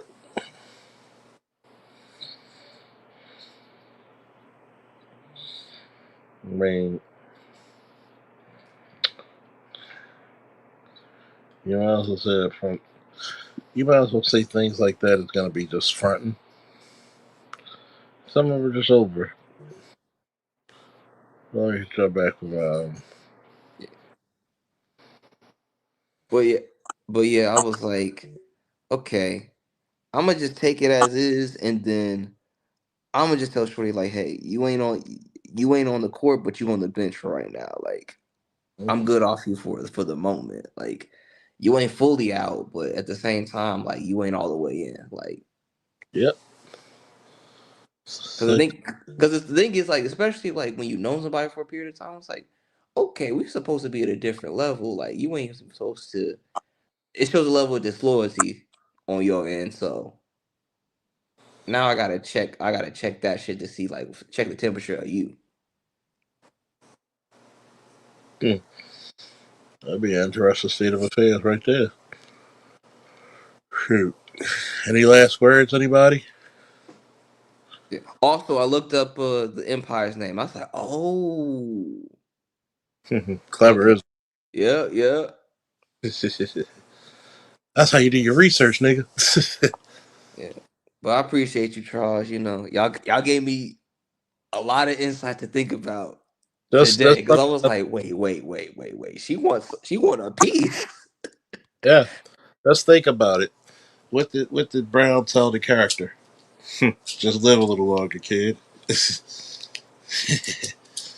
live a little longer. You'll be able to spot that a mile away. That's the Like, main. it's one thing to get the information, but like when it finally like clicks in, I When it feel like I'll be like, oh, when you see it this is real what time, did it. you'll just laugh at it. You're like, oh, so this is the reason why you acted that way. A lot I of feel like shit I'm gonna have my hand in my head, and I was like, why didn't I see it sooner? because nobody's seen it sooner when they first noticed. It takes time and practice. It's like you're getting into your own, and a lot of females are going to find you attractive for various amounts of reasons. And then, God forbid, they get to know you. They're already trapped. So it's going to be difficult. God forbid, you're still relatively young with your own spot. Like ABM told you, keep that shit clean, especially the once a female feels comfortable, you know what she's gonna do next? She's gonna Nest. she's gonna try to nest. She Then gonna she she's gonna try to move some stuff around yeah and she no, figure.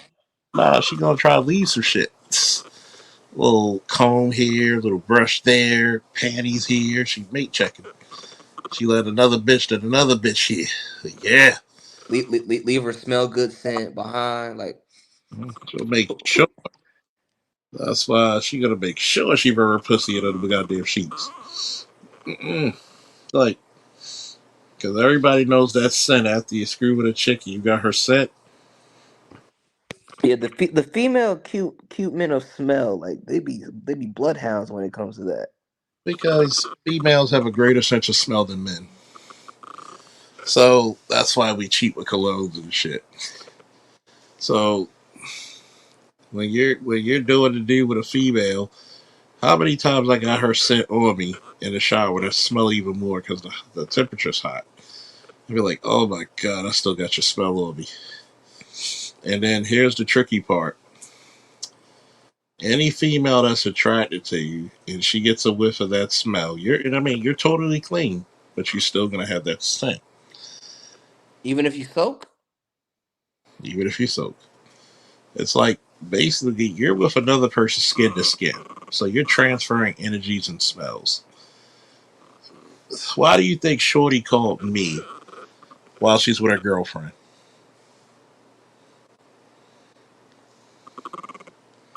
cause she can still smell you on her. She called me because how can I say this in the most black pill way?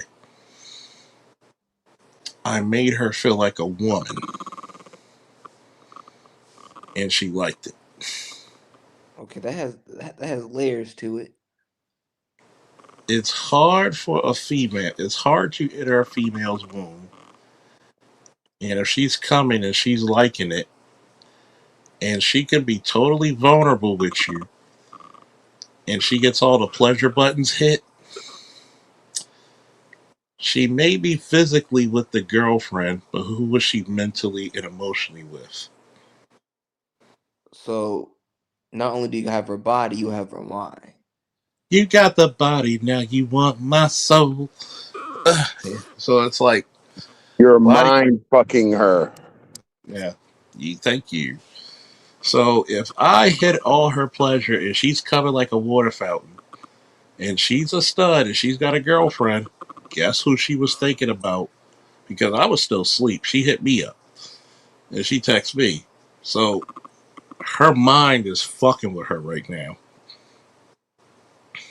I remember Pimp God talked about this. Like a woman can give her body to many to other men, but her mind, like there's literally women that got husbands. Their mind belongs to somebody else. Look at Jada Pinkett. Oh yeah. There's there's that one thing. If see, this is the bad thing, but the good thing about being black men, because we're taught to be predicated, the sexual sex is predicated on us, is that, and this is also part of the reason why they get so offended.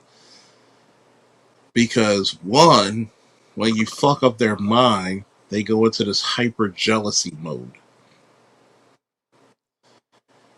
You giving her all because they don't care about the pussy or the sex. They care about what you give another female, because if you give another female something, and females are resource based, even orgasms. Orgasm is a resource. It's a pleasure. It's a drug. That serotonin, all those pleasure fucking chemicals in the brain. That's a All those resource. endorphins. The endorphins. She's in her mind thinking you're giving another female the same attention. What if you're fucking her better? What if you're making her feel better? What if you're making her feel more like a woman? So this is what causes windows to be busted out of cars? Yes. The good dick is so hard to come by because 75% of women don't have orgasms. If you give a woman an orgasm, if she's coming, she'll never forget you. She will make sure that the window is always open, the back door is always open. I'm Because I'm su- I'm super glad I didn't hit Shorty because I don't want her running around after me. and it's funny because this is the reason why when I talk about the black pill shit and BGS does it, Pimp God and Dot not Dr. T, cousin T-Taw talks about certain shit. If I really want to, one day I'm gonna really, really talk about sexual exploits and things that happen. That if you never, this is how you know you gave a chick good dick. If she never becomes obsessed about you in some form or fashion, because those chemicals, especially a chick who barely gets dick, it's gonna show up even more. But let's say if a chick has a couple of bodies and five bodies, you're number six, but you literally vanquish and destroy her mind. I mean, you fuck her mind up like like some Project Kids fucking up steps. How do you fuck up Marvel steps is beyond me, but Project Kids have that destructive ability. If you do that to her and you fuck up her mind and do all kinds of shit to her, because most people, I'm gonna just break this down to you because you remind me a lot of like me. Sexually, you're gonna be underestimated. So get that through your skull right now. The difference between the successful man and the woe is me man is that you like to be underestimated because when you hit a girl so good, correct me if I'm wrong, ABM, she can't even look you in the eye. And you know the reason why? Because you dominated her. Is that why chicks like to have the lights turned off? One, it's Or mood. the One, it's mood setting. oh, okay. Two, when a chick looks at you in the eye while you in her guts, and you're in there the right way and the great way, and she looks you in the eye, You're taking a part of her soul, especially if you're something that she's attracted to physically. Now you're getting in her womb where you're getting into her emotional center, which is going to go to her mental center, which is the brain.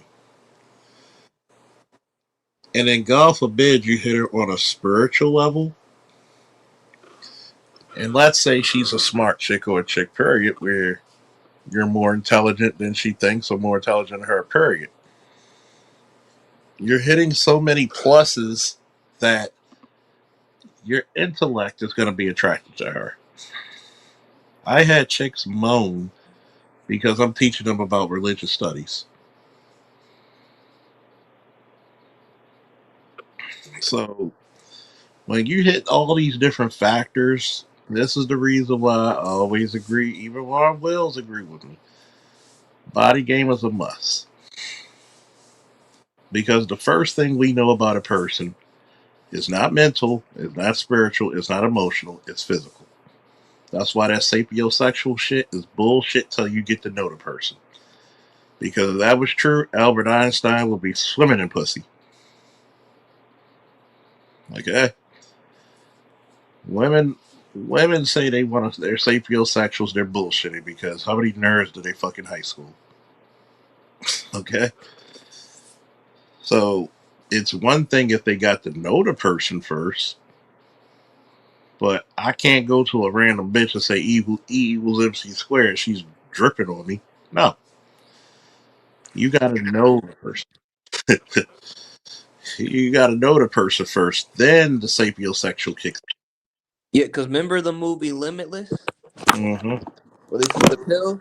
Like, he he impressed the Asian girl about like his well thought of law and helped her with her paper. He was on the pill, but at the same time, it's still Bradley Cooper. Mm-hmm. She was physically attracted to him. See, it's nice to be smart, but if you're the smart guy who's got like 8% body fat, everybody wants to listen to you. Good. Yeah. And even when he looked dingy and grungy with the ponytail and everything, I was like, he's still Bradley Cooper with the beard, the chisel jaw, and everything like that. Like Yeah, that doesn't change, so does it's a it? factor. It's like it's like Megan Good. You ever seen pictures of her when she's walking and she's got sunglasses and a ponytail through the hat? Mm-hmm. Ain't shit you could do to tone down that level of beauty, is it? No, Ain't shit. the reason she has security. Yeah, she can't walk the streets. Imagine you see her in downtown Baltimore and she's in her normal dress, just normally dressed, like she might have a skirt on or some jeans. Do you know she can't make it down the block without 10 to 20 niggas hitting on her? Like, this is the challenge of I would ask any woman. Have you ever been considered traffic stopping beautiful? Actually, crazy enough, Charles. Like, I'm gonna send you this chick. Like, she's a childhood friend. Literally, she be in the thumbnails for Red Pill content. Mm-hmm. That's how beautiful she is. She'll be in the thumbnails of like Steph is cold and then other people, and I was like, oh, I know that chick. Yep. And it throws me off because I was like, I know she's gorgeous and everything, but at the same time, that's it's just like that's why I'm not super pressed about super beautiful women because I was like, I grew up with one and I grew up with a couple other ones, and once you the glamour kind of goes away. Like That's because you're used to her. Once you exactly, once you're around them all the time, you're used to them. Because if you really think about super glammy chicks, what's the one thing you notice about super glammy chicks? They're goofy. Sometimes a little awkward, but they're goofy. The really pretty chicks with good attitudes will have you laughing. yeah.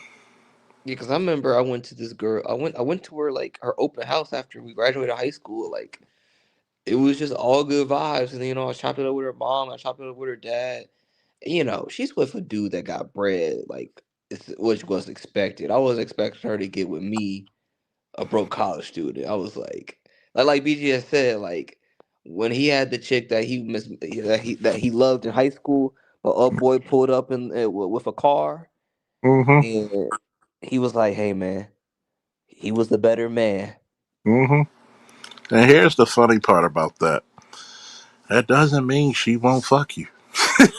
Eh, that's true. That's true. That doesn't mean I can't provide for you.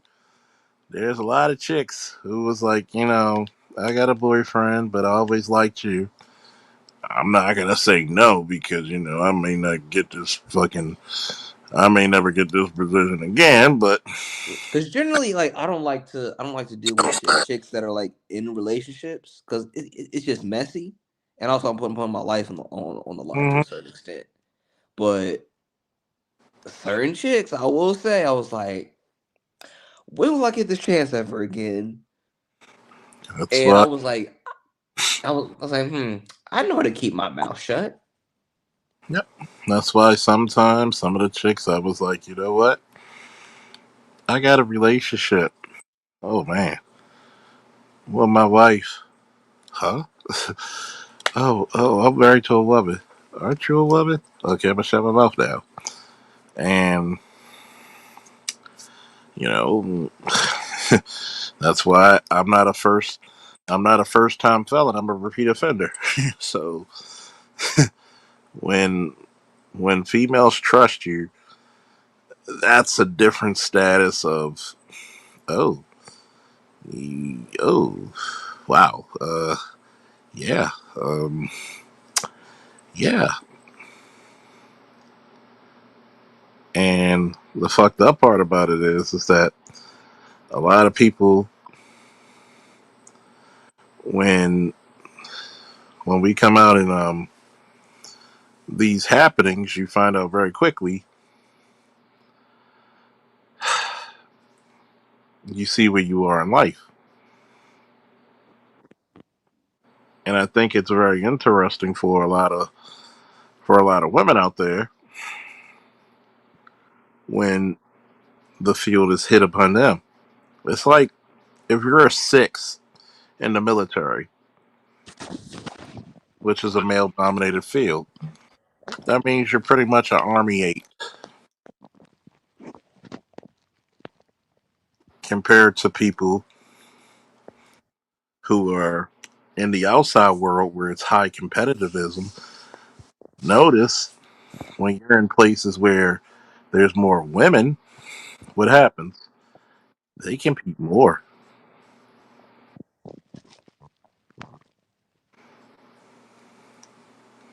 They compete hella more. Dressed in black and has wings. I think that's the part where a lot of people don't get it. Is that what happens when the women have to compete more? Oh, you're the best. I tell people think about it like when you had WCW and WWF, the Monday Night Wars. Those are some of the best times you had wrestling. So that being said, you're gonna get the person, the viewer or the consumer is gonna get the best out of the whole thing. So that's why you're in this place where those women are trying to compete. And those women are trying to compete because they're like, wait a minute. And don't think they're not doing their research on you. That's one thing. How many of them know? How many of them know your degree? A good amount of them. How many of them have them? The one that's in the nightlife, she's in school right now. That's why she's trying to get that money. Um, the first one, she went to college. I know she went to college, but I don't know if she completed it. The one with the freckles, the Philly shorty. And Mm-hmm. then the third one, she's in school just because her mom wants her to be in school, but I don't know if she finished. So, but they knew I graduated. Mm-hmm.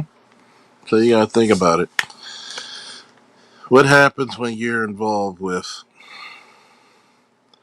What happens when they start checking down? Oh, he's attractive. He's got this. He's got a future. Women are going to start. Oh, you're going to start checking down boxes. Women think of this in boxes very easily because it's going to come down to it. Like, oh, this is what she's about. And Okay, I this. and I sent you the girl that's like that I grew up with in the IG DMs too. Hmm, hmm. I gotta stop my lusty ass looking at all these army girls. God damn, where the fuck were y'all? Okay, even though I did have a couple of, I didn't mess with too many chicks in the military. I'll admit that, but No Barrack bunnies for you?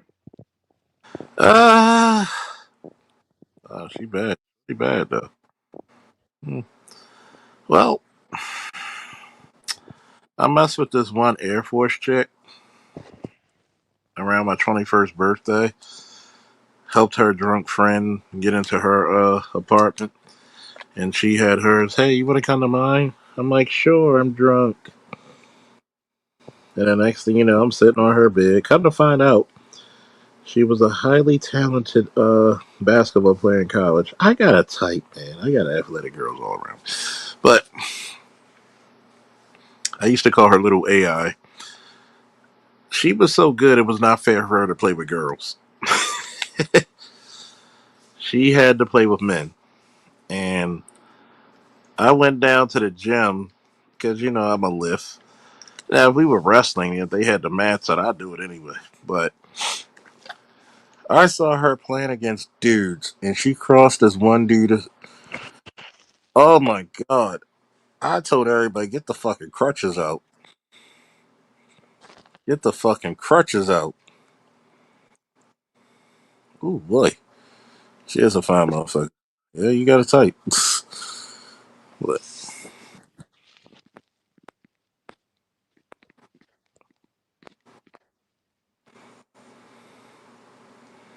yep. I mean, you gotta, you gotta notice, man. A lot of these chicks, a lot of these chicks out here are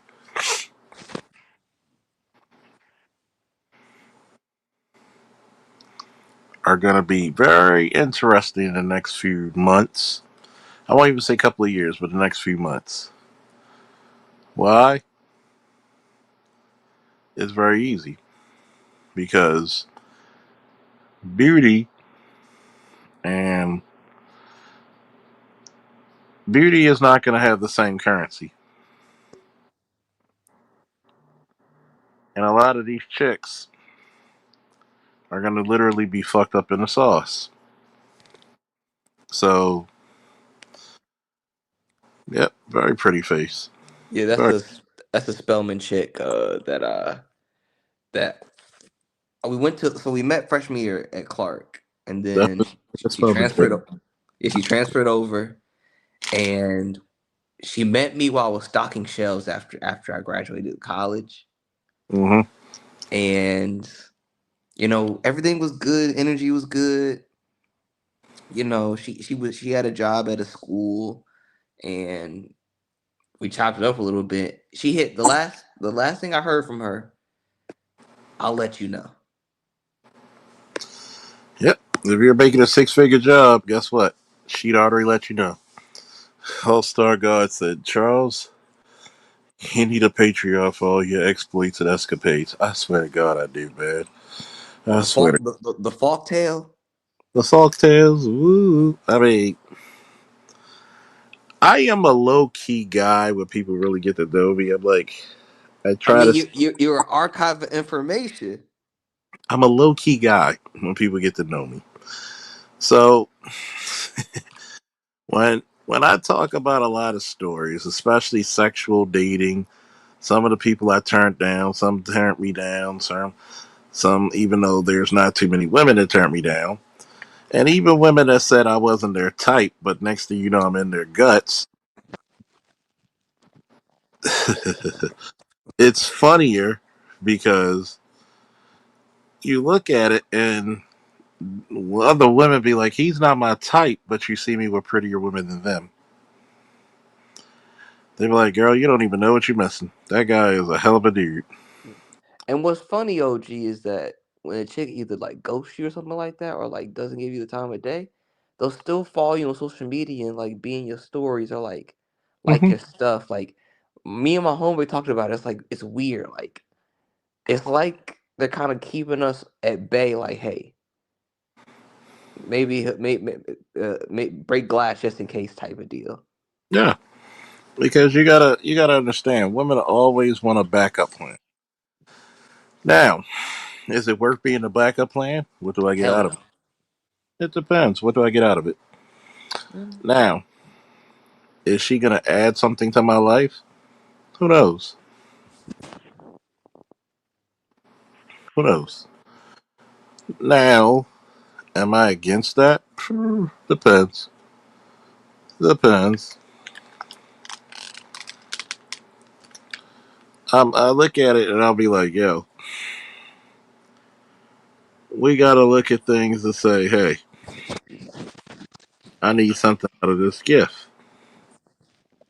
If a chick can put me on with something, or she's cooking, or she offers some type of emotional, physical, monetary stability,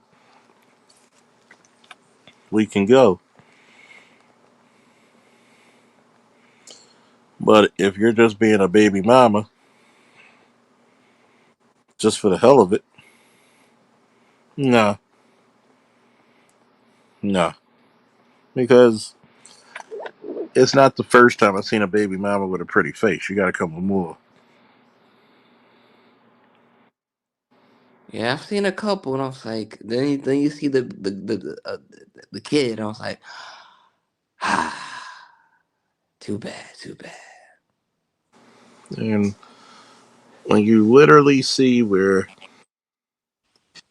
when you literally see that there are some people in this world who, unfortunately, don't know what they want out of life and they treat themselves as this woman's my better half. What the fuck makes you think she's my better half? I, I had to remind one of my homeboys years ago. You know she's my better half. I said, well, last time I checked, she's living in a house that you're paying the mortgage. You upgraded her too.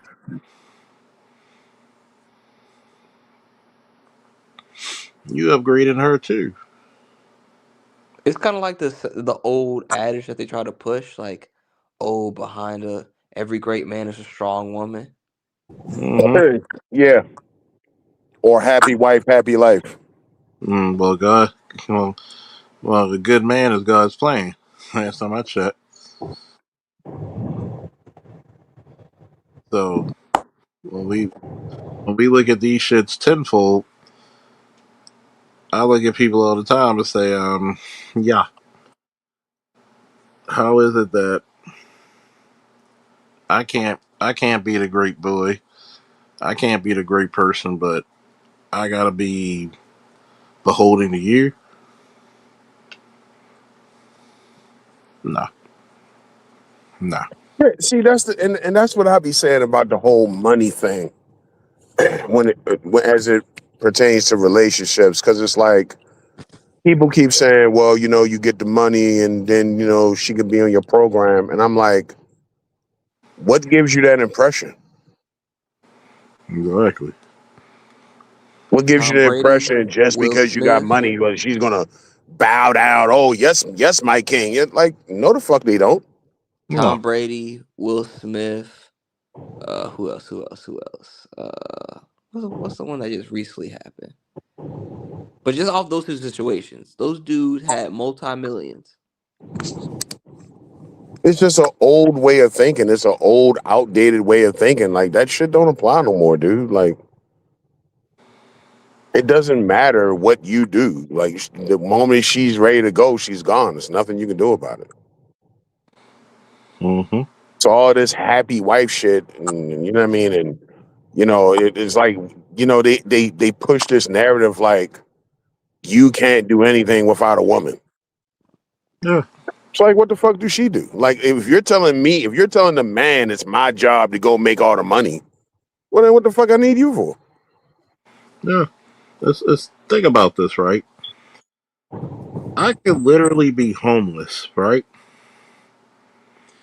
And because of my status as a vet, I will never be homeless. How powerful is that? What's up, Zulu? It I gives want you. you a level. It gives you a level of freedom. I can think about this. You know how many chicks I've dated or talked to through the years who have debt, who have debt. I mean, especially being that you near the DC area too. Hmm. How many chicks they got debt from their fucking college? Droves. Being married to a vet, a lot of your fucking debt will actually go away.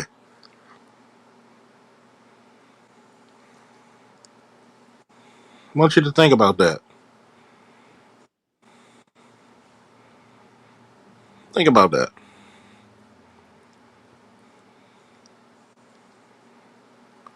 It's we don't Fact. go ahead. No, I was saying facts. Your debt can go away. You know, shits and giggles. I went to va.gov, applied to see how much my education benefits were. They said you got 48 months of education. Think about that. So 4 years. 4 years, not including the benefits and also the programs that could eliminate my wife's debt if I got married. This lets you know, without a shadow of doubt, we have some of the non-thinking women on the planet. What if? Um, Go ahead. to your point, Charles. That channel, Accountable Commentary, had one of his latest videos was this clubhouse space, and these black chicks was talking. You can tell they was young, and they're talking about how they don't like the so-called educated lame, and how the quote unquote hood nigga is oftentimes better than the educated lame, and because the educated lame, wants to be like the white man, and the educated lame is going to have all this money, and he's going to expect me to impress him. And I'm listening to this shit, and I'm just like, this explains a lot. You know what I mean? It's like we can't. I wasn't shocked listening to it, but it's like the mental gymnastics they go through Mm-hmm. It's to cope. convince themselves that this stupid shit makes sense. Yeah, it's a way for them to cope with the reality of like, hey, I'll never be good for this dude. Because the thing is, like, I think Charles and you. I remember BGS had a stream a while ago about it. Like, a lot of women, especially a lot of black women, are discouraged by an intelligent man. They're intimidated by the older man. Because you can't mommy him. And like I said earlier, a lot of chicks, they want to feel like they're above you. He was just walking in front of it like. So see, when it comes to the so-called hood nigga, the first argument y'all get into, then she's gonna call you all kind of dusty and broke and ain't shit niggas and all that. She Mm-hmm. can't really play that game with the guy that got his shit together and he's making good money, even though that's what they bitch about. Oh, these niggas is broke.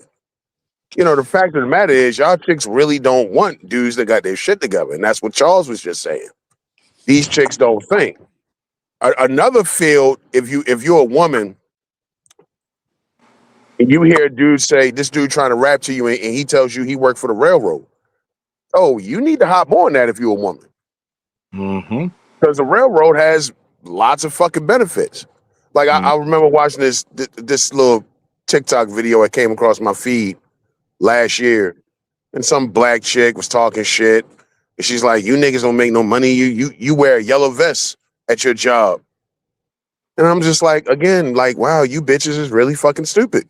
They have no idea. Like all the men, whether You have no idea how much money a lot of these yellow vests be making. like See, the all men you in my know is the Amazon delivery dude.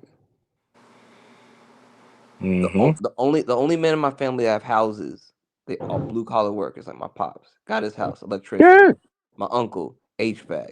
My dad's friends or his Navy buddies that he was in. They got their trades. Like they all got house. They all got houses. Some of them got exotic cars. Like I was like, they make a lot. Like I don't know how. Like they don't understand how much money that folks got. I don't understand what's wrong with just basic food, clothing, and shelter, Yeah. which is what so many people just tend to forget about nowadays. It's like what's wrong with you and your man in a 1-bedroom apartment? You know, you don't have a water bill, you don't have to pay for maintenance. She ends up pregnant, go to the rental office when the lease getting ready to be up, go get that 2-bedroom. It's like Mm-hmm. it's better than being fucking homeless. Central, most of these apartments nowadays, central AC. It's Mm-hmm. it's this bourgeois shit that gets me because me and Charles the same age. When we was coming up early 2000s, everybody was happy as hell to be from the hood. Yeah. I don't know where all this luxury bullshit comes from. Now Mm-mm. all of a sudden it's all about luxury. Like, yo, shorty, your mother was talking about thug life in 2001.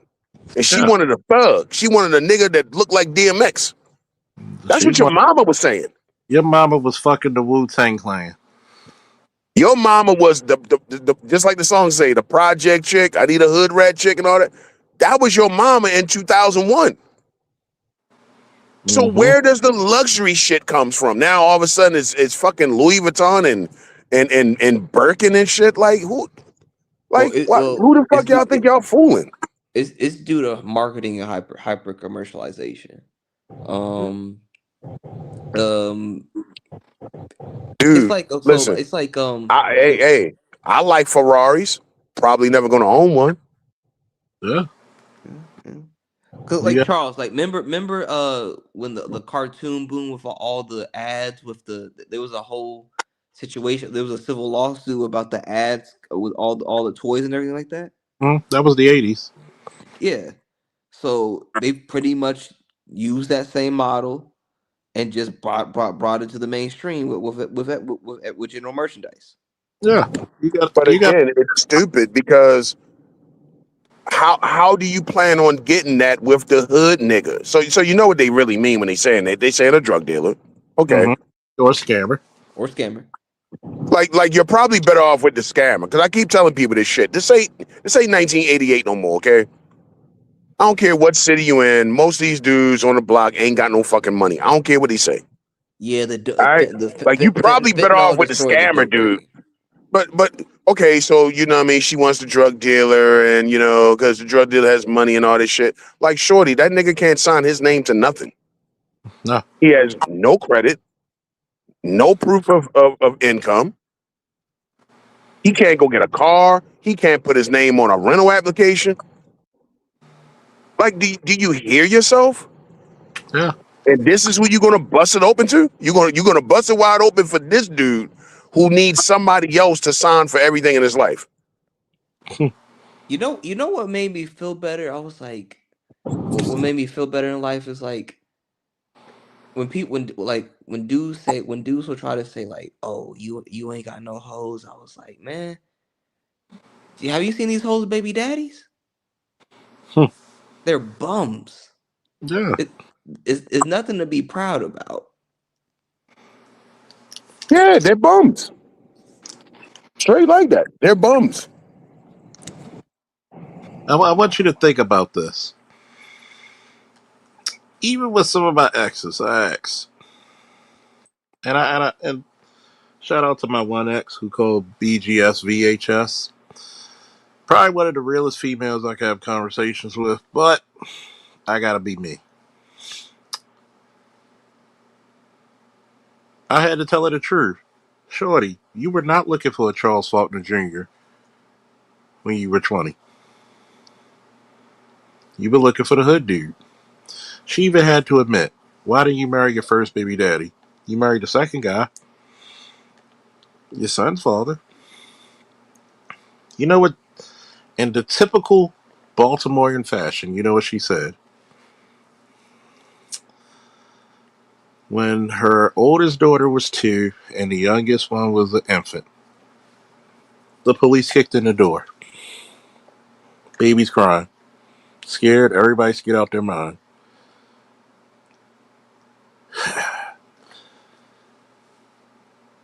And I had to tell her, because me and my father were driving around for a few hours. And I said, you know what killed me, Dad? If I was in any other demographic, I'd be a catch. I'd be a catch. I literally get a check for the rest of my life and it's only going to increase. When I get 100% disability, I'm showing my entire black ass off. Okay? That being said, I love black women, I love black people, but this is what may make me sick of you. You are the worst, and I mean worst, pickers of men. You don't look for the future, you look for the here and now and makes your pussy tingle. And what makes it poor is this. You don't get the best men that you could get. Look at fine ass Bianca Belair. Did she marry a dude that other women want? Yeah, Montez Ford. They making money. But guess who Bianca has in her life? Both her still married parents. You couldn't find, and I don't put myself on a pedestal. Maybe we should start putting ourselves on a pedestal. Maybe that's the problem. You are more comfortable of being with a dude who's got the house kicked in with your 2 babies than a dude you know who was safe, who was a career man. When I was in the army, how many of you bitches wanted to lock me down? When I was in the police department, y'all bitches should have married me. Now that I own a security firm and I got my disability for the last few years, come high water, hell, and rain. How did you notice in the last year how much did Trump and his organization and his administration, how many benefits they put in the hands of vets? I Did y'all saw a know? lot of benefits go down the pipe. And I had to tell a lot of my exes, a lot of y'all bitches are stupid. And I met you when you had no kids, 1 kid. But here's the craziness of it. You didn't take the time to say, hey, this guy has a future no matter what the fuck happens to him. This guy is going to be protected no matter what happens to him. We don't want this type of. I'd rather you just say that. But you know what goes on in a female's head? Bullshit. The Charlie Brown grown-ups. Wah, wah, wah. It's not exciting enough. They're, dog. It's like Charles often talks about. It's the culture of failure. We love You are losing. so afraid. You know what the problem is with the college dude. The real problem. They don't like that guy because he has his shit together, and that's going to force them to get their shit together. It's going to He, force them to look at themselves. yeah. The ultimate thing about the good guy, I won't even say the good guy, the honorable man, because the good guy is a simp. An honorable man is this. I want you to think about this.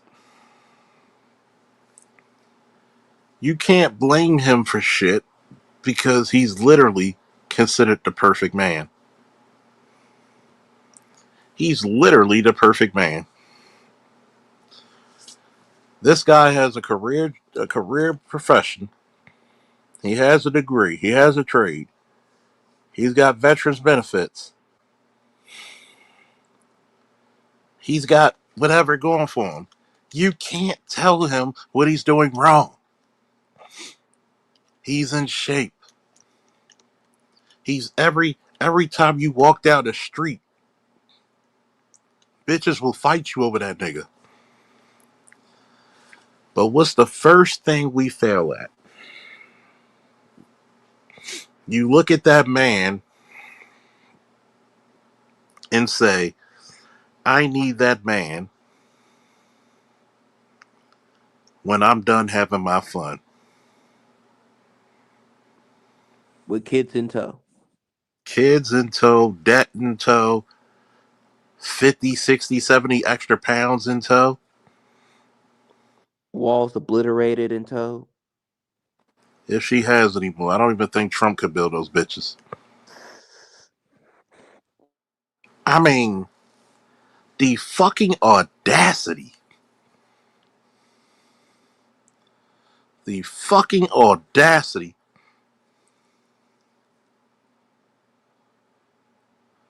The fucking audacity. I want you to really think about that. You have the audacity to literally come to a man like that and say, I can get better than you. I deserve better than you, even though he is your superior. That fucks with me a little bit. It makes me upset. Shout out to Cam Newton. I'd be damned to have some bitches lambaste me,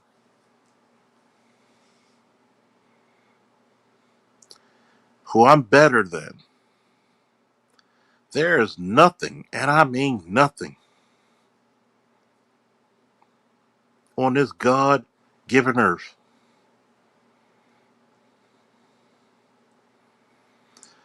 that you can literally say you had over me. It took bitches to have degrees to speak to me. I'm teaching you shit that you didn't even learn in college. And these are bitches with masters. Y'all forget in my early stint of this fucking live stream shit, I've embarrassed a PhD candidate.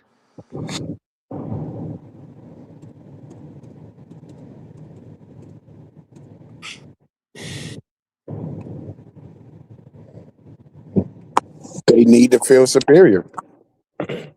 It's the low self esteem. It's so many layers to it. It's the low self esteem. You have to you because you've been told all your life black men ain't shit.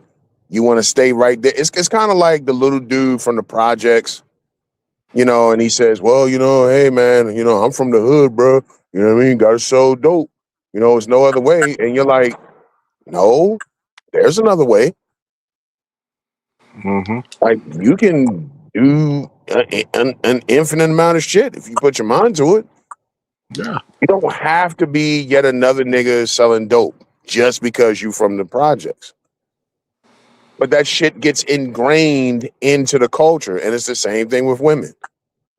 You know, the need to be superior to a black man because that's what you've been told. But when And you then you get, got to do all the, I'm sorry, but you got to do all the mental gymnastics to make the educated dude and the dude with a good job. And then to say that shit, you just want to be like a white man. Like, what the fuck? What are you talking about? why is success gotta be white? Exactly. But yet, I'm at such a further. That's why you gotta understand, Loss. When guys like ABM, myself, and others tell you these bitches are trying to pick you because you're young and you're still getting in your way. You're still getting going on your way. They know goddamn well,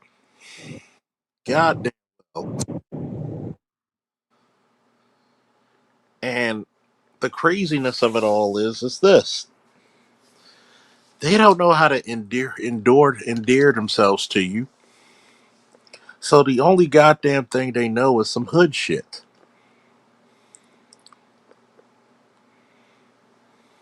Some hood shit. But yet, in 2026, we have to understand something. The day of bullshitting black men is gone. It's dead. Not even Jesus Christ can bring that shit back.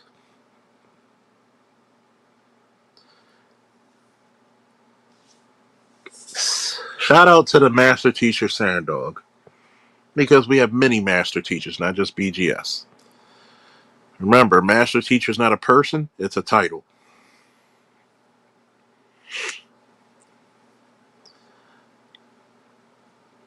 And he said it best. Sometimes you gotta listen to these broads, and when they're saying, I want this, I want that,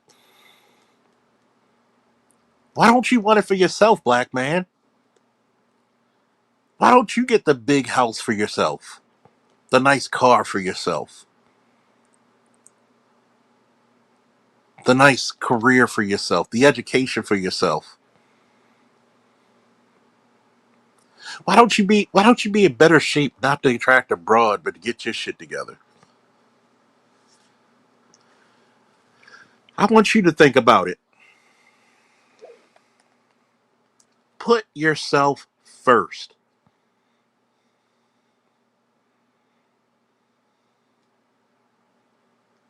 Put yourself first. If a broad calls you ugly, say thank you. But your friends don't.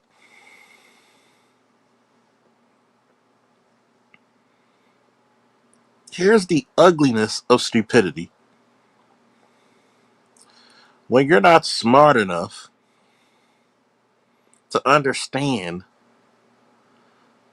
what's it's like to be on top, which should be the ultimate goal,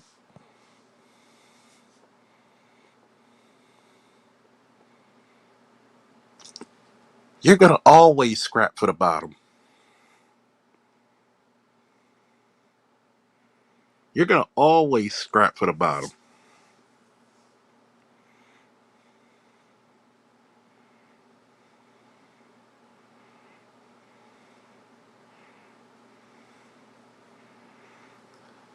So, this is what I always try to talk to black men about.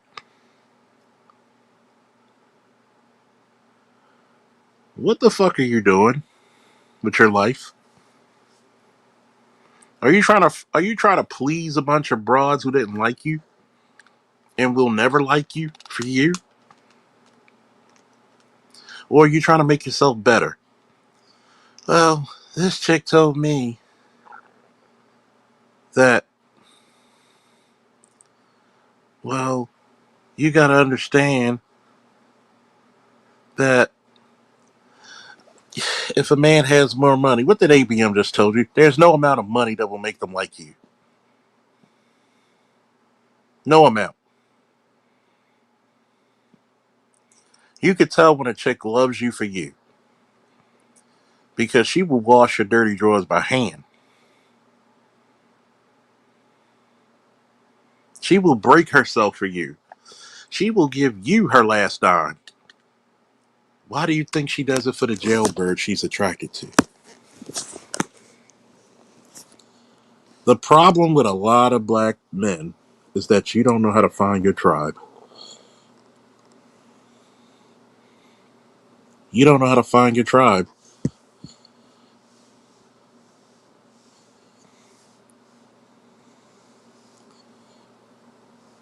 You don't know how to find your tribe.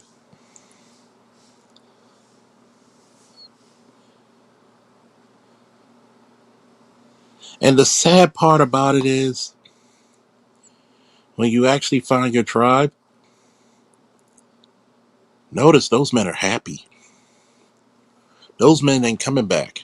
It could be black American women, black American women. It could be Caribbean black, Russian black, Brazilian black. Even if you go outside the entire scope of the black race, I don't think too many men who get a better deal go away. Come back. Find your tribe. Do what you need to do. Be great in your own terminology.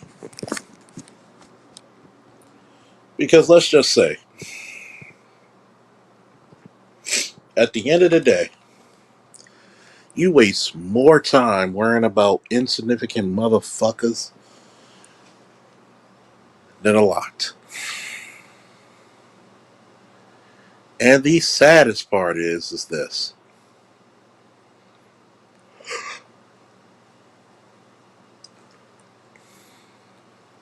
You could have done this a long time ago.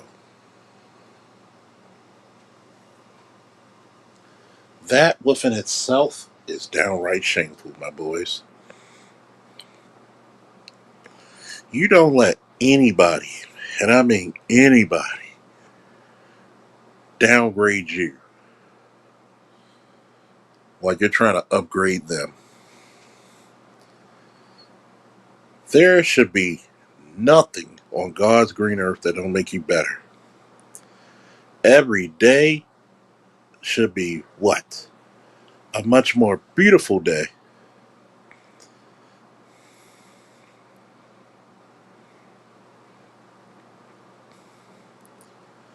So if you're not doing that, your purpose is for naught. Think about this. You want better outcomes? Then Lord knows you better put yourself in better situations.